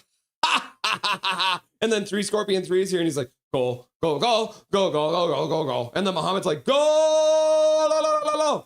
No picture on that scorecard. Laugh out loud. Yep, right off the shin pads and in. You love to see it. KJ Brazy here. Wave, go, wave, go, wave, go. You love to see it. Dijon Mustard. Woo! LFG, Goldeneye legend, Pettersson. Eric Hunter is first. EP40s, says Mohammed. Colin Whitehead. Go, go, go, go, go, go, go, go, go, go, go, go, go. Off the broken twig. Fin, fin, fin, fin. To beam up, EP40. Evelyn, go, go, go, go, go, go, go, go. And then I think, yeah, there it is. Major in the chat, dropping a gifted membership for the Pettersson goal. And that one goes out to Amy Seymour, getting the free gifted membership courtesy of Mr. Major. And then, looks like, yeah, that's a penalty. Zadorov taking down Ratu and now chirping everyone as he goes back to the bench. So thank you, Major, for the gifted membership. Congratulations, Amy Seymour, for getting the free gifted membership courtesy of Massively Major. That's why Major is in the Raptors. So thank you very much. Look at those 2 legendary donors. If you haven't done it yet, make sure you click on the join button below me. And then once that brings you over to memberships, you're going to click on those 3 dots there. That'll bring you down to gift membership settings. You're going to click on that and you're just going to flip this little thing over to allow gifted memberships. And then one of these 2 legends right here may donate you a gifted membership. So there we are. Power play for the Canucks. their first full power play of the game. They do win the faceoff. Vilander on the first power play unit again. Pass across for Pedersen. Had to take it off of his shin pads, then plays it through his own legs. Nice move. Puts it in the middle. Besser puts it back to Vilander. Shot from Sherwood. That one gets blocked. Now Pedersen picks it up on the half boards. Back for Vilander. Vilander down low for Pedersen. Pedersen puts it in down low for DeBrusque. Back for Vilander. Back for Pedersen. He passes it across for Sherwood. In front of the net. Puck is in the crease, and the Bruins clear it into the corner. Back to the blue line. Vilander passes over for Sherwood. He tries to play it down low, and that deflects off of something. And the Canucks will bring it right back in, not allowing Boston to change their penalty killers. So good work there. Good work there by Jake DeBrusque to pin his man. Now Pedersen with some space, passes down low, back to Pedersen. Shoot that shit. And he does. And it got deflected just over top of the net. You love to see it. Kiefer Sherwood gets dumped into the corner, and then they try and clear the puck out. Goes off of him. Puck squirts into the slot, and the Bruins will now be able to clear it all the way down the ice. You'll love to see it. I have not got this properly, so let's update this. So there is 15:30 left to go. 40 seconds left to go on the power play. The second power play unit is out now. Carlson steps in behind that, picks it up, plays it back to the blue line. William passes down the boards. In front, backhander goes just wide. Drew O'Connor couldn't handle it. And then, good work there by Linus Carlson to recover that puck. Now Hronek picks it up, puts it back for William. William passes the half boards, shot to the front of the net. That one goes off of a Boston player into the corner, and they'll pick up the rebound behind the net, clear it all the way down the ice, and Lankinen will cue it up. Only 8 seconds left to go on the power play. Zeev Buium skating. He won't drop it. He'll just skate right in, dish to the side. Ratu steps to the middle, takes a shot to the front of the net, and a glove save there from Swayman, and he'll hang on with 14:41 left to go in the second period of play. Woo! Good move by Pedersen to put it through himself. Fancy stuff there. Oh, and DeBrusque just couldn't dig that puck out. And Sherwood goes down in the corner, and then they put the puck right off his back. That doesn't feel good. Poor guy. All right, face off inside the Boston zone. Ratu out there to take it. Cannot win it. Hoglander can't step through to get the puck either. Good back check, though. Bruins will dump it into the Canucks zone. Marcus Pedersen plays it around the board. Saw a hit coming. Puck to the middle. Good work there. Ratu leaves the puck. Hoglander skates onto it, but it gets ahead of him. Now Pasternak gets the puck, plays it in the middle, shot to the front of the net. Lankinen makes the save, and he snow angels, and he'll hang on to it. Why aren't you starting, clock? Does this thing actually work? It does work. I just didn't push the button, I guess. 14:17 left to go in the second period. A shot from the high slot. Lankinen struggled with it, thought it was squeaking through him, and then he'll fall backwards onto it.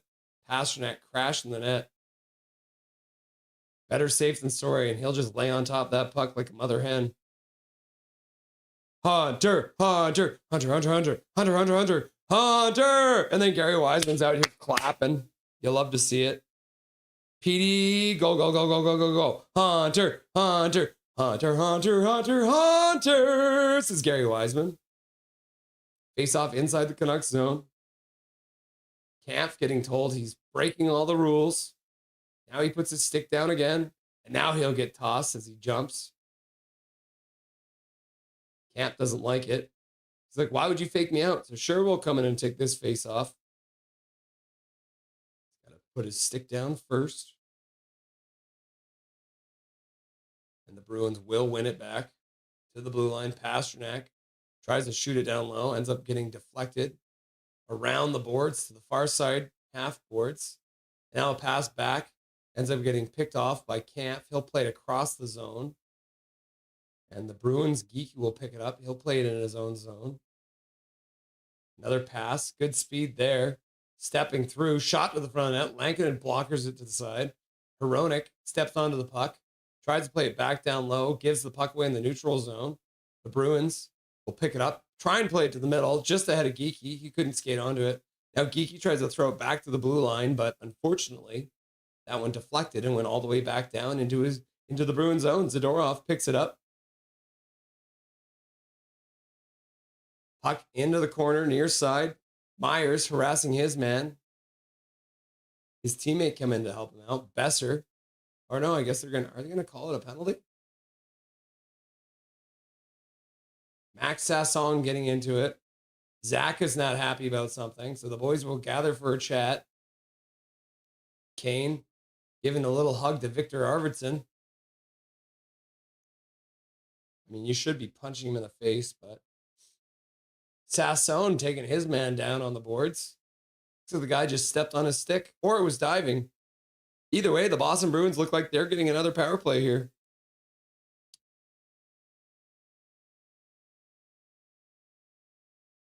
Let's see, have they updated this?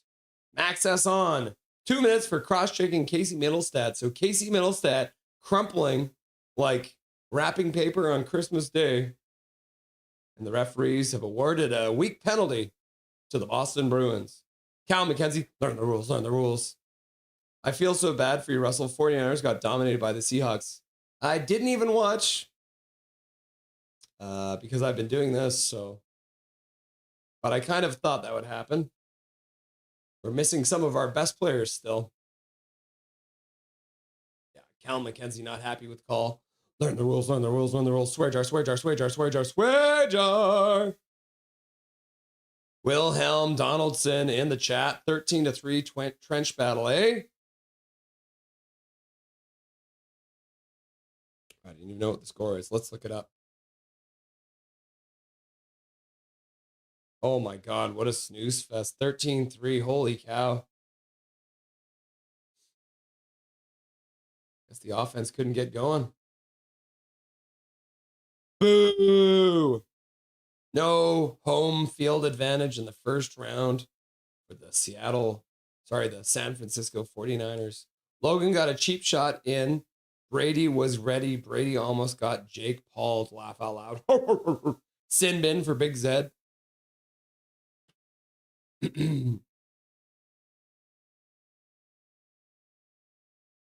Sherwood having a rough night, taking pucks, taking sticks. LJ, I think Salon, Lekarmaki, and Ogren would be a great answer as well. A great line as well. Yeah, unfortunately, Lekarmaki is currently hurt. So that's not great.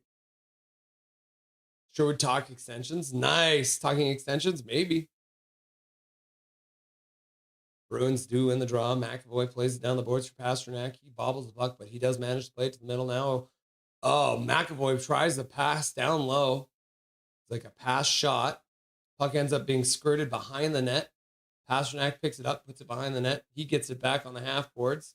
Skates back up to the top of the faceoff circle, puts it down low, blocks. The Canucks will clear it out just outside the blue line, so they won't be able to change. Pasternak plays it to the middle.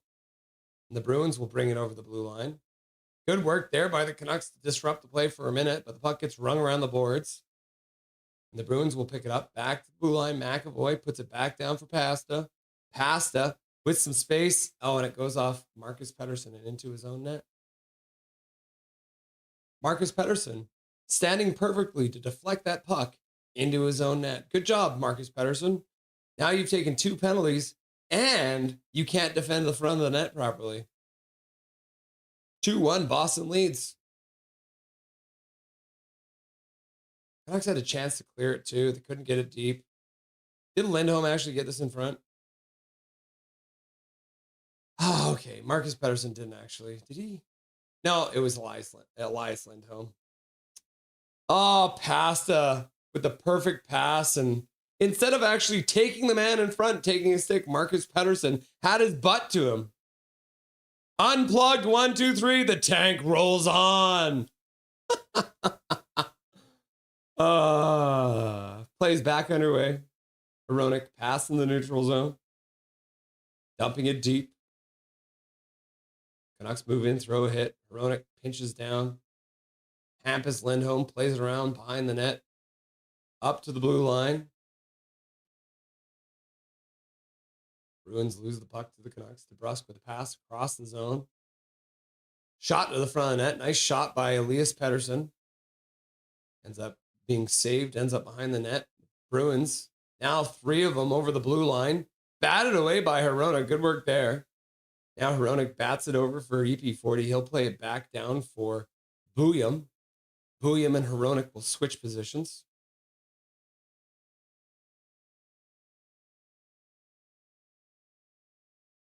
Canucks out slowly. Now they'll turn back. So Boston goes from being aggressive on the forecheck to standing 4 guys on their blue line. So that's the kind of game we're in for now.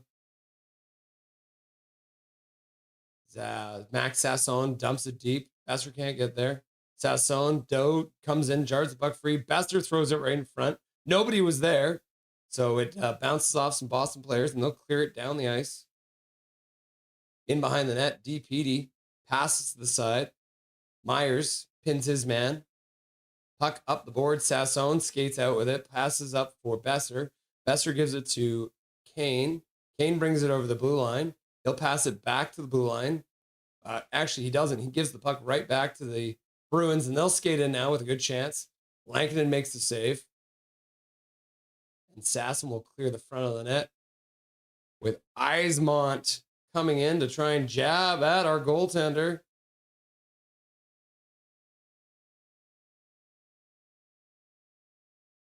Eismont. Pettersson did not play that in front of the net well. Former Vancouver Canuck Elias Lindholm. Russell, bring that energy tonight. Must be the Bees' aura.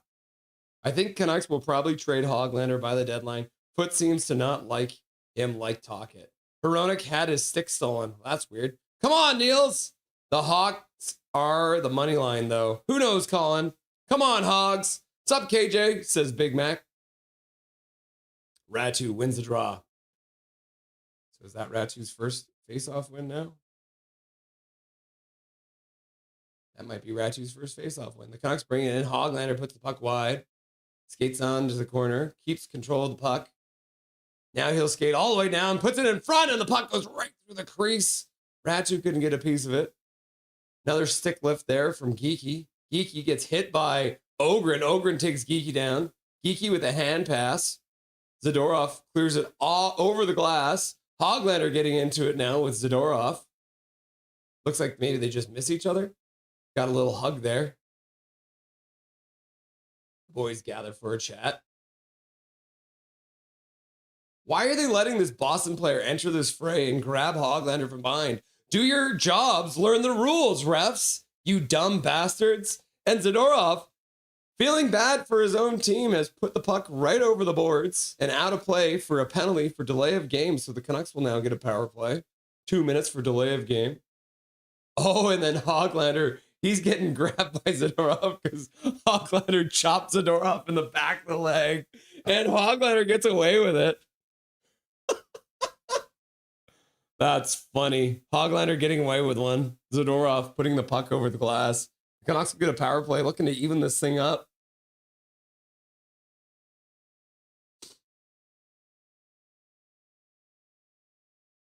Toss this guy out. Are you tossing Pettersson out? What are you talking about? This linesman sucks. Canucks win it anyways.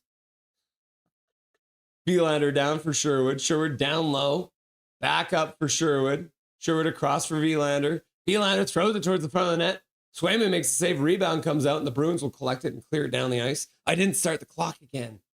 What is wrong with me? 9:52 left to go in the second period of play, just over the halfway mark.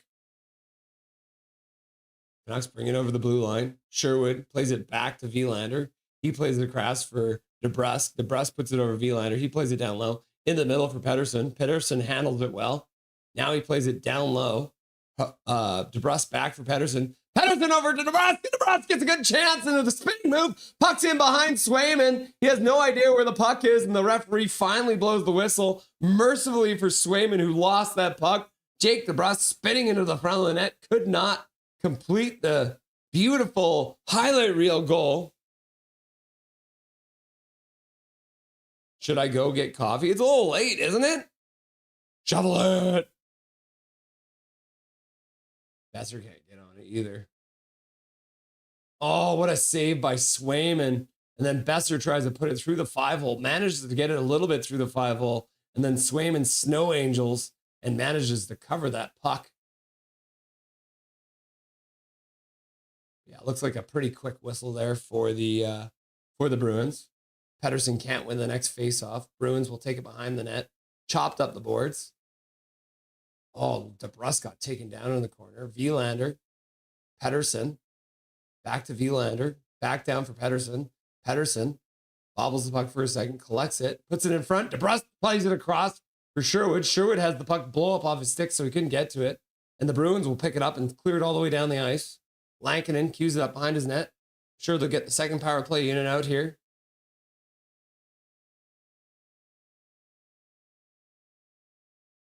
Hronek plays it in the middle.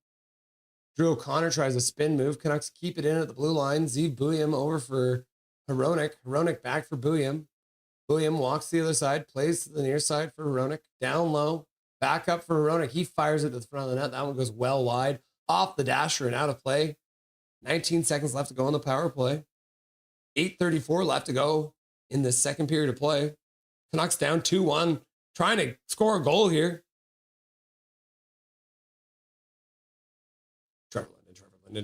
Trevor Linden.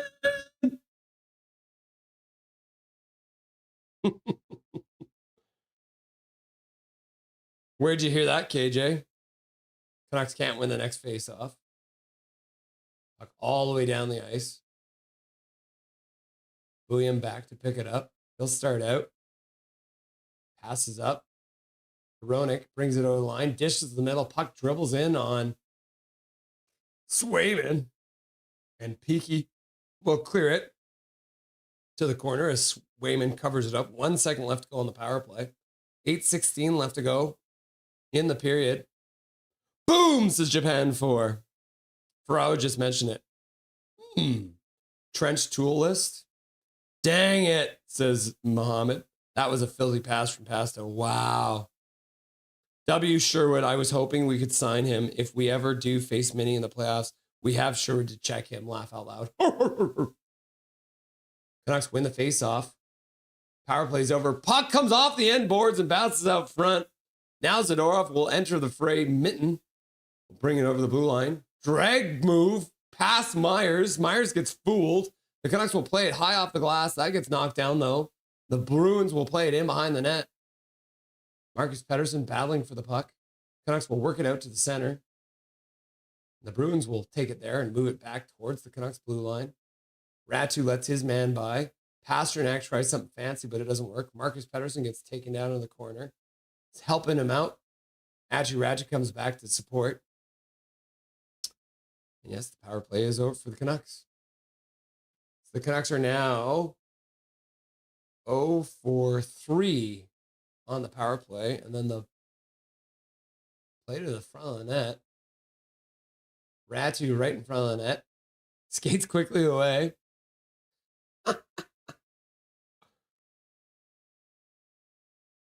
Oh, Ratu getting taken right into Swayman, taking the net off. So I wonder where the faceoff will be. We'll have to wait and see. Foot seems to have a problem with Ratu and Hoglander. For some reason, we declined to trade Ratu this offseason to only not play the kid. Yeah.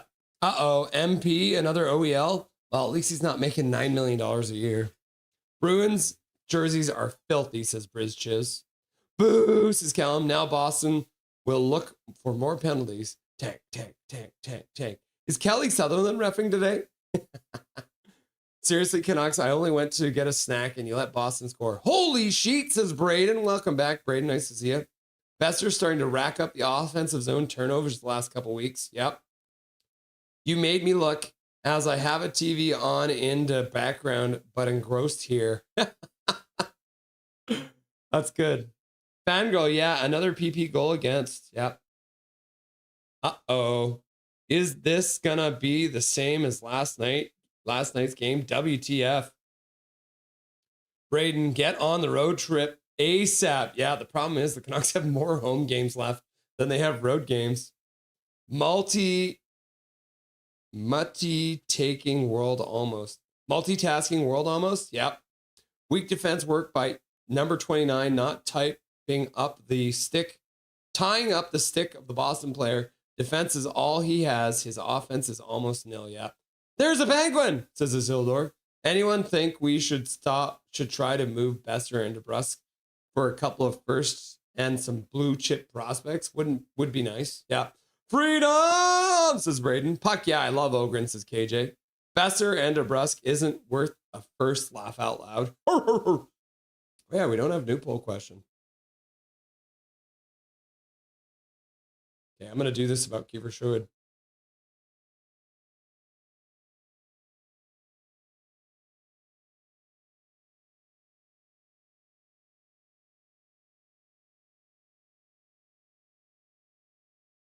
Canucks win the face-off.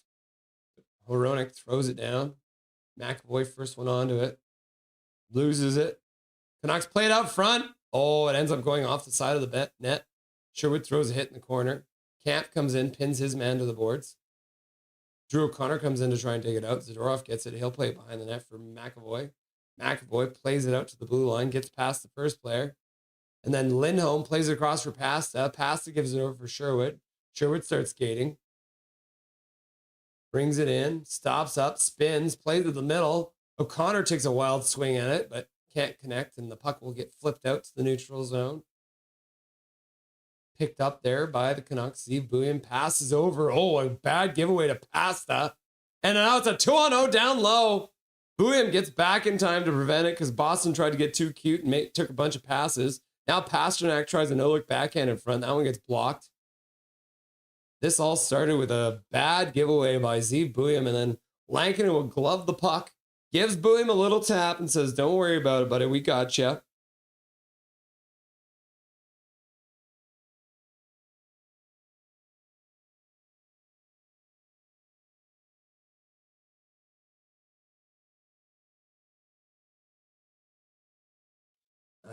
Neither.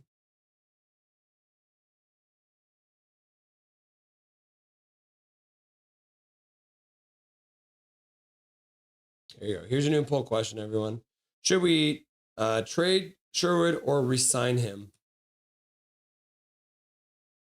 There it is. Oh, no. I put incontrollable laughing. Oh, no. Now I'm going to get mocked for that. No, I'm going to end it. I'm going to end it. I ended that poll question quick. Sorry. I'll do a new one. Oh, Canucks bring it in. Puck to the front of the net. Outside the reach of Besser. I'm going to redo this. Sorry, guys.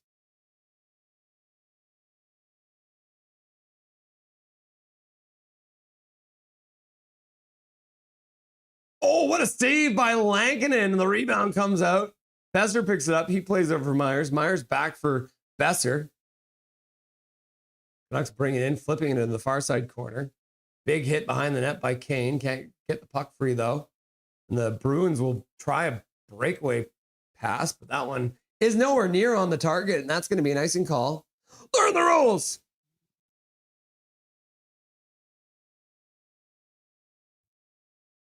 Let's try that again.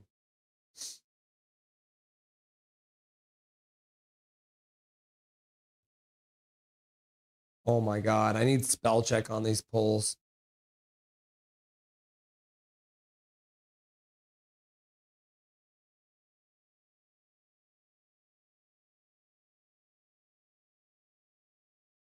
There we go. Now I'll give you, should we trade Kiefer Sherwood or resign him? Trade, resign, neither. Uncontrollable crying. There we go. All right, so the Boston Bruins have been out there for about a minute. So the Canucks should, PD tries to play it back to the blue line, but it gets blocked. Now, Vilander, you got to move the puck back up. Don't let these guys change. Bruins managed to probably get their forwards lines changed, but another bad pass out for Pettersson. He couldn't knock it down.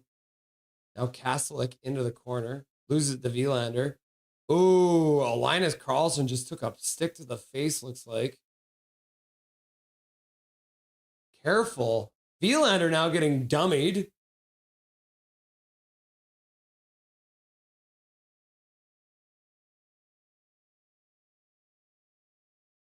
That doesn't feel good. At least got the contract that you can pay for good dental. Russell, you old sailor, you.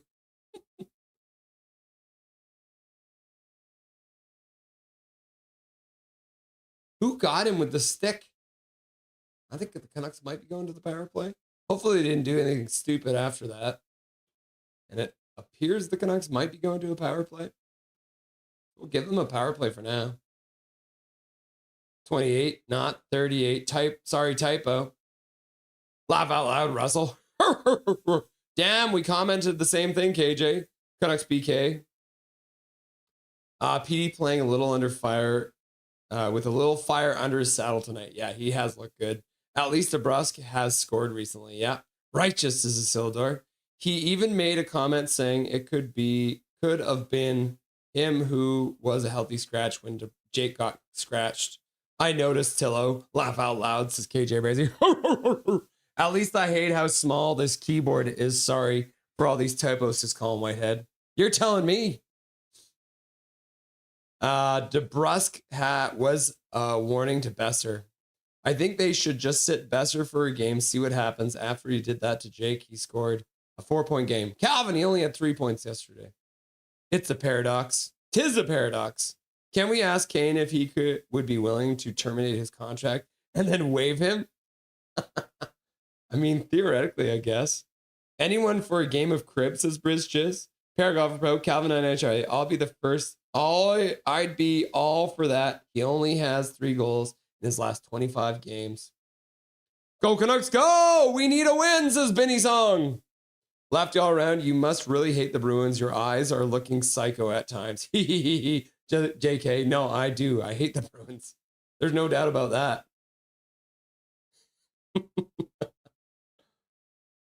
47 sits down. Kastelik getting a stick up into Carlson's face. Poor Carlson. We got just over 5 minutes left to go in this period. Canucks get another power play here. They can't win the opening draw, though. The Canucks, and then DeBrusk can't keep it in. Has it skip past him. So they'll start from their own zone. Vilander getting pressured highly. He'll backhand it into his own zone, skating onto his Besser. Besser passes across for Petey, gets it right back.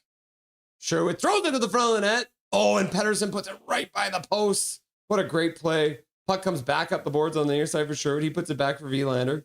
Vilander passes down the boards for Pettersson. He settles the puck down. Skates into the faceoff dot. Now down below the goal line. Back up for Vilander. One-timer from Sherwood. That one gets blocked. He'll pick up the rebound. Puts it over for Petey. Petey settles it down again.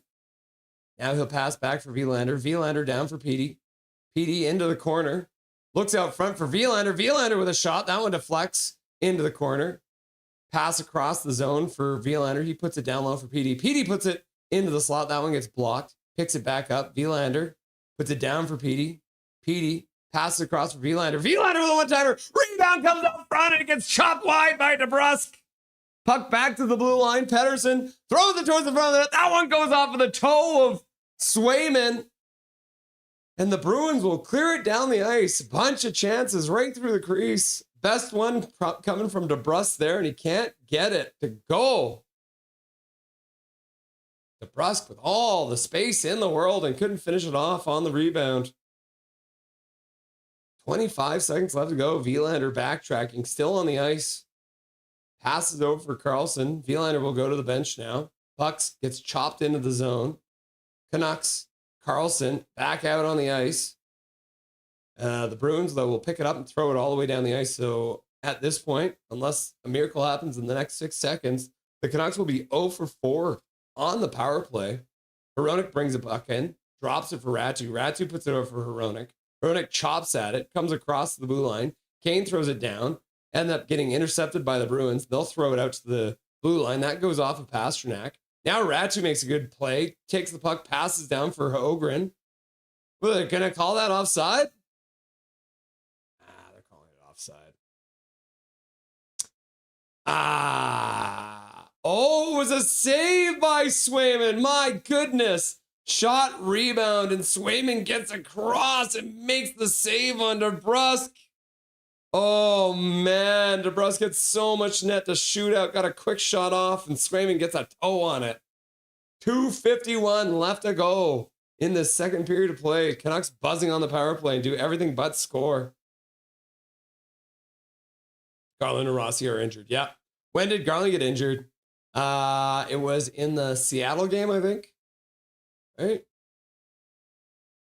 Canucks dump the puck in.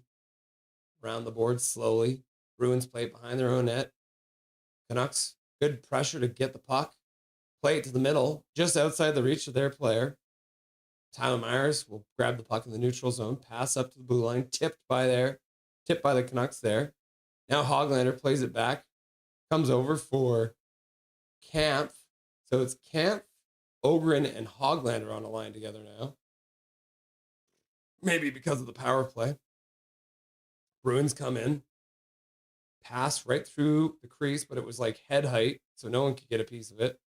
Now they give away the puck right at the blue line. Canucks will have a 3-on-2 if they can rush it. Hoglander waits for traffic in front, drops the puck for Ogren. Ogren fires it towards the net and through a crowd with 1:58 left to go. Oh, the Swayman makes a save through the crowd. Canucks with 18 shots now in this game. I was going to say like a game or two ago. Yeah, he didn't play last game. It was a dirty play right in the slot. Anyone use those Evo ride shares? I'm germaphobe, so I'm iffy to try them. Yeah. Team, I have not tried them. No, I have not. Who was the culprit? Worried about Garland. The concussion thing is becoming more common with him. Yep. I think it was Sealer or Sanheim. Can't remember. Bruins can't win the draw. Hronik plays it over for Bouillon. Bouillon on the spin. Puck down the boards. Canuck player has it tipped off the... McAvoy plays it up the boards. Besser keeps it in, plays it behind the net. Sherwood skates onto it. Sherwood awkwardly falls, can't keep it. Zadorov plays it up the boards. Canucks intercept it. Now they Sasson with a good shot to the front of the net. And Swayman will glove it and hang on for a whistle. Where's Philip Cheeto? He has been skating, so apparently he might be back. Canucks 4-12 and 2 at home this season. Anyone want to buy overpriced tickets? Nope. Oh, surprise, it was Travis Sanheim. Yeah. WTF was that play in the defensive zone. 3-on-0, laugh out loud. Keto is skating, but apparently about 2 weeks away from a full contact jersey. Colin Whitehead, cool beans. Go Canucks, go! Says Keith Catherine. Canucks, Pedersen wins another draw. Linus Karlsson fighting to get behind the net. Grab the puck, passes out front. Looks like the Bruins have taken another penalty. In the corner. Hampus Lindholm doesn't like it, but he was battling with Linus Karlsson, and Linus Karlsson wasn't going to stop. So, yeah, Hampus Lindholm grabbing him and throwing him to the ice. Russ is gatekeeping the polls today. Laugh out loud. Lightning pole, yeah. No, I had a spelling error, and I don't want everyone to just talk about the spelling error, so I changed it. All right, the Canucks are getting another power play here. To finish this, 1:24 left to go in the period. 2-minute power play coming up for holding on Hampus Lindholm. So the Canucks will go to their 5th power play here. Starting with their 2nd power play in and out there. Chop back to the blue line. Z Bouillon passes down for Hronik. Hronik out front, and the Canucks score! In front, the puck goes off of a foot in front, and the Vancouver Canucks on the power play. Only 10 seconds in, tie the game up. Looks like they're going to give it to Mr. Philip Hronik. Number 17. Did he just throw it to the front of the net and win it off of a Boston player? Is that what I saw? Face-off win by Drew O'Connor, our best center. Puck back to the blue line. And then Z Bouillon passes down. And yeah, I think that went off of McAvoy and in. Oh, whoopsies. No, McAvoy skate and in. McAvoy did a good job to take Carlson's stick in front, but McAvoy didn't realize that he was the intended target.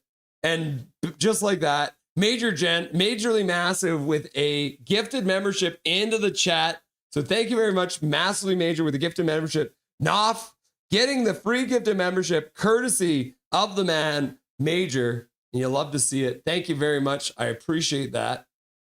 And plays back underway again. That was a quick one. So they finally break through on the power play on their 5th one. And the Bruins will throw it all the way down the ice. And that's going to be an icing call with just under a minute left to go. 58 seconds left to go. Yeah, Zeev Buium with a nice pass down for Hronek. And then Hronek just throws it up front, was looking for Carlson. But how many goals does Hronek have this year? I don't even know. Let's check this out. Thank you very much for the dono, Major General. Massively Major. I appreciate it, my dude. That's his 2nd goal of the year. Huh. The Bruins do win the face-off. Cleared all the way down the ice. And then passed out. Plays Marcus Pettersson. Puck into the corner. Pasta loses the puck. Good work there by EP40. He'll skate out of the corner. Throw it out to the neutral zone. Knocked down there. Now the Bruins give the puck away in the neutral zone. Tipped away by Hronek. 30 seconds left to go. Now, they'll start out slowly. Bruins over the blue line. Put the puck down low. In behind the net. They pass it into the slot. Pettersson intercepts it. He'll pass it over. Now it's a 2-on-2. We got Drew O'Connor putting the puck down for Sherwood. Pettersson in the corner. And that'll do it. That's the end of the period, guys. We're heading into the 2nd intermission. 2-2. You love to see it. That means it's time to get some beauties on here, huh? All right. Let's see here. How do I do this again? Yeah, just like this. And then this. Yeah, okay, that should work now. All right, let's get these boys on here. Let's see if they're in the chat.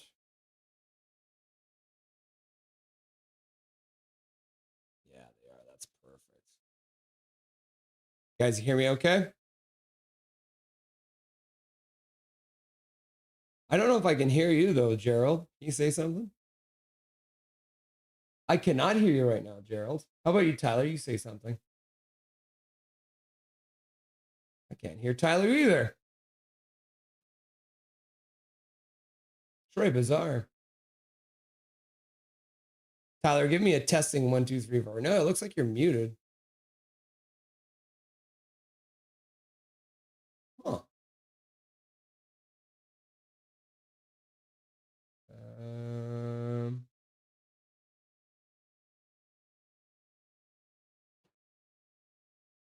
Gerald, can you check your on the bottom there in the corner? It's got the audio button. Do you want to just double check which microphone you're using? Or maybe this is my headset doing something weird. Hang on a second. This has happened before. Sorry about this, boys. Well, theoretically, it should be working.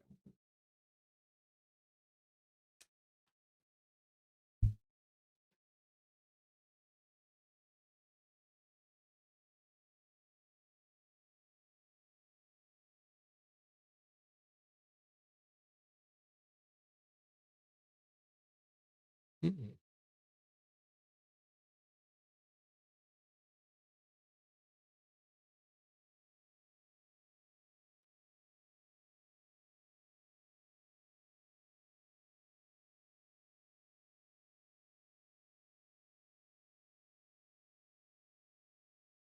Still can't hear you. That's so bizarre. Are you guys both on Discord too, right? I think I got you both on Discord. Okay, I'm going to cancel this call out, boys. Let's try. I'm going to give you a shout on Discord. I'll just put both of you on that because that should work better. Just give me a second, chat.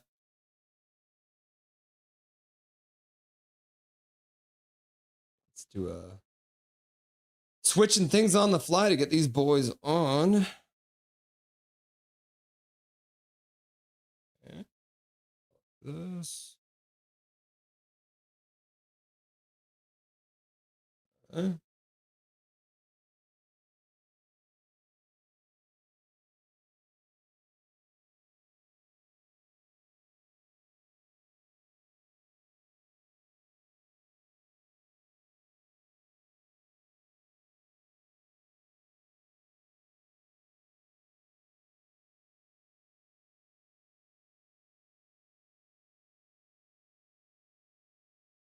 How about now? I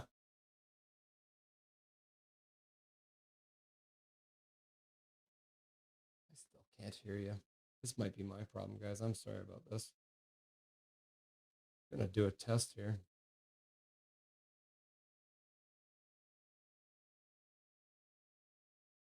No, I think this is on my end, boys. What the hell's going on?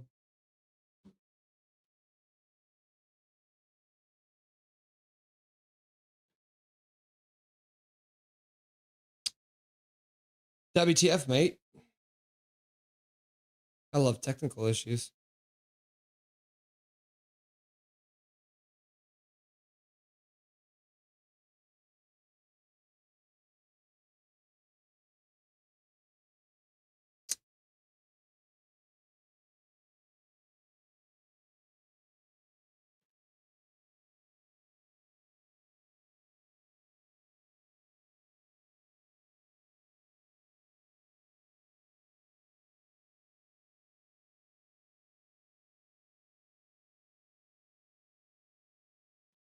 This is so bizarre, boys.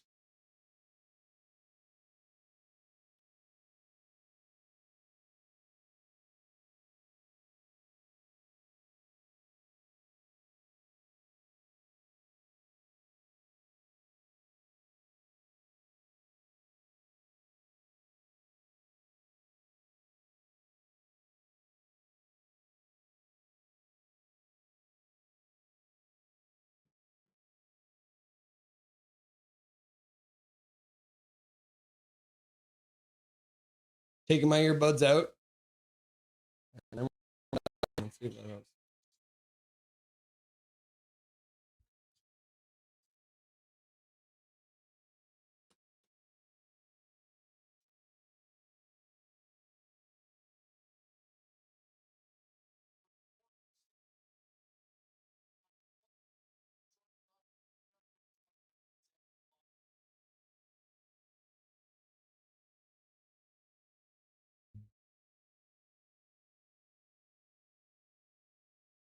What the hell is actually going on with this damn stream right now? That is insane. This is one of the worst fails that I think I've ever had on here.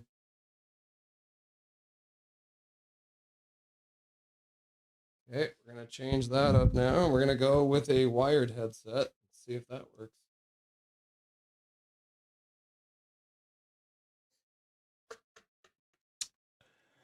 Oh, gonna miss the whole damn intermission because of this.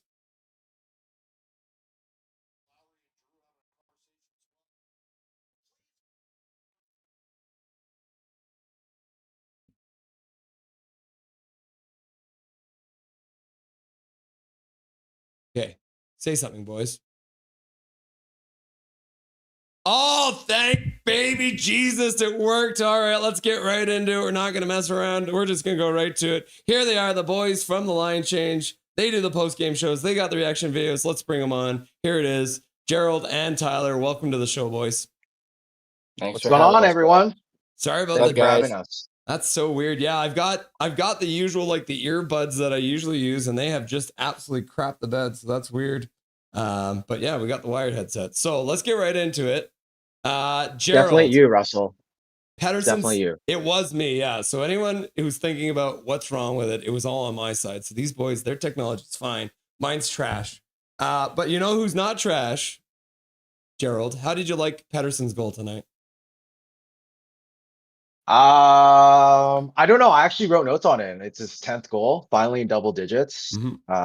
Skate kind of directed it, so I'm not really sure if that's really technically a goal. There was no kicking motion, but there was an angle of so whatever. A goal is a goal. At least it ties it up at that point. And it's been a good game so far.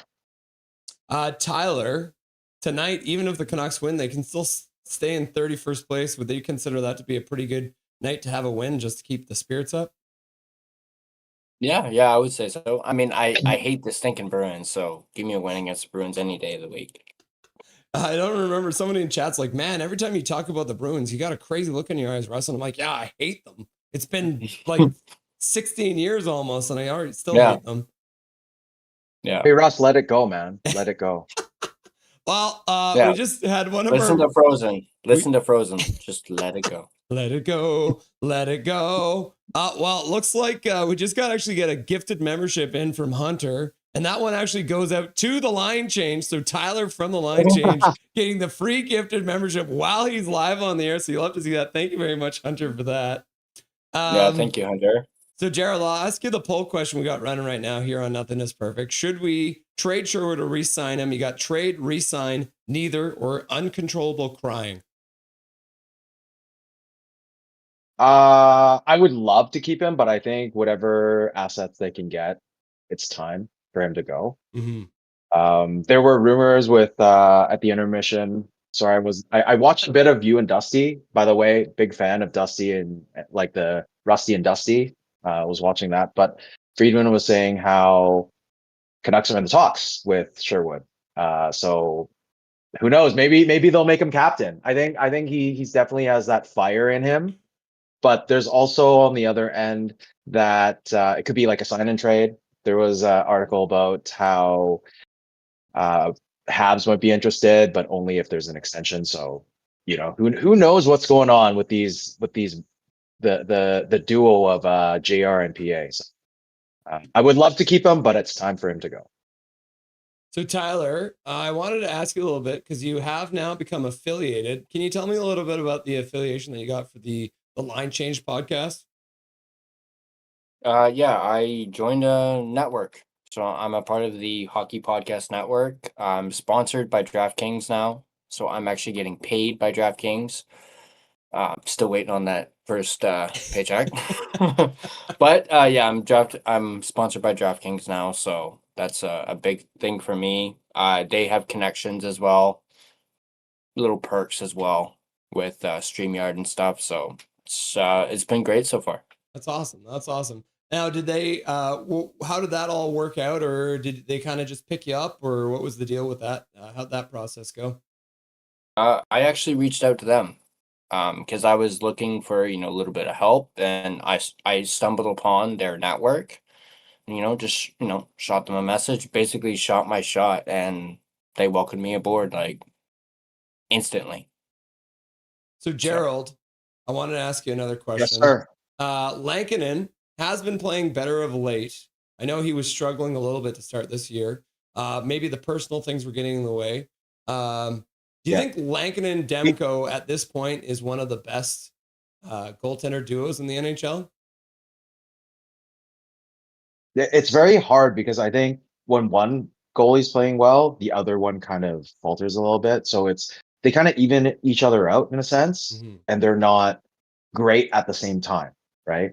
So like Demko had like last game could have been better. There was a goal or maybe a couple that he could have gotten back.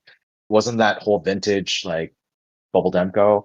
Lankinen has been pretty solid. I mean, tonight's game he's looked solid. His rebound control is a lot better. I've been harping at his rebound control the whole season, and ever since the last maybe couple of games, it's been kind of fixed. So it looks good. Like Lankinen looks good to go right now. Yeah, I agree with that. And if the inevitable happens and this game goes to another shootout, then the Canucks are feeling okay with Lankinen back there, I guess. 100%. 17 for 17 for Lanky.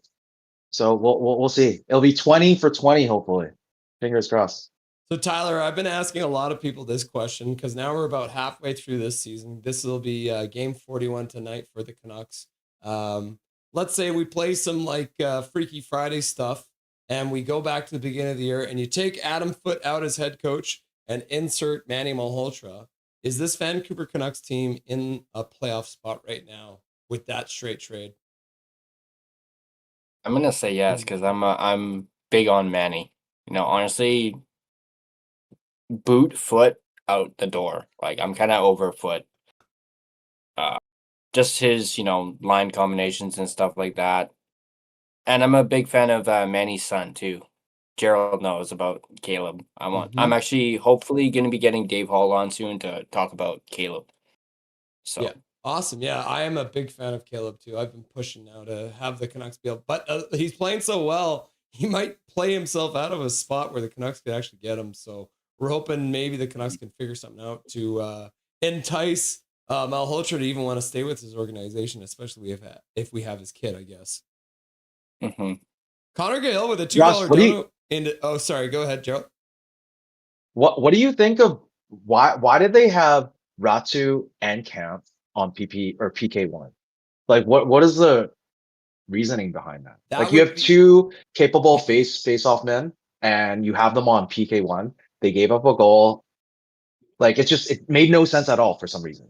I think the main reason you do that is to have your backup because obviously, especially in this game, the way the linesmen are dropping the puck, it seems like you're getting a lot of wave outs. So having both your best, or I guess I shouldn't say Camp's their best, but having two centers out there that are capable of winning the draw is a good idea, especially if one of them gets waved out. So that would probably be the only reason for that.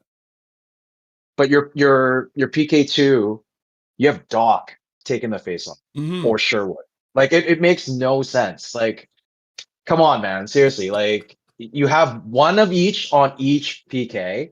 Then you have Doc who can be the backup. And then you can have whoever else is playing PK, the other person, other player. Yeah. I mean, if you've watched this stream at all, me and Dustin have gone on and on about the terrible lineup decisions that Adam Foote makes on a regular basis. And if I don't know if you guys heard it last night, his post-game remarks, our boy Trevor Baggsy asking a question about why the hell he had two 20-year-old defensemen out there together. And then essentially Baggsy gets dismissed like, oh, you never played a high level. I call it the grab bag. And I'm like, what are you talking about, Adam Foote? Grab bag? What does that even mean, bro? So I think that explains your answer to how he has his lineup. He just pulls a bunch of names out of a hat to start the game. Yeah. Connor Gale did donate what is this? Something. You don't know, yeah. So he says Philip Hronek, most unsung hero. He's catching EP40. Do you agree with that, Gerald? I think ever since Quinn left, I think Hronek has played a lot better. Like he's filling in, taking up the minutes. Zeev has played extremely well. I mean, there's obviously those rookie mistakes here and there, but it's learning pains and it'll come within time. So yeah, I mean, I agree with that. I think PD plays like a D-man in a sense that he's always looking to pass. Like it's just ridiculous. Like on the power plays, even tonight, all the power plays, it's always pass. There's a rare occasion that you see him take a shot. There was one in OT the other night that you saw a glimpse of that old PD, but we need to see more of that. And right now he's with 10 goals, it's 1.6 per goal. So, we'll see what holds for the rest of the season. Tyler, as we finish up here, I've got a link in the description to the line change. What can people expect to find if they go ahead and subscribe to the line change? Well, post games with the guy on the far left occasionally. Lots of banter, good banter between me and him, talking, guests. I'm kind of ramping up on the guests to kick off the new year. For those of you that may not know, I have Astle coming on Monday. Tuesday is Harmon Dial. Will be joining the podcast and hopefully more throughout the month of January. So be on the lookout for that. And just great Canucks conversation or discussion. So there's no, trademark for Canucks conversation. Yeah, just lots of good Canucks discussions. Yeah, that's pretty much it. Awesome. Cool. Well, boys, I appreciate you jumping on here with me for this intermission. Sorry it was a little cut off. We'll have to get you guys on again soon because the technical issues to start. But Gerald, is there anything you want to say to chat before I let you boys go? Yeah, the post games I love doing with Tyler, but there's sometimes that he might not be able to do it. So in this new year, it's already the new year. Hopefully starting in February, I'll have a channel too.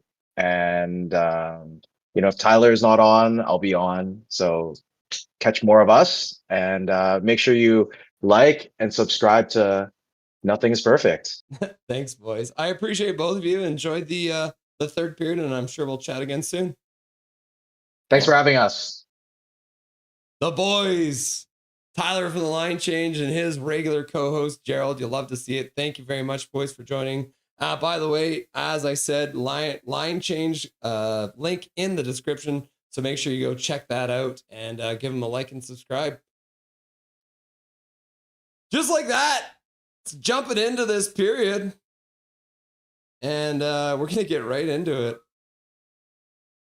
The period has begun.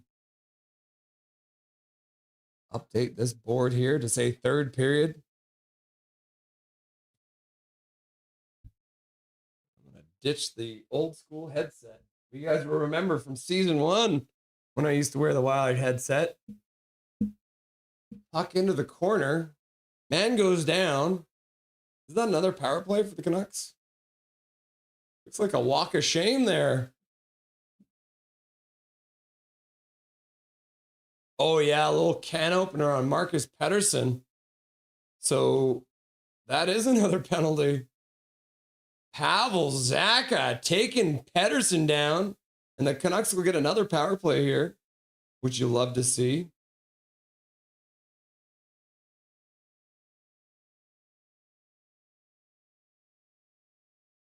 Canucks win the faceoff. Vilander passes across, back to Vilander. He puts it down low for PD. PD tries to put it back to the blue line, but that gets intercepted, and the Bruins will clear it down the ice into the Canucks zone.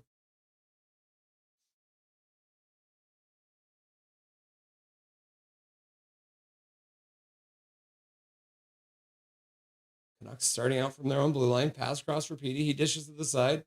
DeBrus skates onto it. He'll ring around the boards, comes all the way back to the blue line, into the middle. Vilander, just a one-touch pass over Pettersson. Pettersson takes a minute, plays it back for Vilander. Vilander puts in the middle for Besser. Besser back for PD. PD back for Vilander. Pass across. Besser with a shot to the front of the net. Good blocker save there by Swayman. He'll direct it over the board. $7.99 coming in from Bing Tang Warrior. What's up, Bing Tang Warrior? Always good to have you, my dude. And thank you very much for the $7.99 for the win and to DeBrus to buy a goal. Oh, that might have been the shaft of the stick by Swayman making that save. Thank you very much, Bing Tang Warrior. That's very generous of you. $7.99 coming into the chat. You'll love to see it. I appreciate you, my dude. Always fun to have you in chat. Bing Tang Warrior, hype!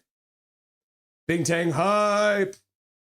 Canucks trying to come up with a puck, but the Bruins will manage to clear it down the ice. Right on Lankinen. He'll play it to the side for Mr. Booyam. Got the second power play unit out now. Kane puts it in the middle. Good pass over for Doc. Doc plays it around the boards. Comes back to Hronek. He'll flip it high in behind the net. Kane tries to get to it. Can't get there in time. And then it looks like Zadorov picks up that puck and clears it down the ice. Hronek takes it in behind his own net and he'll start out again. Bing Tang hype! Oh, right inside the blue line. The Canucks give up the puck. Hronek will have to retreat into the neutral zone. Still about 25 seconds left, so if they can get into the zone, they might be able to get one more chance on this power play. Kane tries to play it back over for Booyam. Booyam, weak pass behind the net. And the Bruins will play it back down, and Zadorov will load up and throw it out to the neutral zone. Knocked down there. McAvoy now on the rush. Now the Canucks, possible for a break. Change at the bench by the Bruins. Now David Kampf comes out. Has the puck pinned under his skate. Hoglander digging away, but Zadorov picks it up and he'll play it up. And then Zach is back out. Only one shot for the Canucks on that power play. It was a good one, but Hoglander brings the puck in. He'll play it down the boards. In behind for Kampf. Kampf pinned to the boards by two Bruins. Ogren comes in to help out.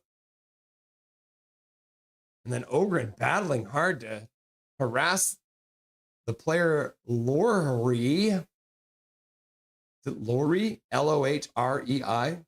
Hoglander disrupts the play, and Tyler Myers will pass it over for Camp. Camp puts it over for Hoglander. Hoglander down the boards. He loses it back to the blue line. And the puck will dribble into the Canucks zone. I wonder why my technology failed me during that interview.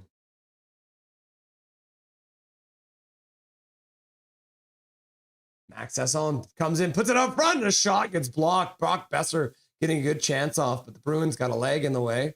Good hit there on the boards by Kane. Or no, that was DPD.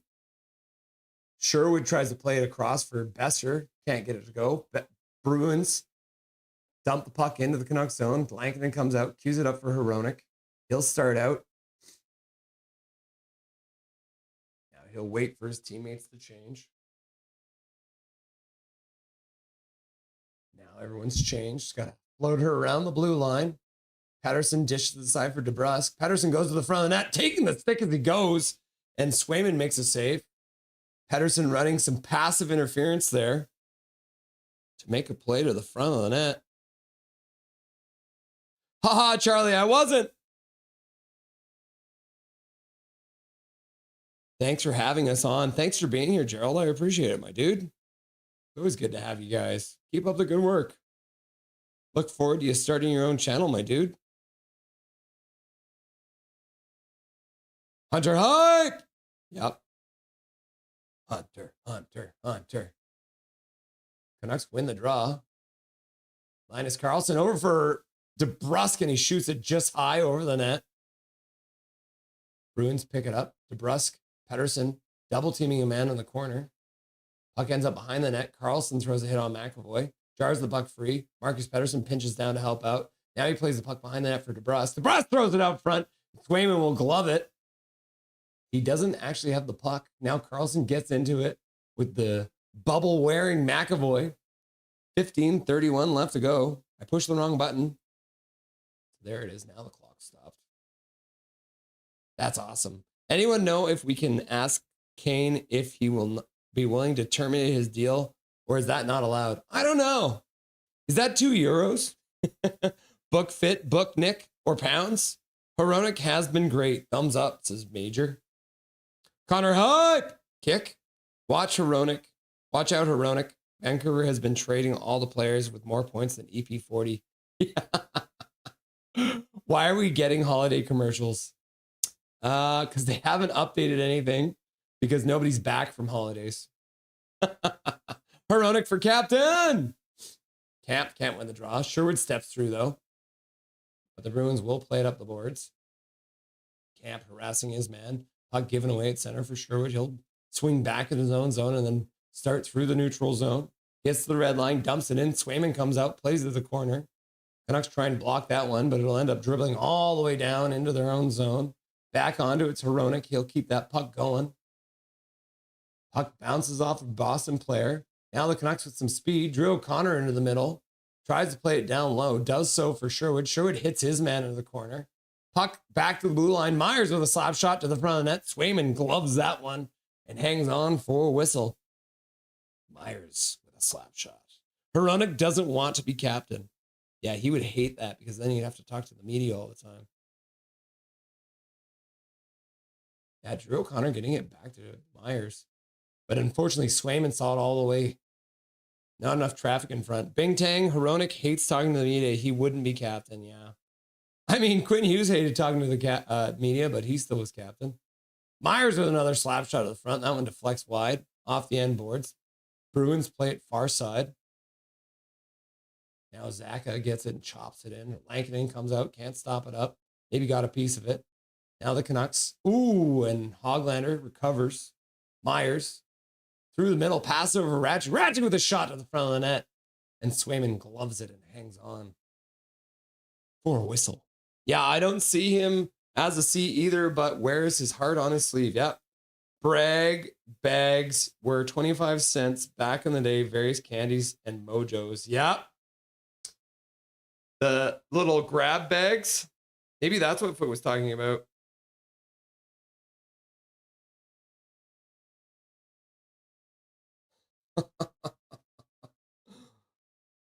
Russ glowing antlers.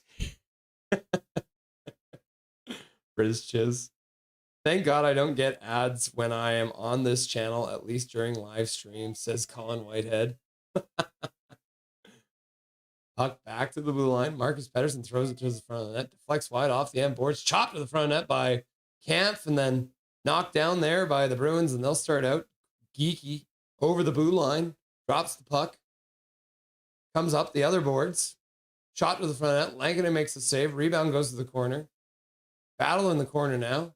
Marcus Pettersson plays it up the boards. Besser, caught flat-footed, plays it back down low for Vilander. He almost falls. Got to turn around under great pressure. Marcus Pettersson plays it up the boards. Out to the neutral zone.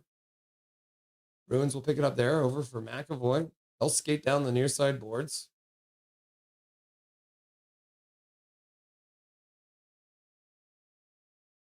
Nothing is perfect. This may be gardening talking, but I think it might be fun to have a theme song or transition intro for the show. Thoughts? Do like an intro thing? I wonder what we should do. All right. Dustin Boydell. Captain's log. Start date January 3rd, 2026. Pass across for pass to end of the face-off circle. Pass back to the blue line. Gets wide.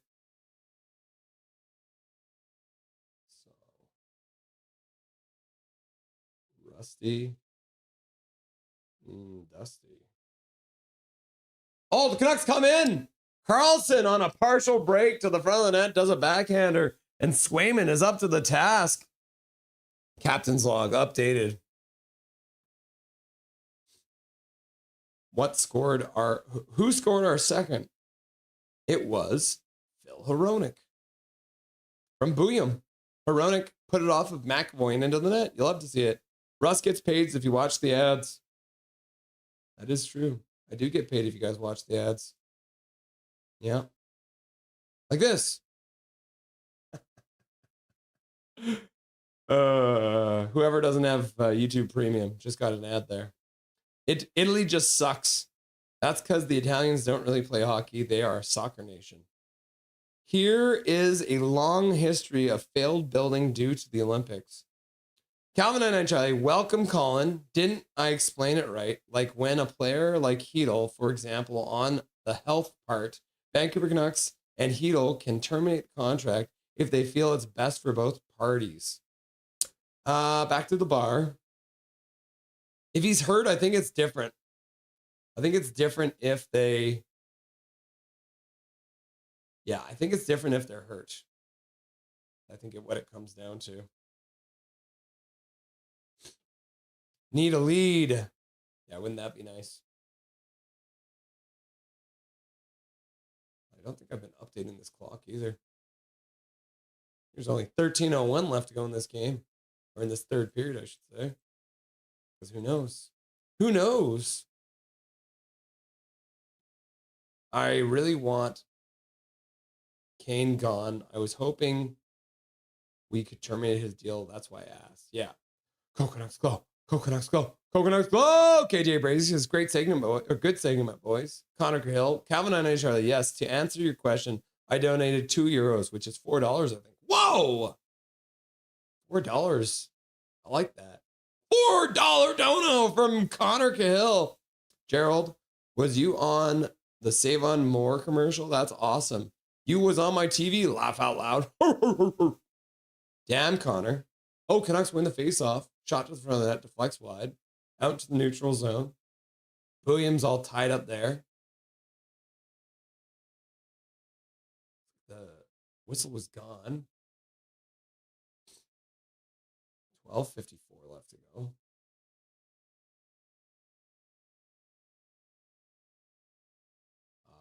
Maybe the puck went out of the bench, I think. That's weird. Ratu can't win the draw. Boston plays it up the boards. They'll start in. Now they lose. Oh, it might have been a pass. Puck in the middle. Kept away. Good work by the Canucks there. And this puck is going to roll right on Mr. Swayman, so you love to see that. Why would Kane terminate a $5 million contract?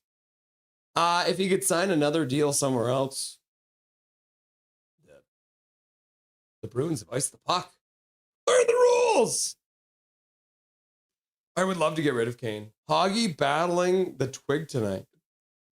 Are you sure, Gerald? His name was Gerald, and he has your smile. Laugh out loud. Isn't that character from Gilmore Girls? Peter Lorre is playing spooky. Patterson wins the draw back for Bouillon. Bouillon into the faceoff circle, throws it towards Swayman, and Swayman will glove that. Hang on. Connor Hill, Calvin 99 Charlie. That's the beauty of having good more than one bank account. Haha! Anyone else have bubble bath tonight? Oh man, I think now that you mention it, I might have a bubble bath tonight.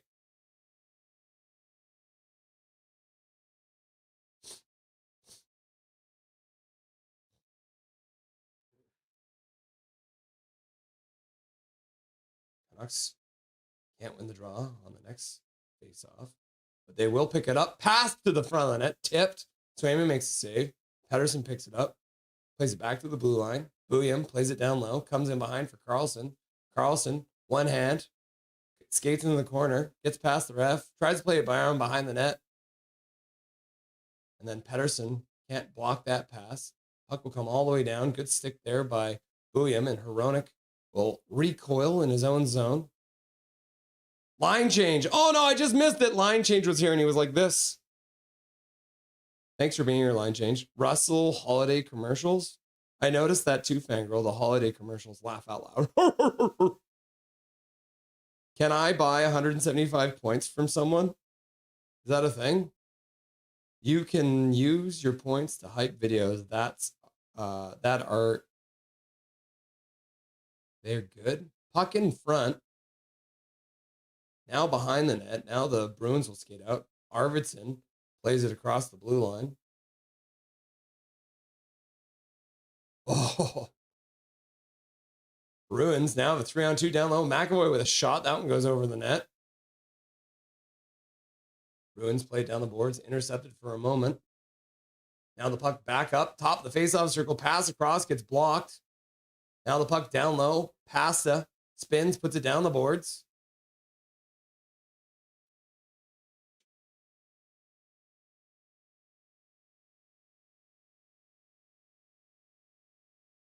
Hello? You just open the door to my office. Trevor Linden. Oh, pass out front. And it looks like, I think Vielander might have gotten a stick on that play. 10:33 left to go. Puck goes over the glass in the Canucks zone. Every once in a while, we get ads here. Me and KJ watch them all. Anyone howl at the moon tonight? Are you okay, Boo? Oh, okay. Oh. Oh, weird. Oh, it must have just not been fully shut. Weird. There we go. Me and my wife are both like, did you open the door? There's a ghost in my house, guys. There's a ghost. Canucks cannot win the face-off. Shot from the side. Lankinen makes a save. Rebound comes in the slot. Now it comes high slot. Another save by Lankinen. Rebound gets cleared to the side. Kane takes a minute. Boston clears out. And Hronek will take a minute too. Boston goes all the way. Holy God, that's so brutal. Boston has 4 people between the red line and their own blue line. Sorry, all 5 of them. Shot to the front of the net. One-timer. Lankinen makes a save. Myers clears it to the corner. Now Myers has a stick caught in his feet. Does a nice thing and gets it back to him. Canucks pass up for Hronek. He steps over the blue line, gives it over for Kane. Kane tries to throw it to the front of the net, but nothing doing. That one gets blocked. And the Canucks will change here. Got Hoglander on the ice. Hoglander actually in the offensive zone on the forecheck. Zadorov passes out. Arvidsson battles the puck down into the Canucks zone. Puck in behind the net. Vielander plays it by himself. Now the Bruins come up with it behind the net, stopping up on the half boards, far side, spinning back and forth. And a good stick there from Hoglander to deflect the puck all the way down the ice. Not going to be enough for icing. Hampus Lindholm gets hammered in the corner. Canucks pick it up, skating across the top of the slot, firing it towards the front. Now the Canucks come up with it. Ratu plays across. Wielander throws it to the front of the net. That gets blocked by Arvidsson. Arvidsson gives the puck away to Wielander. He'll play it up to the blue line. And the Canucks bring it in. Ogren falls to his knees, passes in front for Ratu. Ratu back for Hoglander, and Hoglander just gives the puck away to the Bruins. After a great play in the defensive zone, then Hoglander just gives the puck away in the offensive zone. McAvoy throws it out front. Now Pettersson's line starts coming out. He'll skate over the blue line. Dumps the puck into the corner. Ends up going on to Swayman. Pettersson does well to disrupt the play. Pinching in is Marcus Pettersson. And the puck gets flipped back. Pettersson EP40 comes up with it. Now we got two Petterssons on the ice. I got to be specific. Oh, Carlson throws it right out front for DeBrusque. Couldn't get a stick on it. Now he fires it from the side, and I think it went off of the post, maybe? Yeah, what a save by Lankinen on Geeky. And Lindholm couldn't collect the rebound because Lankinen got the stick on it and poked it away. You love to see it. 2-2 is the score with 8:09 left to go in this third period. Here's the line change. Find it interesting that the Bruins are interested in Sherwin and yet have slashed, hacked at his shins twice. Are they intentionally trying to injure him? Laugh out loud. Isn't that funny, Tyler? Yeah, if you want this player, why are you injuring him before you can trade for him? Yes, Brick Fetty, says Paragolfer Pro. This may be a reach, but Quinn Hughes strikes me as someone who never wanted to be the best player on a team. He just accidentally became ours when everyone else sucked. Yep.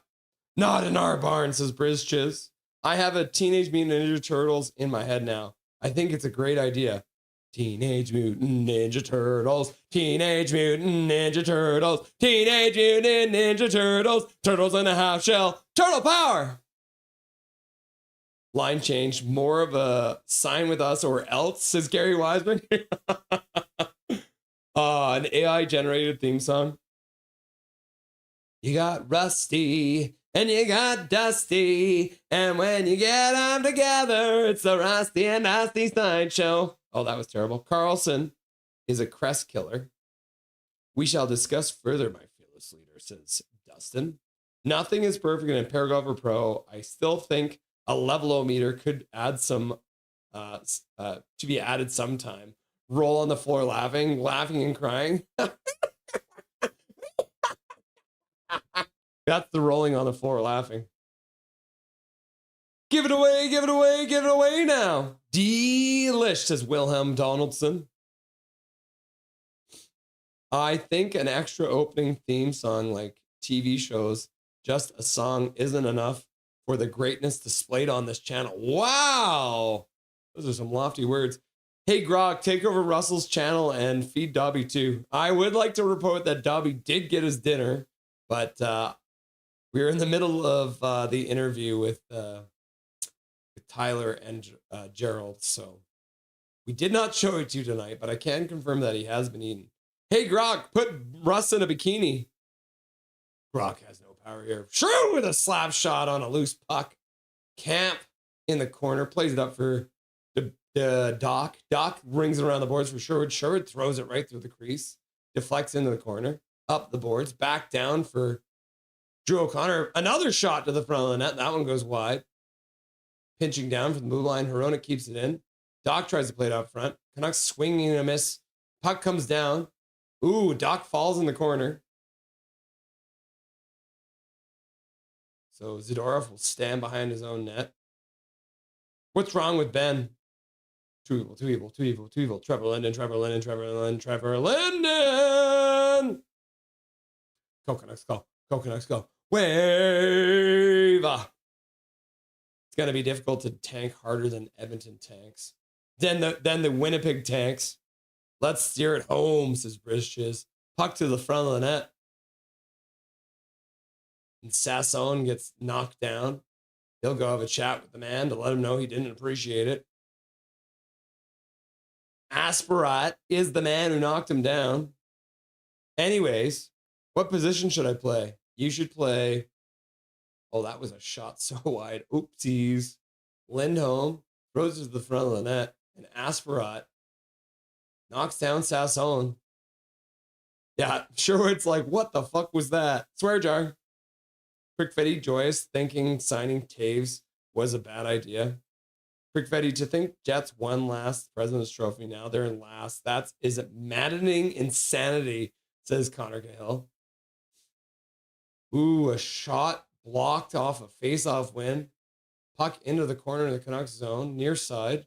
Marcus Pettersson, pass out. Ratu speeds over the blue line, puts it into the corner. Liam Ogren gets into the corner. The Bruins chop it up the boards. Now Marcus Pettersson chops at it. Geeky keeps it in. He'll try and pass across, and the puck is just out of the reach of Elias Lindholm.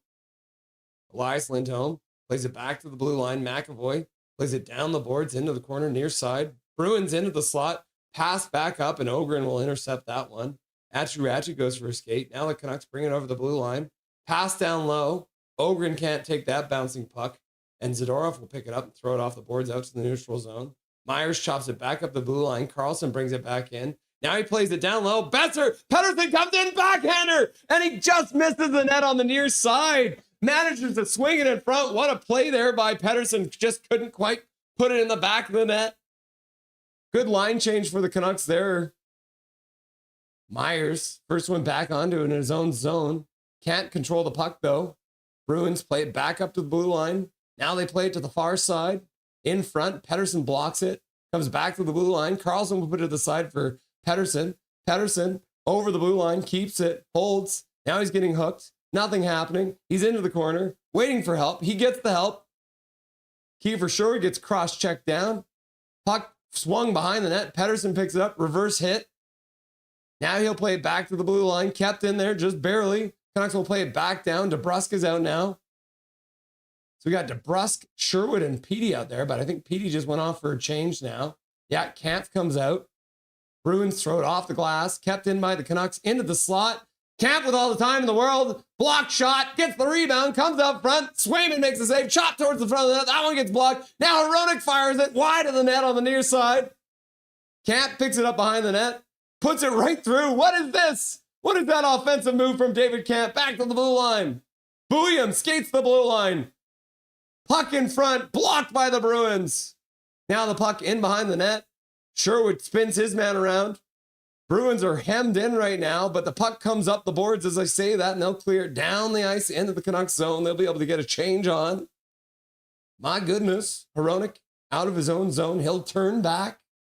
With 4:20 left to go in this third period, they're doing circles in their own zone.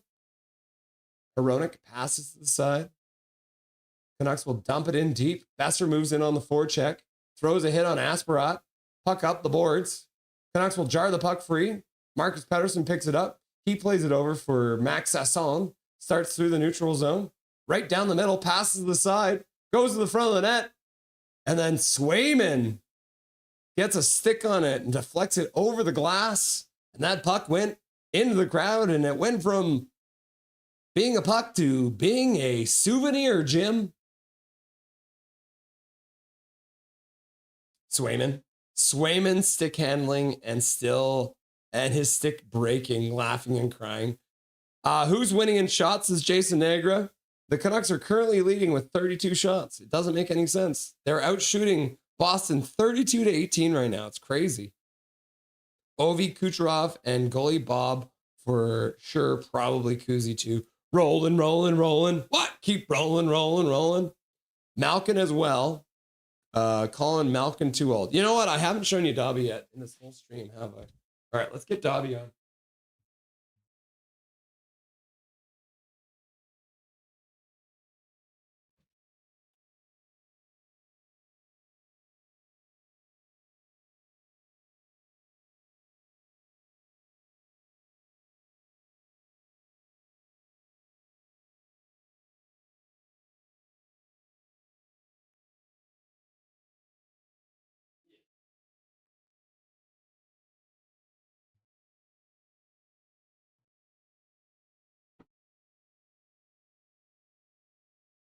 Here he is.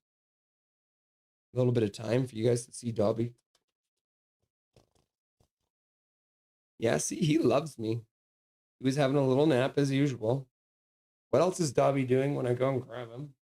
Oh, yes. way down. And then he burped in my face, everyone. He burped his dinner in my face, guys. What a sweet little monkey. Hmm? He smells nice, too. The William jerseys in the right up there between Bury and Ojic. Oh, you're stubborn, huh? You're such a sweet boy, huh? Firefighter Press. Good evening, everyone. Ex-president of the Team Tank Operations. They fired me because they think they can win the cup this year. They are doing everything they can in their power to win. Well, the Bruins bringing it in over the blue line. Oh, you're being so fussy here, Dubby. If Saros pays like poop, probably will just like the Four Nations. Oh, yes. Canucks bring it through center. Patterson skates onto it. He'll backhand it deep into the Bruins zone. Oh, yes. You just want to have a sleep, huh? Okay, you stay here with Dad. Oh, Carlson gets an errant puck. He'll skate to center. Takes a big hit. Dumps the puck in. Yes, huh? Huh? Bruins through the neutral zone.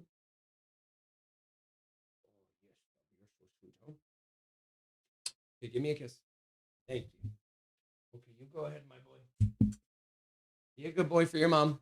Canucks bring it in. Max Sasson goes in behind the net, stops up, passes back to the blue line. Hronek misses the puck, squirts out to his own blue line. He'll backtrack for it, passing across for Marcus Pettersson. Oh no, that's Tyler Myers. We got Hronek and Myers out together for some reason.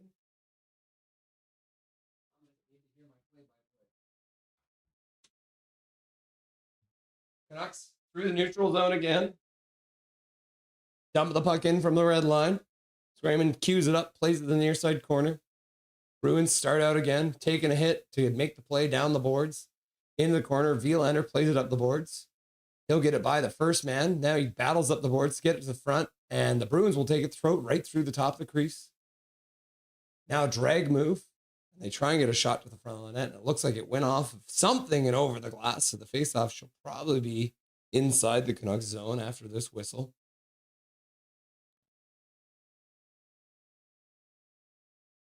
That Rusty and Dusty sideshow song was almost perfect. Already almost perfect? Oh my God.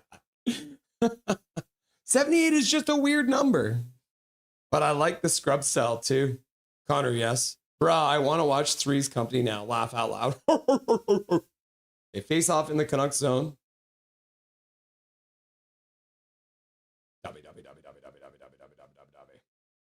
Shot to the front of the net, deflects wide, and that one goes out of play too. At 2:02. The best there will ever be. Silver Fox. The real deal wrestler. Turtle Power. EP40. Oh my God. Yeah, Bret Hart was a great old school wrestler, but I don't think he would be good the way they do it now. He was too technical. Huh. He was from Calgary too, wasn't he? All the Hart boys, they were from Alberta, right? Oh, Middlestat getting waved out of the face-off dot. So we'll go back to 2:02. We'll try it again. David Kampf does win it. Puck to the side. Pettersson was out there too. He plays the puck down the ice, takes the hit to make the play. So Kampf and Pettersson out there. So again, the question about why they have two centers out there. That's why, so that if Kampf did get waved out, then they would send Pettersson into it. Where has this EP40 been? Hoglander works the puck down. Now he'll try and ring it around the boards, comes back to the blue line. Tyler Myers wasn't there though. And the Bruins will play it all the way out to center. Arvidsson takes the stick away from Hronek. Hronek hits him, jars the stick free. Looks like the referee took a tumble in the corner, collects himself, puck pinned to the boards. We got a full-on rugby game here. Now Hronek, he'll pick it up, he'll play it off the glass. And then Sasson gets interfered with, so he can't go on a rush to try and beat out the icing call. Learn the rules! whistles. Let's see, how did this referee go down? Oh, I think he just couldn't get out of the way of himself.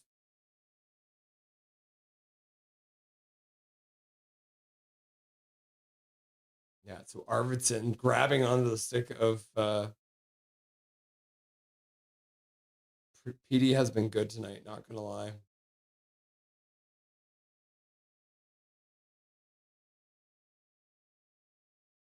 PD on them good painkillers tonight. Laugh out loud.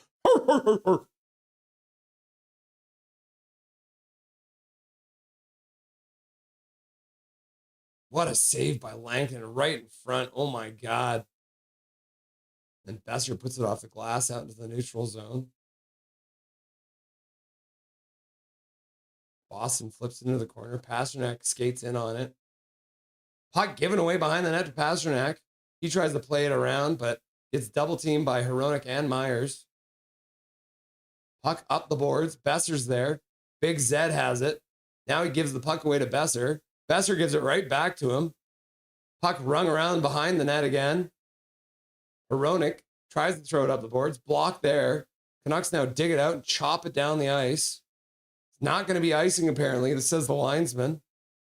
It must have touched something. McAvoy is going to just stand behind his own net because Boston loves playing boring hockey. Classic Boston.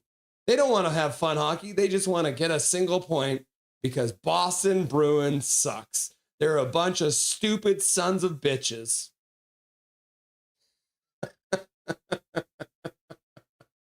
Can I get a fuck Boston in chat? All right, that's the end of the third period. We're going into overtime. All right, put your predictions in chat. Who scores the overtime winner? Okay, now the Canucks are trying to injure Sherwood. Laugh out loud, taking 2 Hronek shots to the back. I know, isn't it bad, Tyler? Hronek can't hit the net, man. Nope. Look at all of these. I love how we have to allow all of them. Fuck Fobston. Fuck Boston. I couldn't agree more, Russ, as Mohammed Casket. Yeah, let's puck Boston, puck Boston, puck Boston. You love to see it. The real Eric Hunter with a gifted membership in the chat. Going out to Luke HSSL. Luke HSSL getting a free gifted membership, courtesy of the real Eric Hunter. Donating a gifted membership for life. Yeah. Puck Boston for life. Overtime time. Puck Boston, says Milosh. I love how quickly that was. Why so many overtime goals? Buck Boston. We got a point. Yeah, hashtag at least we got a point. Puck Boston. EP40. So Coach Rob Billy says EP40. Jake DeBrusque from James D. Kirk. Booyam with the winner, says Briz Chiz. Hunter high. Hunter, Hunter, Hunter. Go Canuck. Trade him, says Isildur. Hashtag at least we got a point. There it is. Go Canucks, go. Lankinen point. Nikita Zadorov scores the OT winner on a streak from his own zone. You swear lots. Not most of the time, sometimes. Congrats to the Winnipeg Tanks, 4 points behind. The gap getting bigger and bigger every day. Buck Foston up the pooper. Swear jar, swear jar. Okay, I haven't even set anything up. All right, game clock, reset. It's going to be a 5-minute clock. And the puck has already been dropped. Oh my God, they're not messing around. Those ice cleaners were moving. Boston does control off the initial face-off. They'll bring it in. McAvoy down the board, skates in behind the net. Pettersson hits him, falls though. McAvoy plays it out front. Shot goes wide. Pavel Zacha plays it back for McAvoy. Marcus Pettersson got a piece of it. Zacha cuts the middle, dishes back for Pasta. Pasternak on the far half boards. Gets back to the blue line. McAvoy will bring it all the way back out to the neutral zone. Hoping for the Canucks to change and try and get advantage of that, but the Canucks won't change. Now with some speed down, shot to the front of the net. Oh my God, it goes off the bar. Is that Geeky again? Geeky hits another bar so hard. Oh my God. Absolutely, Boston can go burn. Puck them! Puck Boston! Boston are the suckiest sucks that have ever sucked. Canucks trying to dig the puck out of their own zone. Can't come up with it. I don't think they've been able to get changed yet. 2 defensemen in OT is a strange approach. Because they're trying to get to the shootout, I guess. Assassin with the winner, says Lane Staley. What's up, Lane Staley? Nice to see you, my dude. Bruins bring it back in. Geeky deeks to the front of the net. Canucks in the corner. DeBrusque. Verlander's now there too. Sherwood's watching. Sherwood comes up with it. Canucks will take control. Whew. Now Verlander. Let's not do what you did last game, brother, because it didn't work. Try something different this time, okay? Besser through the middle. Stops up. Inside the blue line. Now he'll skate back. Passing back for Sherwood. Sherwood starts up. Drops the puck for Besser. Besser at his own blue line. Pass across for Sherwood. Verlander's going to go to the bench. Sherwood with some speed drops it, puts himself offside. Now Besser skates in. Nice move right through the man. Thought about putting it in front, but decided not to. Now he'll play it back for Sherwood in the neutral zone. Sherwood passes up to center. That's Bouillon out there. So Z Bouillon now out there. Canucks will change both their forwards. Boston will probably change everyone too. Now Max Sasson with some speed. Loses the puck right at the blue line as Bouillon was checked and fell. Now Boston will play the puck down. Ogren onto the ice now. Watching his man McAvoy. McAvoy turns back over his own blue line. Pass down low. Pasternak with a shot to the front of the net. That's blocked by Bouillon. That stung. He gets back up though. And then Pasternak skates down behind the net. Stops up. Passes out front. Pavel Zacha now skates behind the net. Up the face-off dot. Across for Pasta. Pasta takes a shot. That one gets blocked. Now the Canucks have potential to a breakaway. Liam Ogren getting hooked on the way back. Comes in, shoots, and he gets a shot off, but Swayman makes the save. The Bruins play the puck out to the neutral zone. EP40 back onto the ice. He skates back onto it. Now he'll make a pass all the way up to the blue line. Coming in. Jake DeBrusque with a shot. That one gets blocked. He ends up going into the corner. Brings the puck with him. Trying to dig it out. Pedersen has to work hard now to get back. Elias Lindholm plays the puck in the neutral zone. Jake DeBrusque. Hronek steals the puck away, plays it up for Jake DeBrusque, but DeBrusque was offside because of the timing of everything. The Boston Bruins pick it up their own blue line and bring it back over the blue line. Now they turn back, go back into the center ice area. Now a backhander pass across the blue line. Looks like they just want to go to a shootout. So now we get Geeky in again.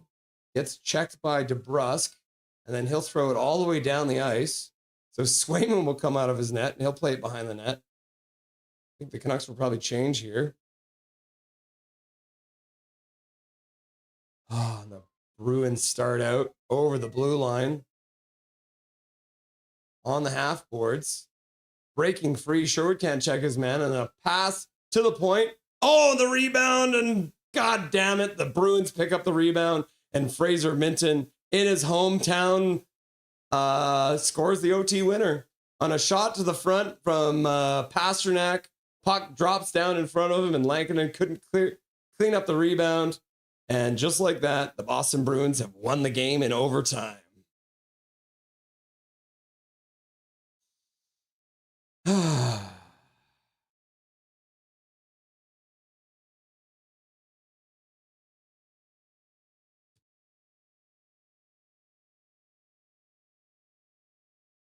Sherwood didn't have his man. That's the problem. Sherwood did not take his man. That's your guy, Sherwood. I wonder how many people Fraser has in the, how many guys Minton has. All right, let's get Dustin on the air. See if we can make this thing work. Unlike last time, eh?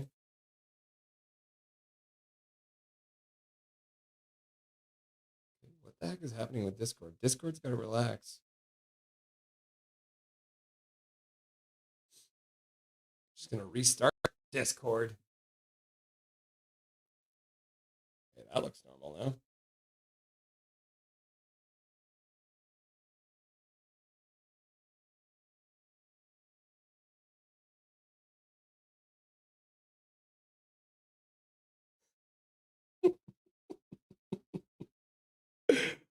Oh, that's funny. Dustin singing his own theme song as he sits here waiting for me to bring him on. Gotta fix all this stuff that's all whacked out. And that, okay, that's good. All right.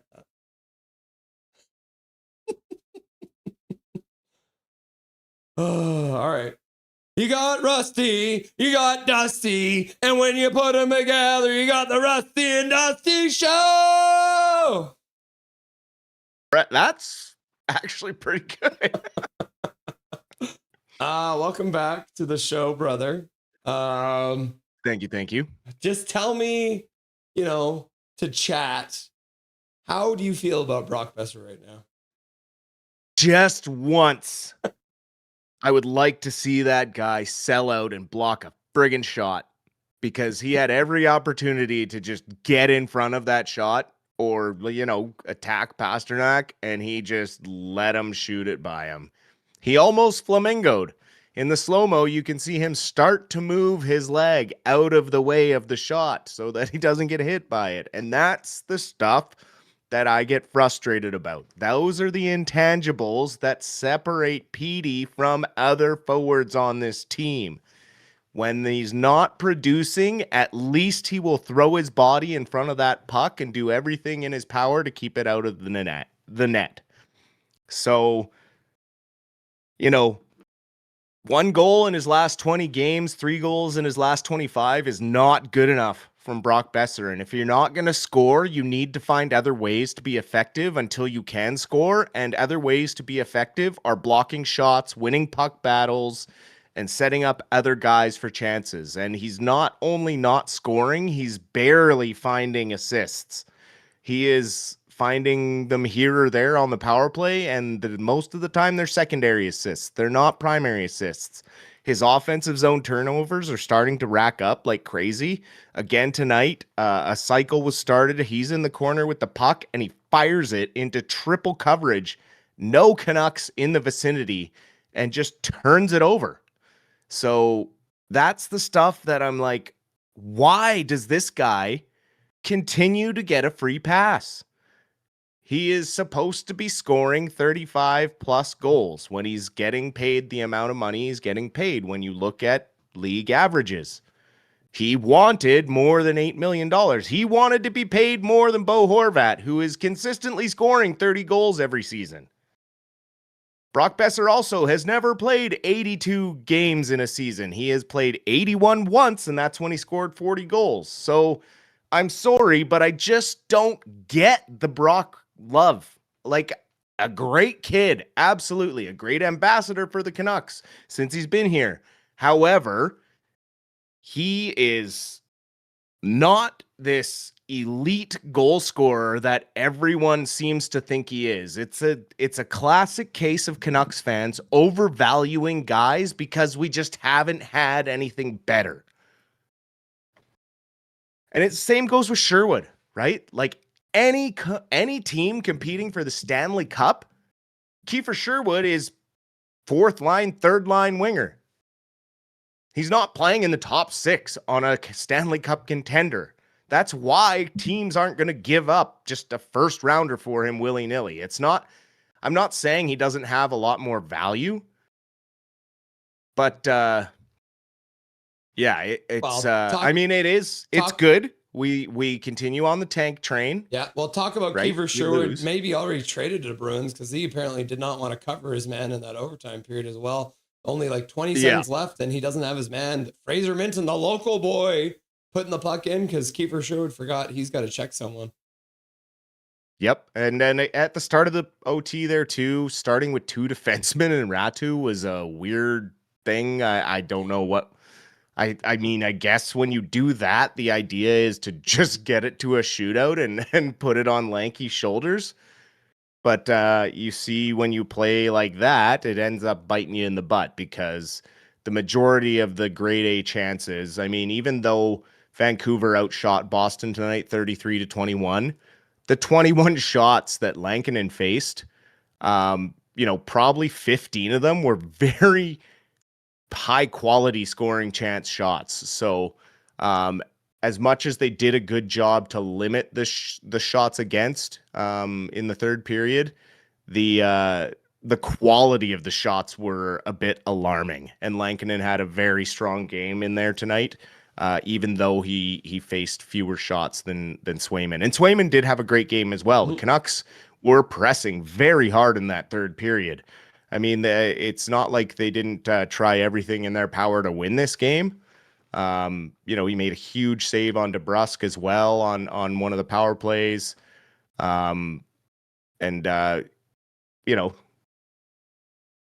it's frustrating to lose, but I get it's part of the main goal, right? Like, you got to finish dead last to get those top 3 pick, and Rutherford has his eyes on a top 3 pick. And so, it's only a matter of time before Sherwood is traded, but we all got to curb our expectations when it comes to the return for Kiefer Sherwood. And when it comes to an extension, again, I think he's kind of, his agent is using the local hype to try and demand more money, like $5 million, but there's no way he gets that from any other team out on the market because he's over 30 years old. A player who plays his style is probably going to start breaking down here pretty quick. And even though he is good right now and has been able to play the majority of the games, like he's one hit away from, a twisted knee and missing a season from a blown ACL, right? So it's like he plays that hard, aggressive style of hockey that is prone to injury. Does he work his butt off in the gym? Is he very health conscious? Absolutely. But there's only so much you can do to protect yourself. Sometimes luck bites you in the butt, right? So you have to be cautious when signing guys that are starting to get older. He's going to slow down very quickly. He's having his peak year in a contract season, right? Like, everyone plays hard when they're playing for money. Mm-hmm. So, and one of the biggest issues is we're stuck with some guys now because if they don't want to go anywhere, they don't have to, because the only way to get guys to sign here is to what, Russ? Say it with me now. Add on a no movement clause. NMC. Connor Gale saying, my boy number 92 could have won it. Damn it, in the shootout. $2 dono in the chat. I do want to point out too, Dustin, it's kind of funny. The first 2 players we talk about on the forward lines, Kiefer Sherwood should have had his check in overtime, didn't have it. And then Brock Besser not wanting to block shots. Guess who were the top 2 forwards in ice time tonight? Kiefer Sherwood, Brock Besser. And don't get me wrong, Kiefer Sherwood did look pretty good out there when he was running around with Kampf and O'Connor. That line had some energy, but when it comes down to it at the end of the game, you need to have your man. Yep. And I will say, Besser did have some good offensive chances in this game, but a guy who is an elite scorer should be burying those.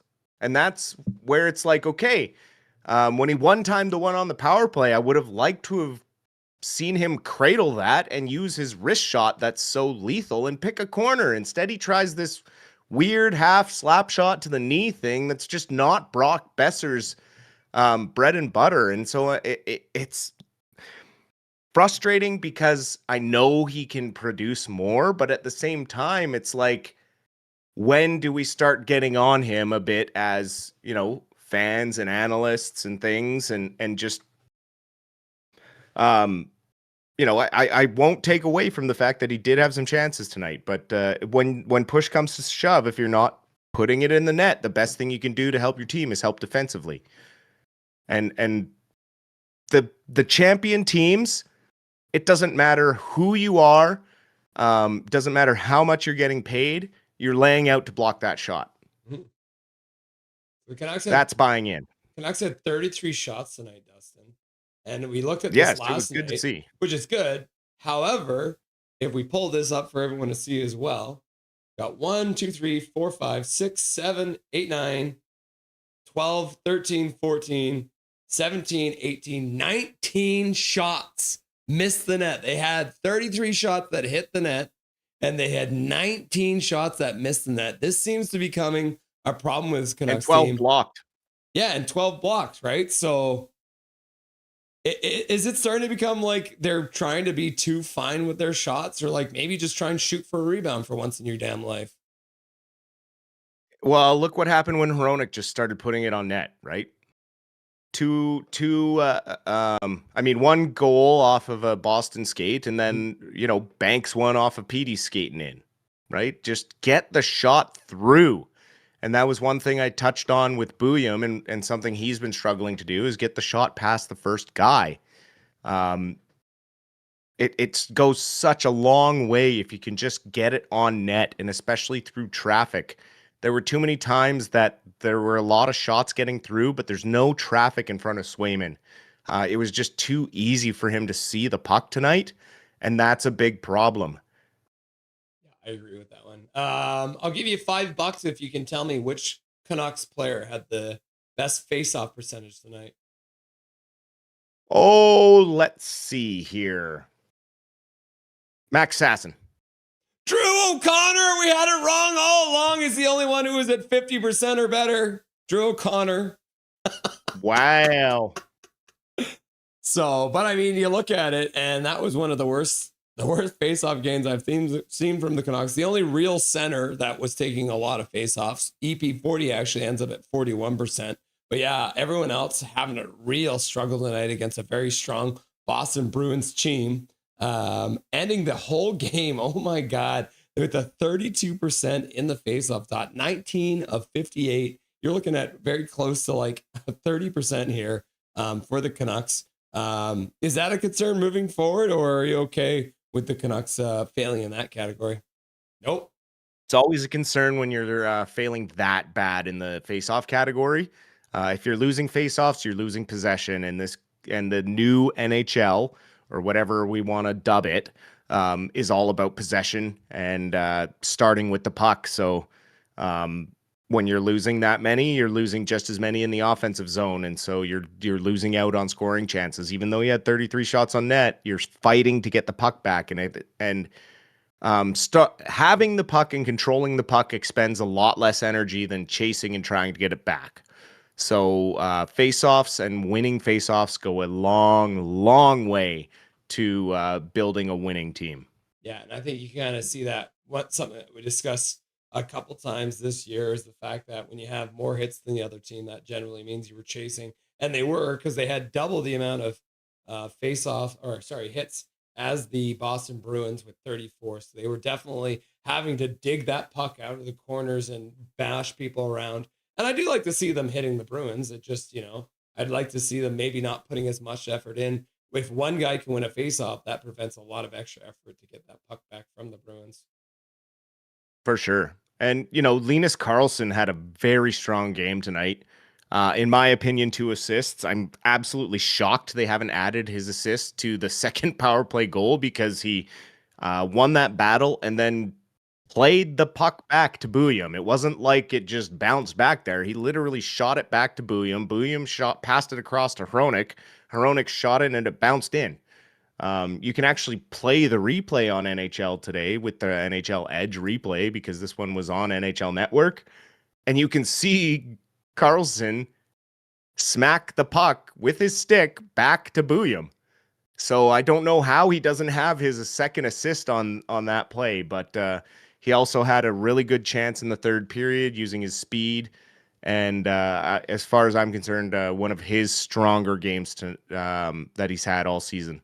I guess they'll probably say he didn't have control of the puck because it was more of a poking motion, if you really want to split hairs. But even at that point, the puck doesn't get to Bouillon if he doesn't poke the puck. So how do you not get an assist for that? Yeah, exactly. Dusty, question from Connor Gale. How surprised are you to hear that after tonight, Phil Hronek is 1 point behind EP40's stats who would have thought he would be contending for the lead in point scoring? Well, in his last 10 games, I think he has 9 points, 9 assists. So, and 8 assists and 1 goal. So, he has taken the ball and run with it since Quinn Hughes has left this team, and he's absolutely benefited from that. Obviously Pettersson has had some injury issues and missed some games this season, but the lack of offense from our top 6 is shocking as a whole. So the fact that Hronek is right up there isn't super surprising, just because of how difficult it has been for, the thing is, Pettersson has 10 goals, whereas Hronek has 3 now. Yeah. So that tells you that Pettersson isn't getting many assists, which is what goes back to that top 6 not scoring. He is generating the most chances he has ever generated in his entire career. But if guys aren't burying the chances, he's not getting the assists, thus not hitting the score sheet, and everyone now thinks he's not worth the 11.6. And I will say, he's not playing up to $11.6 million, but the sting would be a lot less if the guys he was passing the puck to and setting up were actually burying the puck. Colin Whitehead has a question for you too, Dusty. Could we trade Besser and Sherwood in a package for a first and a blue chip prospect? Man, the Besser thing, the whole thing with him, the trade drama with Besser every trade deadline, they should have traded him last year. Last year is when they should have given up, thrown in the rebuild card, and traded Besser at the trade deadline with the expiring contract and said, good luck in free agency. Because, that they gave him a full no movement clause for the first 4 years of this contract, or 5 years of the contract, and then a modified no movement clause for the last chunk. So it's like, you can't, it's a very difficult situation. You gave him that no move clause as a management team. So to go to him months later and ask him to waive that is really bad business. And it's not just the business for Besser, it's for future business and trying to sign free agents to come here, because if that's the way they're going to be treated, why would they ever want to sign with this management group when it's just a mystery? If they play bad, they're just going to be shipped out of town. Swervin Irvin saying Jeff Patterson has reported that DeBrusk, Pettersson, Carlson had 100% Corsi tonight, which is really crazy.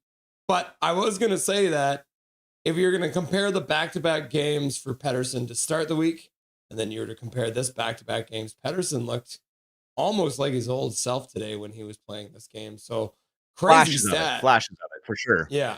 He must have been on that good stuff tonight. Yeah, he the did cortisol shots were working tonight for sure. He did not end. Still didn't take a slap shot. He didn't feel anything. Still didn't take a slap shot.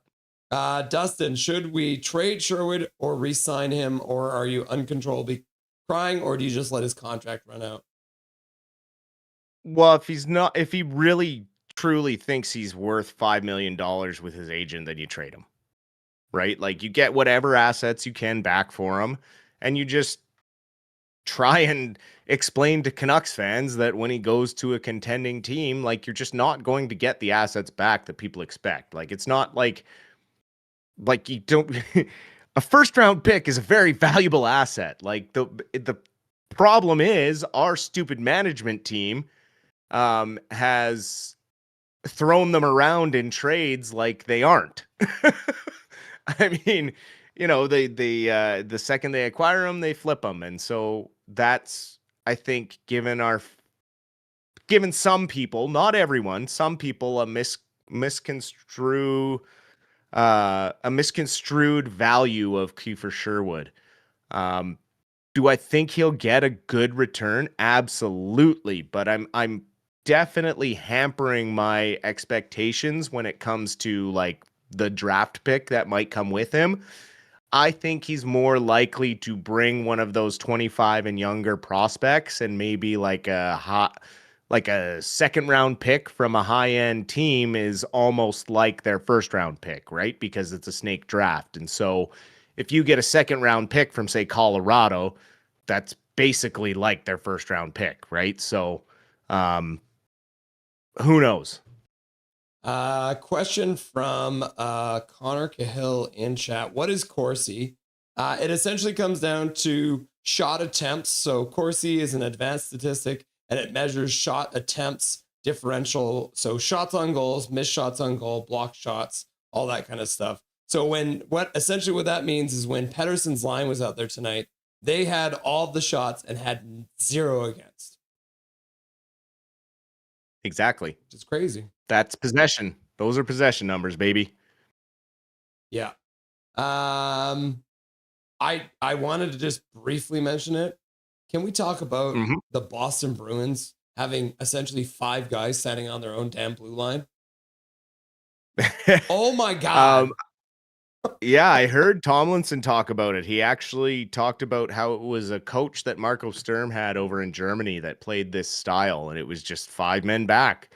And, it's very frustrating to get through if you're a possession type team, but if you can poke holes in it with speed, and the Canucks did do that a few times tonight. Carlson had a couple of chances down on the wing, but you have to beat those defenses with the rush. And, the Canucks tried their best in the third period. They did get a couple of good chances, but they just didn't have the secondary guy crashing the net for the rebound. Swayman's rebound control tonight was incredible. I think he directed 3 or 4 shots straight out of play, just completely stopping play, which is a fantastic skill to have. And it settled things down when the Bruins needed it, when the Canucks were pressing. And so, a lot to be said to that as well. And you get a souvenir, and you get a souvenir, and you get a souvenir. Swayman's giving out all the souvenirs. Yeah, kind of funny how that works. Yeah.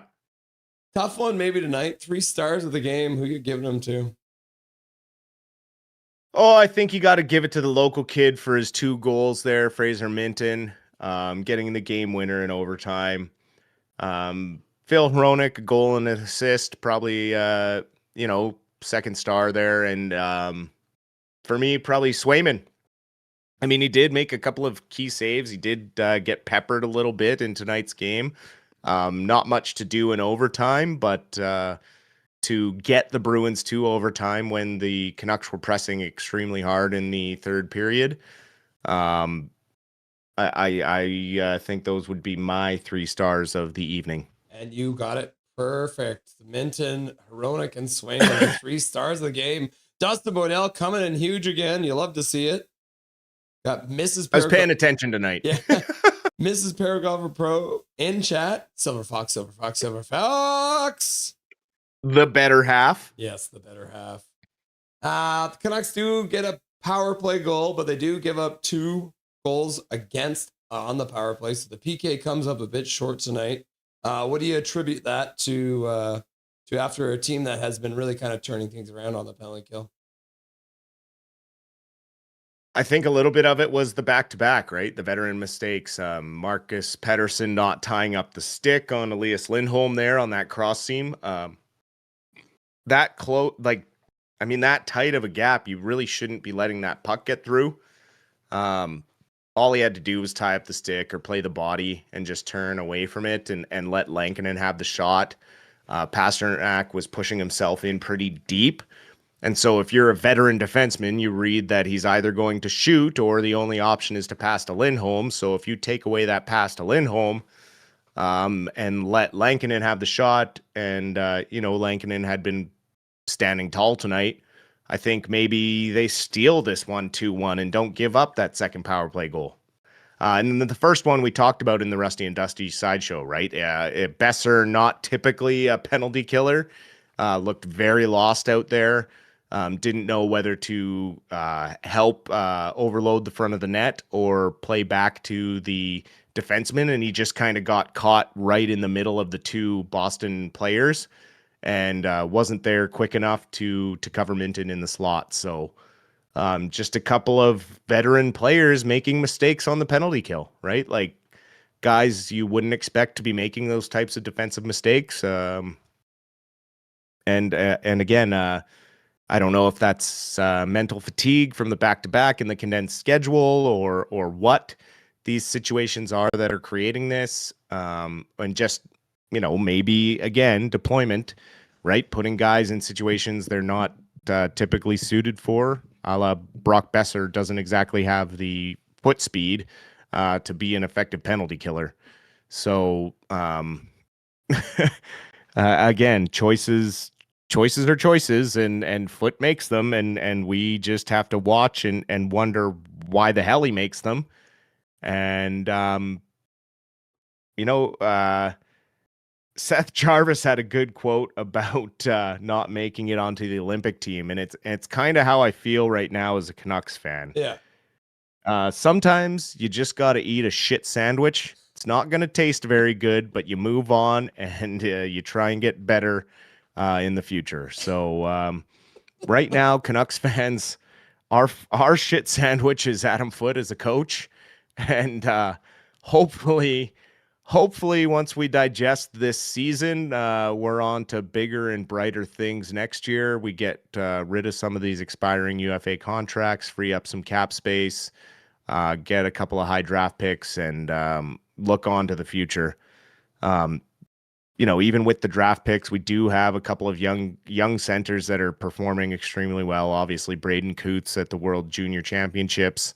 And then we can't forget about a guy who we talked about extensively in preseason because he performed extremely well in Riley Patterson, who is 5th in OHL scoring right now. So he is quietly finding his scoring touch in the OHL. And what I saw from him in preseason and the preseason games he played in camp, that kid has an engine on him. That compete that we're talking about that you can't really teach. That's one thing that Riley Patterson possesses, and I'm really excited to see how he continues to develop this year and what he brings to camp next season, because we could suddenly be looking at two very young centers that are very, very capable at playing the position, and all of a sudden we're like, okay, life isn't so bad. Colin Whitehead wanted to run a line combination. Once they're healthy, do you like Petey Garland, Carlson, Rossi, Lekermacki, Ogren? I don't hate it, but then so your third line now has what, $12.5 million in wingers on it. Besser and DeBrusque. See, this is the thing, right? Like we have this issue where we have no elite top 6 wingers. We have mediocre top 6 wingers that rely heavily on other players to be going at 110% or 100% to be helping them out and carrying them along. We saw more of that tonight from Pettersson, which was good, trying to will his line into more scoring chances, using his stick handling, using his body to win puck battles along the boards. I don't hate that. I would absolutely love to see those line combinations. It's just, you got DeBrusque, you got Besser. It's like, our management team has handcuffed this coaching staff a little bit. So I will cut Foot a little bit of slack when it comes to the lack of scoring in the top 6, because that's on management. But when it comes to the utilization of the players and their skill sets and the deployment, that's on Foot. Russ made need glasses, thinking Boston was getting a 2-man advantage when it was the same player who infringed on twice. The same player! $5 dono coming in from Connor Cahill. Connor Cahill, man. How am I supposed to know on this team that is so well coached by Foot that one of his great veteran players would make such a mistake? I do wear glasses, but just not on the stream, Maybe one of these days I'll wear them for you. All right, one last question from Swervin, and then we'll call it a night. Swervin, Urban, Dusty, would it be smart for the Canucks to keep whoever they draft this June out of the NHL for a year to delay the start of a potential ELC? That depends on who they pick. This is the other weird gray area that we've never had to deal with when it comes to Gavin McKenna, right? Like, yes, of course, he might want to go first overall, but if he doesn't play in the NHL right away, he is under contract to go back to the NCAA. So it's a little bit different these days. It's hard.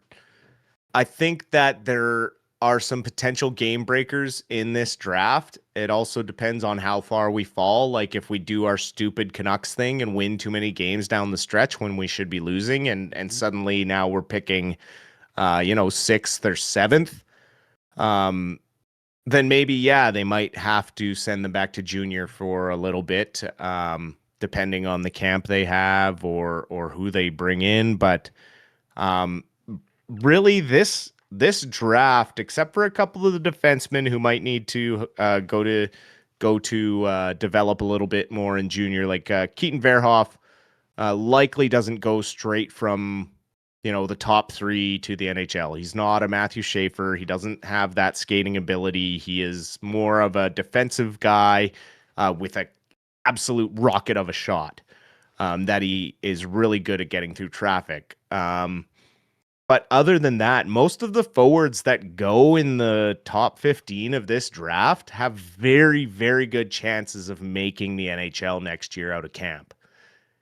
It just all depends on the structure of the team after free agency and who they ultimately end up bringing in and how they fit into this lineup. And really right now, when it comes to the top 5 of this lineup, you can draft for your need.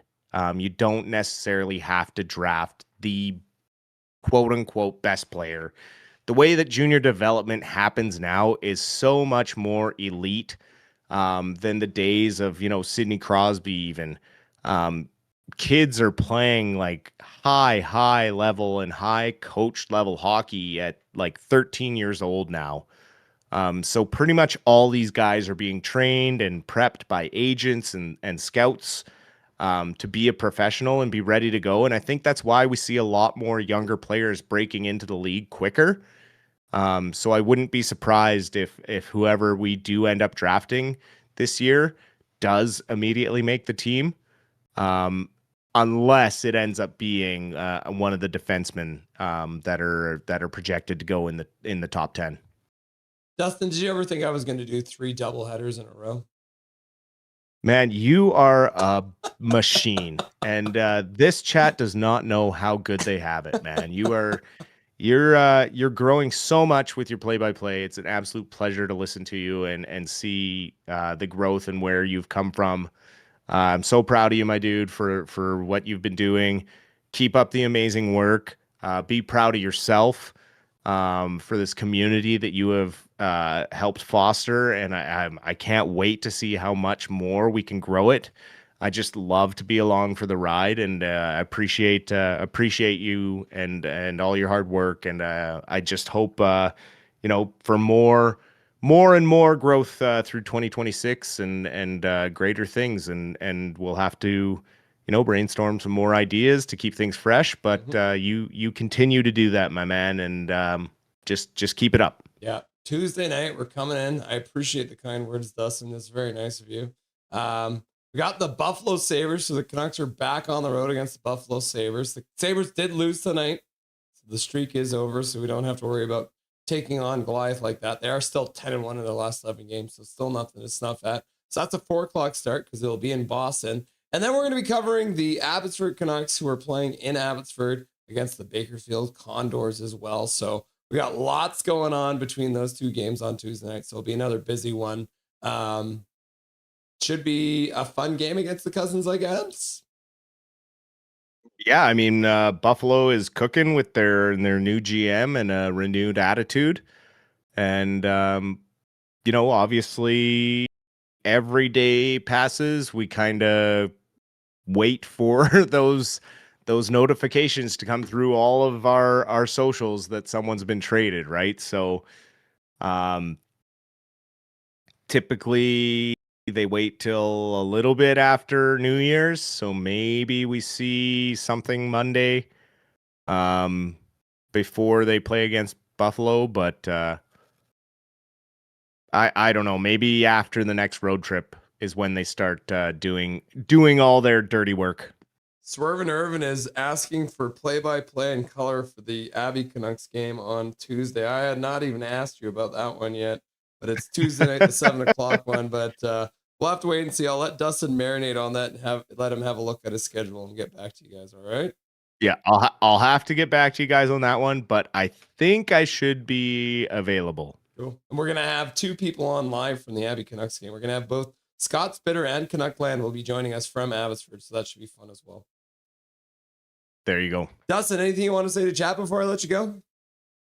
Thank you, all you beautiful people, for all the questions. I really do appreciate it when you guys ask. I love it when chat gets involved. I know you guys get on me for being a PD protector sometimes, but I see some of the comments starting to sway my way. So, I have never swayed on it, but I will say I do agree he's not playing to the amount that he's being paid, but I'm just trying to hold out hope and stay positive that he will find even just a glimpse of that. I mean, if he can be a 95-point player, for me, with the defense that he offers, that's enough for me. But again, he needs a bit of a supporting cast. It's been a tough grind, so I appreciate everyone being here, even for these games that are sometimes tough to watch. Russ brings the entertainment each and every time.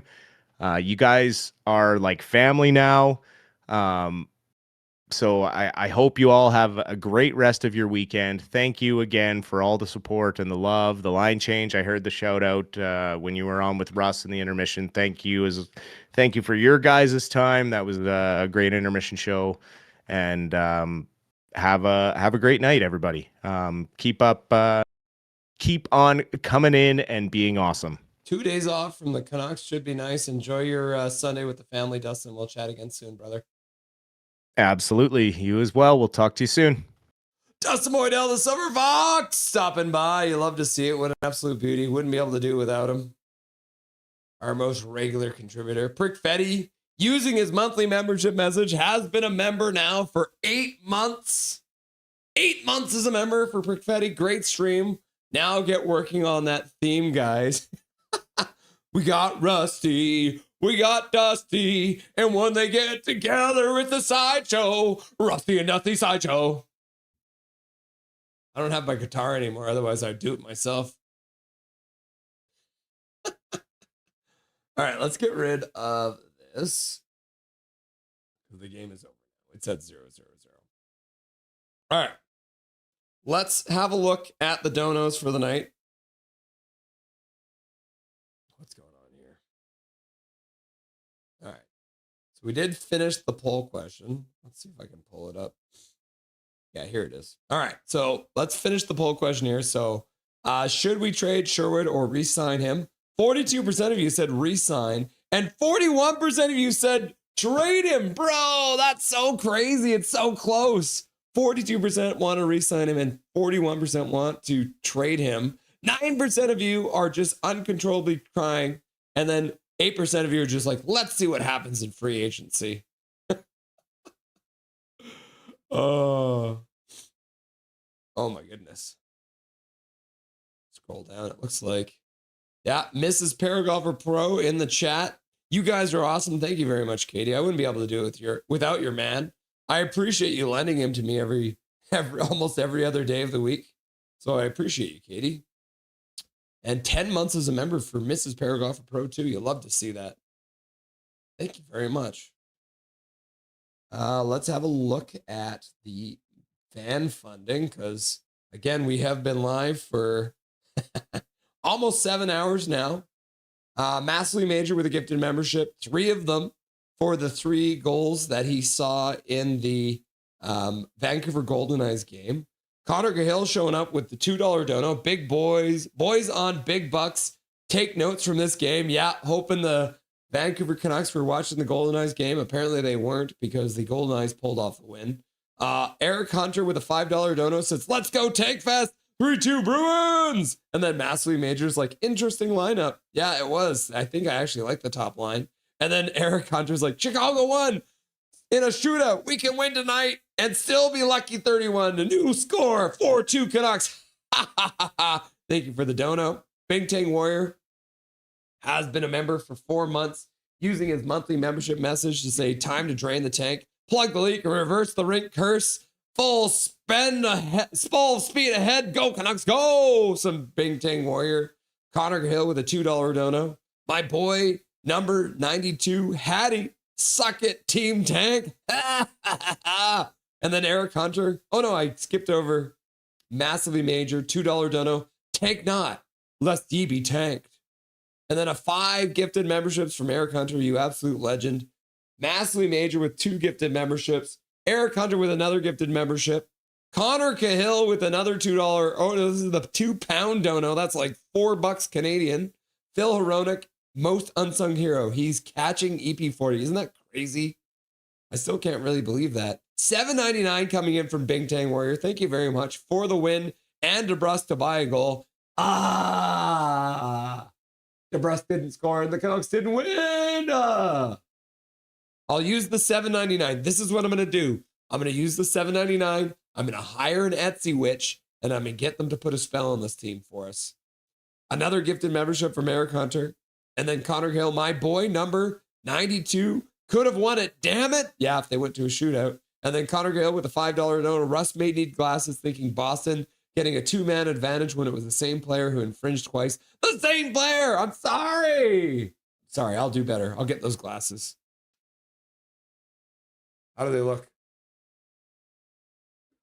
Prick Fetty, great stream now. Get working on that theme, guys. 8 member months for Prick Fetty and then Mrs. Paragraph Pro. You guys are awesome. Thank you very much for being here. I appreciate that.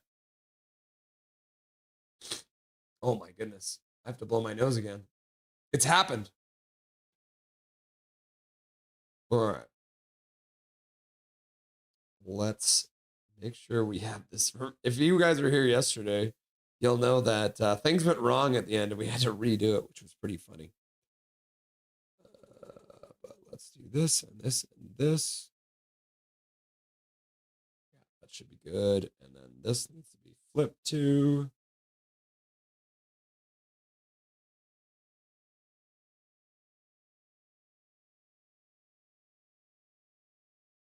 What is happening?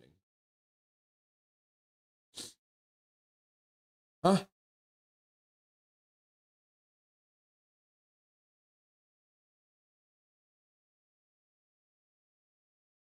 My computer's whacked out.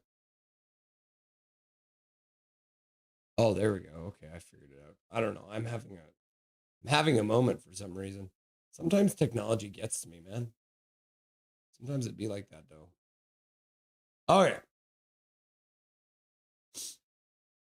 Swerve and Irvin, shit sandwich in the chat. Says Swerve and Irvin. What? That's the fare of the tank wagon. Yep, eating a shit sandwich. Connor, facts, and hype. Pat, Connor, hype. Kevin Shelldayoff, Winnipeg GM, sent a 7-word letter to Scott O'Neill, coach. I am not sure what your 7 words are, but fans are saying, keep losing so we get the first pick. Connor hype, says Bing Tang. Tor's like, tank. 6-7 would be a disappointment, says Isildur. 6-7. What does that mean? Let him cook, says Gary Wiseman. I ask because if you look at Bedard's ELC, it's burning fast, and the Chicago has sucked that entire time. That is true. I would rather Stenberg over McKenna, says Colin Whitehead. Prick Fetty, I think Stenberg is better fit also, but I think Caleb should be more desired. Pucking, get Mancini and Tolopila up here now. Get the kids some reps in the NHL level if it's club tank /chaos. Isildur, Belchez at 5 would be a godsend, and maybe we can move over Minnesota pick with Sherwood for 25? Huh. Maybe. Prickfetti, I kind of hope the Canucks find a way to get Caleb and Stenberg at 15, not 25. Russ is a blind machine. Yes, I am. Although Caleb won't be NHL ready first year, but still, I think it's an amazing fit. Yeah, agreed. Way to go, Rusty. Thank you very much, Katie. I appreciate that. Very kind of you. Rusty and Dusty, Rusty and Dusty, Rusty and Dusty, Rusty and Dusty, says Dijon Mustard. Can we get some donuts to go with that glaze? Laugh out loud. No! Buy your own donuts. We'll give you the glaze. You make your own donuts. Shit, play Mancini at wing. You got to turn him into a hybrid Byfuglin. Bufflin. I always say Byfuglian, but it is Bufflin. It could hurt worse. Remember, we are all Canucks, is Colin Whitehead. Rusty and Dusty, says Big Mac. Cadet is streaming the same day, too. Oh! Duncan is going, eh? Rusty and Dusty, Rusty and Dusty. Cal McKenzie's like Rusty and Dusty, Rusty and Dusty. Dobby, Trevor Linden, Trevor Linden, Trevor Linden, Trevor Linden. And then Trevor Linden appears. What's up, my dude? And then Buffalo's gonna whoop some ass, maybe. And then Mrs. Paragover Pro. Rusty and Dusty, Silver Fox. Rusty and Dusty, Silver Fox. Rusty and Dusty, Dobby. Here's to getting whooped, says the Sildor. They gonna get their booties clapped by the Sabres. Big Canucks. Big Canucks. And then Prickfetti's like Silver Fox, Silver Fox, Silver Fox, Silver Fox. And then Isildor's just got his tongue in chat. After we lose to Buffalo again, Colin will be like Quentin Hughes and cry about losing sucks. Laugh out loud. Says Calvin 99 Charlie. Get working on that intro, guys. Isildor's just like Swervin Irvin's like Dobby Silver Fox, Dobby Silver Fox, Dobby Silver Fox, Dobby Silver Fox, Dobby Silver Fox, Dobby Silver Fox, Dobby Silver Fox, Dobby Silver Fox. Isildor. She's got like a rake in chat. Where's that pitchfork? Yeah, he might be injured, but he's not staying. And then Juliana's here and he's like, Rusty and Dusty, Rusty and Dusty, Rusty and Dusty. And then Isildor's got a magnifying glass guy out. Prickfetti hype. Isildur, thumbs up. Prickfetti, Rusty and Dusty, Rusty and Dusty, Rusty and Dusty. Colin Whitehead, I've never hated on PD either. I think the issue is he has no one to play with. That is a big part of it. Yep, I agree with that. Fisherman's Islanders. What's up, my dude? Have a good one. Enjoy the Islanders won against the Maple Leafs in OT and spoiled it for Austin Matthews. Woo! You love to see it. Later, Skater, says Isildur. Lloyd, give me a double. Lloyd, Callum wants a double. Are you back there? Lloyd, are you? Ah, God, Lloyd, why you always look at me like that? It's so creepy, bro. Like, go away. Go away. Oh, my God. Okay. Oh, I don't think we're ever going to get a drink from him. And even if we did, man, like I said, you don't want his drink. Fisherman Islanders, man. Schaefer is killing it for you guys, says Connor Hill. Good game, says Zach. Oh, yeah, Zach saying good game to Fisherman. Sorry, sir. That line is still Buddy. Killed the Leafs today. Yep. That Sideshow song reminds me of Tally a bit. Not really, but yeah. Laugh out loud. First, I gotta get high. Go Team Canada, go! Russell, are you streaming the Canadian Junior semifinal game, buddy? No, I'm not. I got to take a day off. I've been fighting this head cold. My wife's been sick too. So I got to take the day off tomorrow. And I won't, unfortunately, be able to do the gold medal game either because I have to work because I was sick at the beginning of this week. So it's all a bunch of BS. The cold has ruined my ability to call any games for the World Juniors. Busy King of Kendington. Yay, tonight I finished number 1 ahead of the veterans donating machine. Yeah, that is true. Bring that up. Look at that. Connor Cahill with 1,075 points at the top of the leaderboard. Eric Hunter coming in second with 700. And Calvin 99 Charlie coming in third with 600 points. You love to see it. Good work, kids. I said resign. It ain't over yet. Emperor King in the chat. What's up, my dude? Take care, Russell. I'm going to the game on Tuesday here in Ottawa. Very cool. Have fun, my dude. Who are you guys playing? Your glasses look incredible, Russ. Thank you, Connor. Armageddon. By the way, you're welcome for the Predators beat the Flames. Wow, I am shocked the Predators started to win. I know. Are you guys in a playoff spot yet? Do I have the NHL standings up here? I don't have the NHL standings up here. Let's get the NHL standings up here. Where are the Nashville Predators? Oh my God, they're only 1 point out of a playoff spot now. That's crazy. Look at that. They're coming for the Los Angeles Kings. Good work, Armageddon Death. You guys make the playoffs. Calvin, I wish Vancouver Canucks only had 1 day off and then they'd play every other day to make the tank go faster. Well, it's going to get there. Believe you me. We'll have a look at the schedule at the end here. I bought more guitars and I think my wife might murder me for it. Uh-oh. Fish into tank. If I stop Team Tank, you'll know. Calvin, the Nucks play 16 games this month. Yeah, so that is pretty much every other day. Calvin 99 Charlie, someday, Calvin, someday you will get off that tank. Calvin just wants to sim the rest of the season. Yeah, Kerry Wiseman, you're right. I hope everyone has a great rest of the day, evening until Tuesday. See you then, Big Mac. Thanks for being here, brother. Darth Jedi, I am chilling after Flyers beat the Oilers. Yes! The Flyers beat the Oilers. That's hilarious. You love to see it. 5-2. Oh, they didn't just beat them. They slapped them. Poor Oilers. Didn't know it was coming. You got your glasses on. You're having a margarita. I'd rather they play 800 games this month. Laugh out loud. Maybe by then we will be good. Laugh out loud. Gary, I wish I could laugh out loud. And then Zachary's also got the sunglasses out in chat. Ha! Says Swervin. GG, nothing is perfect. Thanks for being here. Great win for you guys tonight. Way to come back and take it in overtime. Nice to see the local boy get it. So Jimmy, thanks for being here, my dude. Harmonic doing some post-game media. Interesting. Connor, sorry, maybe one day you'll get off that horrible song, Laugh Out Loud, JK, laughing and crying. No way, says Gary Wiseman. Swervin, oh really? What's he like? Get a second lotto ball would be shrewd. And then Midnight Solar got his sunglasses on, feeling cool after taking out the Buffalo Sabres. Yeah, remember I said the Sabres lost. It was to Midnight Solar's Blue Jackets. 5-1. Isn't that crazy? I'll watch it later.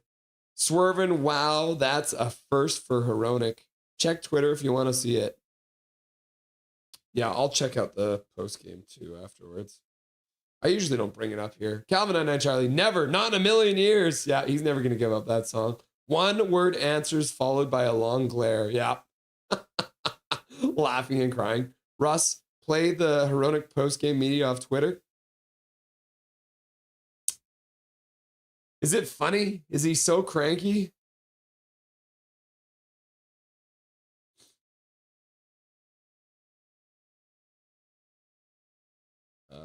Canucks.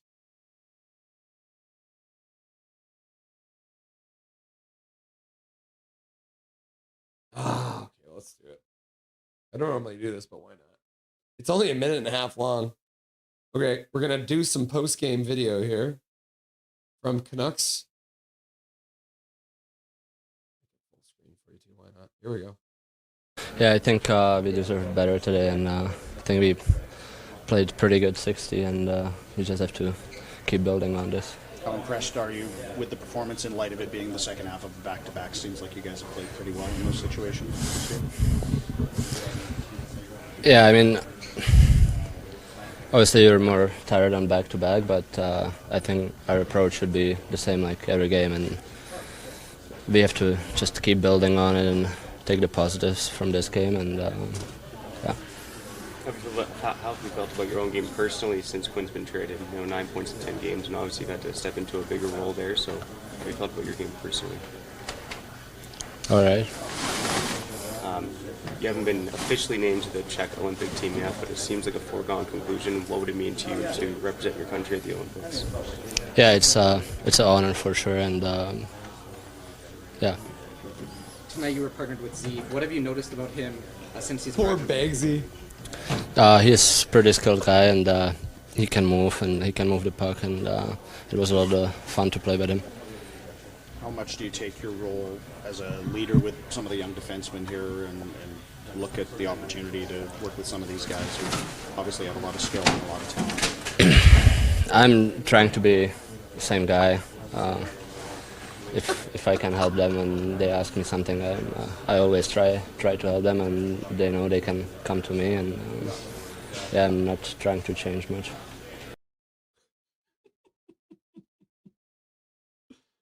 That's pretty funny. Yes, poor Bagsy getting shut down. I thought we had it there and we didn't, says Kane Surge. Oh my God, how did you guys do? What happened in your game? Let's see here. Oh, there it is. Yeah.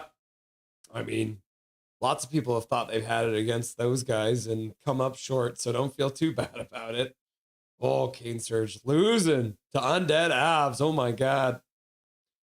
Isildur, what is this? Blowing nose? The long, slow blow. Just stares and argumentative replies. Yep, that pretty much describes what we just saw. Then I'm staying on this tank until you get off that song. I'm staying on this tank. Laugh out loud. And Connor Gill's like, Kane Surge, it's the Avs, mate. They're unstoppable. And Undead Avs shows up and he's like, you're welcome, Kane Surge. Geez, those Isles are a crew to behold. Ha ha ha ha. And then Wild is like GG Emperor King. That's good. Wild is life. Bringing some love in. The Emperor King coming up big against the Wild. 5-4. They take it in the shootout. Did I hear too that Quinn Hughes had a big game in this one? Let's see here. Is this the one? No, Quinn Hughes, I think it was last game he had 4 points. So, but yes, GG from Wild is Life to Emperor King. Very nice. And Emperor King's like, GG Wild is Life. Yeah. Well, you guys both got points out of the game. So, Connor Gill, what is with everyone getting sick? It is the time of year. Trevor Linden says Zach, and then Trevor Linden appears. Russell Bleeding Blues, did my team beat the Habs? They did. Look at that. Isn't that weird? Good job, Russell Bleeding Blues. Why the puck is everyone sick? You guys are sick. A few others in chat are sick. I'm sick. Everyone is sick. Come on, get down with the sickness. Connor, didn't realize you put that question already. Laugh out loud. Canucks on January 13th, Russell. Ooh, coming up, eh? I guess we got you guys soon. Yep. Canucks versus Ottawa. Are you getting to go to that game, Emperor King? Ooh, in your hometown too. Calvin I Charlie. Ha, I thank you for adding that, actually. Wink. Colin Whitehead. I can't explain why anyone in Calgary is sick. Our weather is warm, then cold, then warm, then cold. Every other day around here. Yep. And then Diehard's like, damn you, Dark Charged. I'm drunk. And then Dark Shard's like, laugh out loud, sorry. And then Connor Hill's like, Darth Jedi, thank you for beating the bridesmaids. Connor Cahill, it's like Die Hard Red Wings. At least you guys are number one in the Atlantic.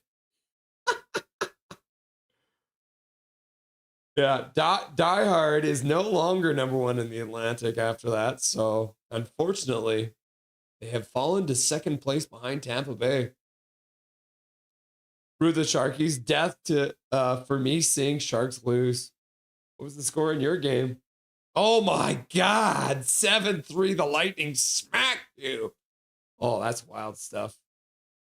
Darn you, Russell Bleeding Blues. I don't know. I didn't watch it. Uno momento, says Isildur. I don't care. Since the Canucks lost, I watch Patriots now. Since that's my NFL team. Deputy Donuts laughing and crying. Well, I'm a 49ers fan, and I'm glad I missed that snooze fest of a game. 13-3? What kind of game is that? We had more points in the first 10 minutes of the game last week. My God. Hot. No wonder he always hated doing media. Yeah, he hates doing that for sure. Does Beggs have a shirt on? I think he's totally shirtless. Omega Fish. Now because Mammoths lost. Omega Fish. Did the Mammoths lose again? They lost 4-1 to the Devils. Oh my God. Connor Gale, is it because he still hasn't fully grasped English yet? No, he just hates doing media. Reaper of Devils. Yeah. Ha! Omega Fish. There you are. Reaper. I was wondering if you'd show up.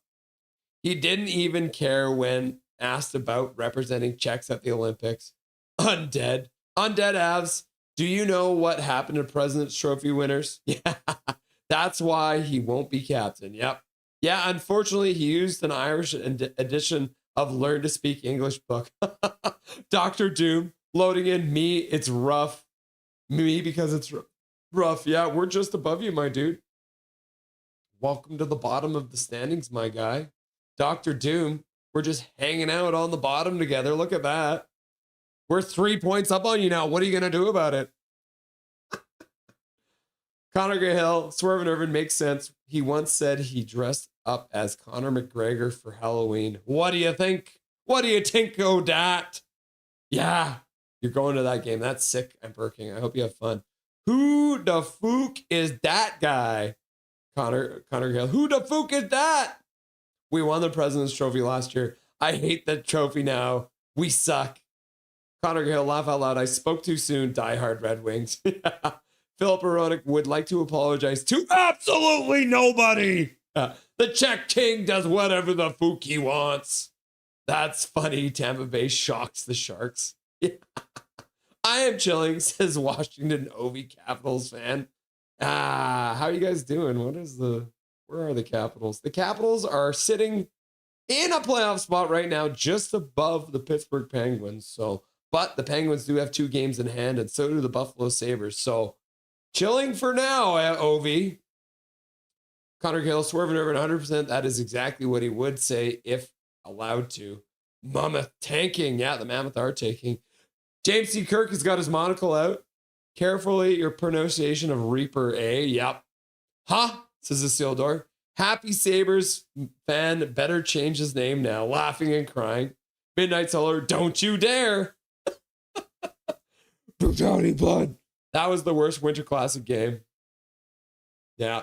I mean, you probably didn't like it because you guys lost, but yeah, it was kind of weird too. All right. We're going to call it there. Thank you to Sarah Loves Hockey for joining during the Goldeneyes game. I guess I can do this too. We watched the Goldeneyes play. So they actually won their game. 4-3 over the Boston Fleet was great to start the doubleheader. And then we had the Vancouver Canucks lose to the Boston Bruins in game 2 in overtime. But thank you to Sarah Loves Hockey for joining the stream during the Goldeneyes game. Thank you to James Duthie for writing this book and getting the story from Sarah Nurse so we could read that. Thank you to Dustin for joining for the sideshow and the post-game show and all of his support as usual.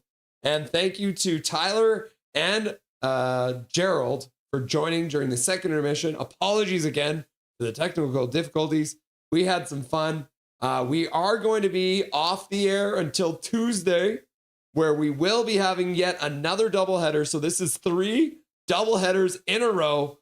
4-0 is perfect. So we'll be live at 3:30 for the game between the Canucks and the Buffalo Sabres, which will be immediately followed by the Abbotsford Canucks versus the Bakersfield Condors. So it should be a lot of fun. It'll be another busy one. We got guests at every single intermission. It's going to be absolute chaos. And we are going to do some spreadsheets that night too. So it should be a lot of fun. So until Tuesday night, remember everyone, my name is Russell Holiday. This is Nothing is Perfect. And make sure that you make good choices.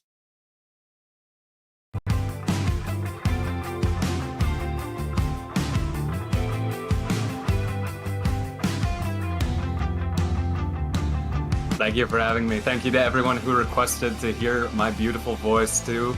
I appreciate that.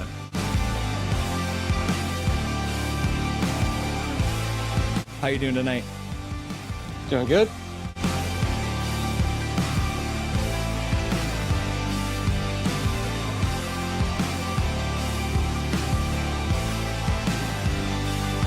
Thank you very much for taking the time out of your very first hockey game to join the stream. Everyone was very excited to see you and enjoy the rest of the game in the third period. Yeah, Thank you so much. Bye-bye, guys.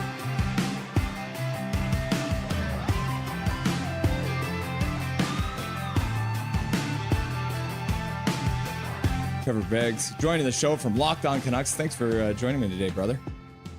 My pleasure, Russell. How you doing today, buddy? I'm doing really good. I'm doing really good.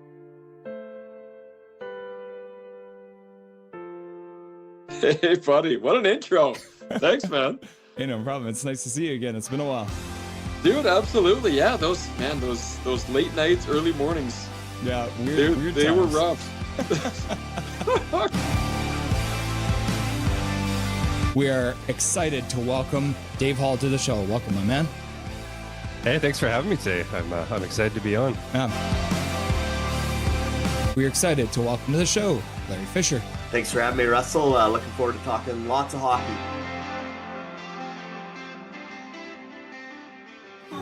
Yeah, look at that.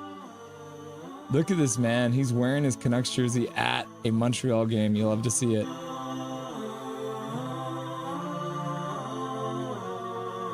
He became a local legend by calling the Abbotsford Canucks Calder Cup run. We are very happy to welcome Brandon Astle to the show. How's it going, brother? Russell, I'm doing well. Thanks a lot for having me on. I'd like to introduce to Nothing is Perfect, Mr. Zach Nolan. Thank you so much for having me. Ah, it's great to have you.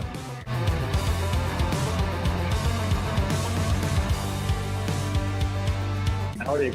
What's up, my dude? They say never meet your heroes, but boy, am I glad I got to, because here he is, the man, the myth, the legendary host, Toddcast Podcast, Mr. Todd Hancock. Dude, thank you, man. What a crazy introduction. A hero, a myth.